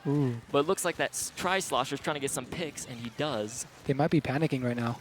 A little bit. But it's working for them because they go 2-3 down on the side. And a wipeout. Oh, my gosh. Okay. A wipeout on the side of La Cueva. Once again, and Manzano has the advantage. Manzano has the advantage. Like, they have the whole place turf, but I still believe La Cueva can do this. I don't know. La Cueva can't seem to make a push past 8:57. Unless they have cooler again, I don't know if they can do it. And 2 go down, but there's 2 down on both sides. Oh, Reef Slider comes out, but can't seem to find the pick. And he falls off the map. And La Cueva is They're trying to get push again. Not really getting that good push, are they? And they get a wipeout again, and Manzano is gonna. They have advantage. There's 30 seconds left in the game. I don't know if they can come back from this. Honestly, I don't believe in. Like, I think Manzano has it now. Yeah, exactly. 30 seconds. There's no way. La Cueva just doesn't have enough time. They don't have enough map control. And they're 3 down. They can go for the knockout. They are so close. Oh, but there's 2 down, which isn't good for Manzano. But I don't think it's going to be enough to stop them from winning this game. I don't think so. I think they got this. Overtime, but with the defense Manzano has, I think they're going to take it. Manzano just is going to absolutely destroy this. I don't think that La Cueva has the chance. Even with cooler, there's 2 down. And as long as they just take the tower, that's game. But the try claps back with the actually I'm not going to die. They might actually do this. There's a good chance. La Cueva has a chance. La Cueva is pulling it through. La Cueva's getting some splats. They gotta get past 2 checkpoints. Is it really going to be enough to stop Manzano? It is. They're getting to checkpoint, actually. Oh, dang. They're getting splats. They're getting so much. Swatana behind them trying to get them. Oh, no. It looks like La Cueva can pull this off. They have the cooler up. Wait, but there's 1 down. Wait. Oh, my, this is so close. No one's on tower. No one takes the tower. As long as 1 takes the tower, they can win. That was crazy. How was that so close? Manzano did it.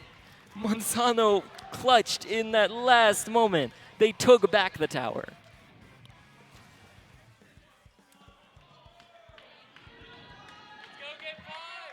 Wow. Going to game 5. Going to game 5. I did not think that Manzano would make such a spectacular comeback. They railed that tower all the way to 27. And it didn't look like La Cueva could do it, honestly. I had faith in La Cueva, and it was good faith, just unfortunately at the very end. Most of them getting splatted, them taking the tower at the very end. That's what Tana getting on the tower. And everybody jumping to the tower was their downfall. The biggest problem they had was just the lead and the map control. Manzano had a strong map control throughout the entire game. La Cueva just couldn't get that foothold, and so they had lead. And they just kept lead. And there just wasn't much that La Cueva could do. They did make that strong push, though, at the end. It could have been overtime. It was all done in overtime. That's the craziest part. But the problem was that Manzano just had that one time. They had that one time to shine, and they pulled through. They got everyone off the tower, and they got on the tower, and that was game. Yeah, that's all they needed. They just to end overtime, just one person on the tower. Exactly. And now we're going into Clam Blitz on Brine Water Springs. Now, this is a very interesting game. Actually, 4A, didn't this happen? Yeah, this is the same map they picked. Same map as 4A for Clam Blitz. Brine Water Springs once again. And obviously, as whoever's been watching this before knows, this map is crazy. If you can get control of mid. Oh, yeah. If you can keep control of mid. If you can push forward, get a ball in there, and wipe out the other team, you're golden. You can do it. And it looks like we're going into this game now. Game 5, Clam Blitz. Orange is Manzano, and blue will be La Cueva. All right, let's see how this goes. This is match point. This will determine the winner for 5A NMAA Splatoon 3. Whoever wins this one takes it all. Already trying to control middle. Looks like it's anyone's game right now, but La Cueva trying to get control, but it's anyone's two game. down.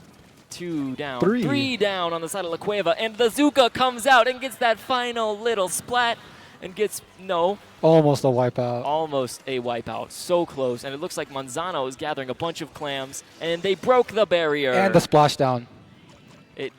I don't know, though, because La Cueva seems to be locking them out. Their defense is really strong right now. I don't think they're going to be able to get anything else in. 65 is still really good. True. It is a lead. For now, though. Although two footballs. Looks like that Brush is trying to get some picks, and it does get 1. 2 down on the side of Manzano. They have the football, unfortunately drop it. It looks like they might be able to get that. Ooh, they but miss they missed it. the football, and 3 down on the side of La Cueva. Ooh. They do have another football on their inkjet. And they're trying to give, the inkjet's trying to get jumps, but ooh, nah. Straight off. The ballpoint starts running back. It looks like La Cueva is trying to make a push, but they're kind of struggling. Their ballpoint goes down. Reef slider, really but good. Reef slider comes in, but can't seem to find picks, and 3 down again on the side of La Cueva. And if Manzano can take advantage of that, I don't know if La Cueva can come back right now.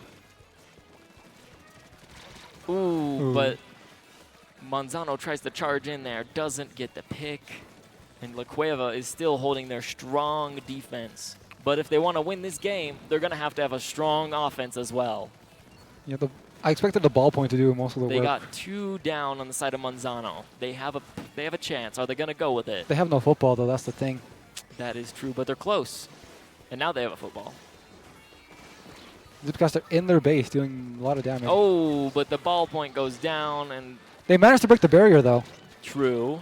But is it going to be enough? And it looks like no, because they're shutting them out unless they have a ball that they can know. 3 people on 1 jump. It looks like Manzano is going to be taking back on the defensive, trying to stop La Cueva, because La Cueva just can't seem to get that big of a push. This is their best push so far. They got a ball in, but they couldn't seem to do much else. I think La Cueva can do this for sure. They just got to be more. I think both teams need to be more patient, really. The one interesting thing I do notice, though, is that these comps have 0 tacticooler, meaning that if you want to make a push, you have to do it without any kind of advantages.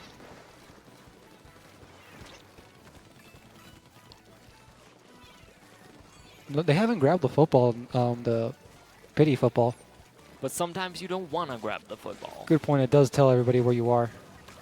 Managed to kill the Zipcaster, though. Looks like both sides have a ball now. And it looks like La La Cueva Cueva is still holding their defense. I don't think that Manzano can actually push forward right now. They just got to get 2 splats, push. Either team needs to get 2 splats at least. Ooh, they pull out the Zuka and they try to get some picks, but it doesn't end up working. And ooh. Ultra Stab not going Ultra all the Stamp way. fails, and 3 down on the side of Manzano. It looks like they have a chance. And now will they take it? 3 down. They got to go right now. They got to go right now. They got to go fast. They got to go crazy. They got to do it. As long as they can get past Manzano's defense. Will it work, though? They can do this. Oh, they got they managed the to get pop. it. They got the pop. As long as they just get a couple clams in, they can get lead. They can get lead. Just like 2 more clamps. Just 2 more clams. One more. They managed to get the lead. La Cueva has the lead right now, and they're locking. They're locking Manzano out in their own base. It's still anyone's game, though. They have a ball. Are they going to get it? Are they going to get it? It looks like Manzano can't seem to do much right now. Ooh, but they're pushing back kind of hard. Oh, Ooh. But they get the splat. And they break the barrier once again. La Cueva with 55, 49, 65. Oh, my. Okay, it doesn't look like. Going for the clamp, I think this is it. This might just be the game. There's 10 seconds left. I don't think that Manzano has any chance right now.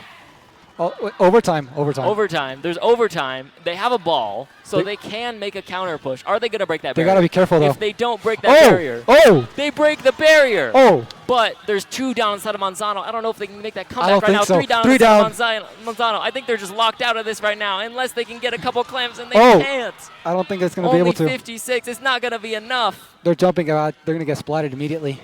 There's no jumps. And that's game. That's game. That was a really good push from Manzano. La Cueva is your 2024 5A champions. Congratulations, La Cueva. Congratulations.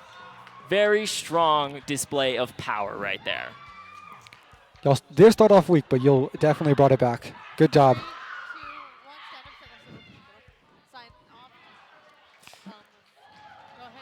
All right. That was a crazy game. Definitely. I thought that Manzano would totally pull off the W, but last second, La Cueva just kind of clutched it out. Yeah, I was expecting the reverse sweep. Reverse sweep, yeah, that's crazy. It's honestly one of the most volatile map modes, again, as I said. Clam Blitz can go either way, and it looks like the favor kind of swayed towards La Cueva in the end of that match, and they ended up winning the entire championship for 5A. All right, this has been an exciting evening, and this is me, Joseph Pokey Joe, signing off with Fernando Bean Senpai. And we'll see you all later, or not. Thank you, casters, for that amazing 5-game series. And we're about to get into our award ceremony for the 5A division in Splatoon. Your 4th place team is Sandia High School.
Dusty, can you stand? Yeah.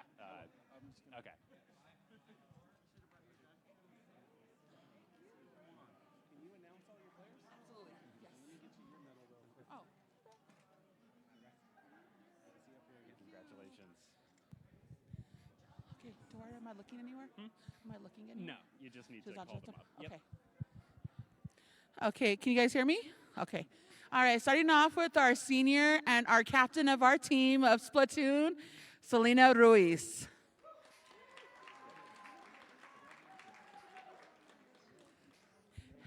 Okay, you can just stand here and then they'll take a picture of you. All right, and then our next player is Jasmine Sanchez.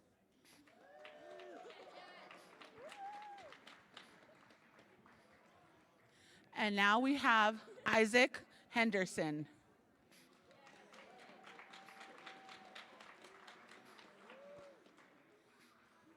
And last but certainly not least of our starting roster today was Brandon Watson.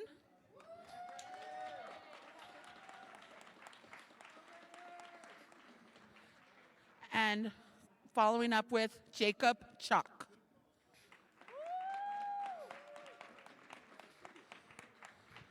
This team was a newer team this year. We have freshmen with seniors and juniors, but they absolutely worked hard to get here. So I'm so supportive, thankful and support of all the support we have in the crowd. We just thank you guys so much for coming, and thank you NMAA for everything you do for us. Thank you.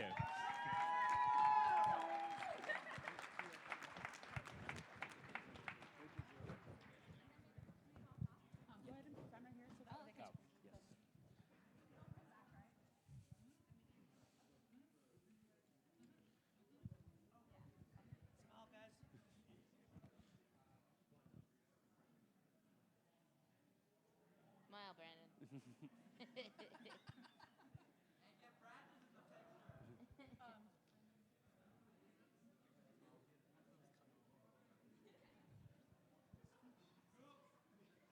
Good? Shift towards us, guys. All right. More, Brandon, more. There you go. Oh, there it is. Smile, Brandon. Congratulations once again to Sandia High School.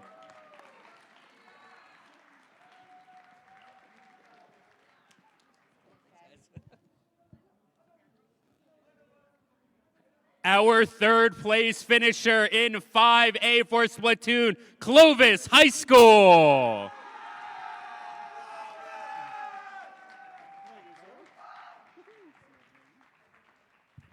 Well, once I get it, have you as a captive audience. But I want to leave soon, so I won't subject you to comedy.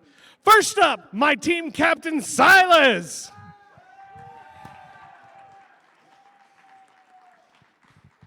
Next up, we got Apolline. Come on down.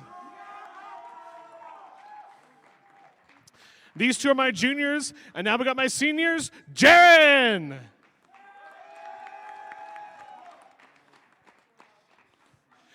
And next we got Andrew.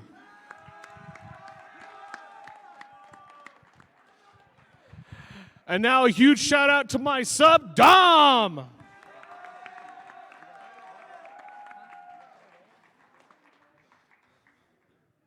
And lastly, the man of the hour who didn't want to talk on the mic. I tried to make him, but I didn't want to be mean. Coach Landon!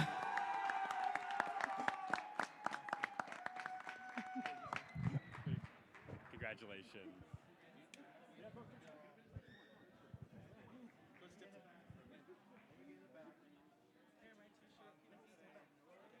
There is no back.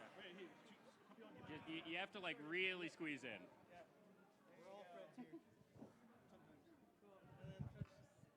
Oh, good. Give it up one more time for Clovis High School.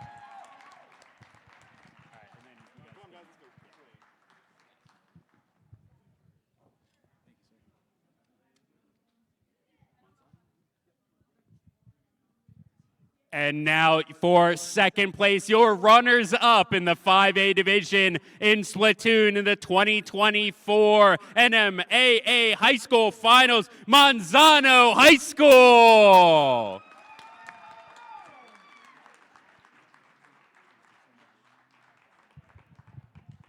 All right, first up, we got team captain, Manny Maldonado.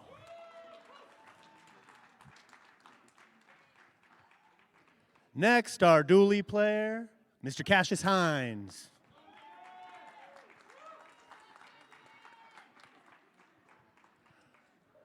One of our leaders in senior, the man with the big elimination count, Mr. Aaron Prentice.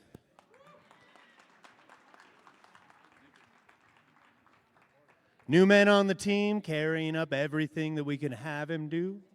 We're super proud of you, Ulysses. Thank you for joining us. Come on up.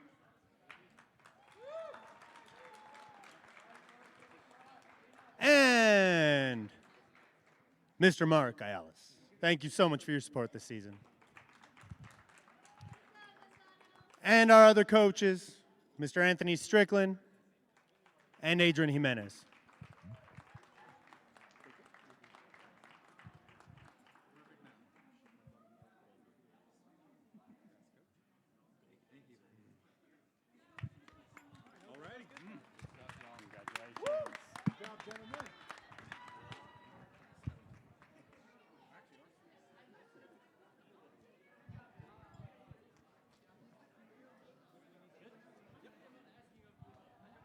And your state champions in the 5A division for 2024, the La Cueva Bears.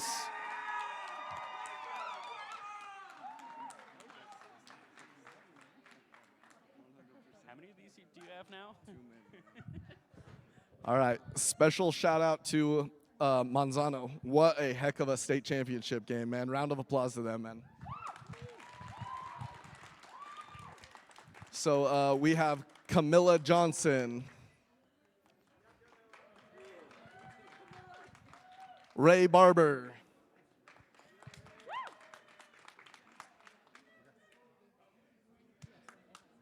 Jackson Poche. Poche. Sorry, I always mess it up.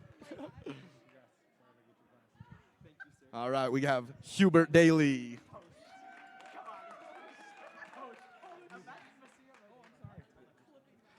Jackson Bonison.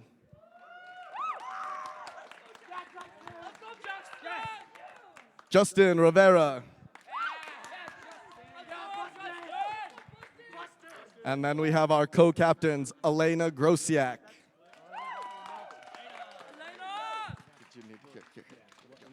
All good, yeah. And our other co-captain, Peter Daly.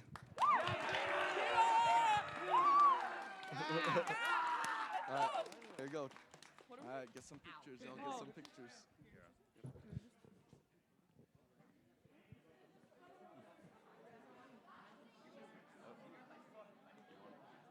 Over there. Okay.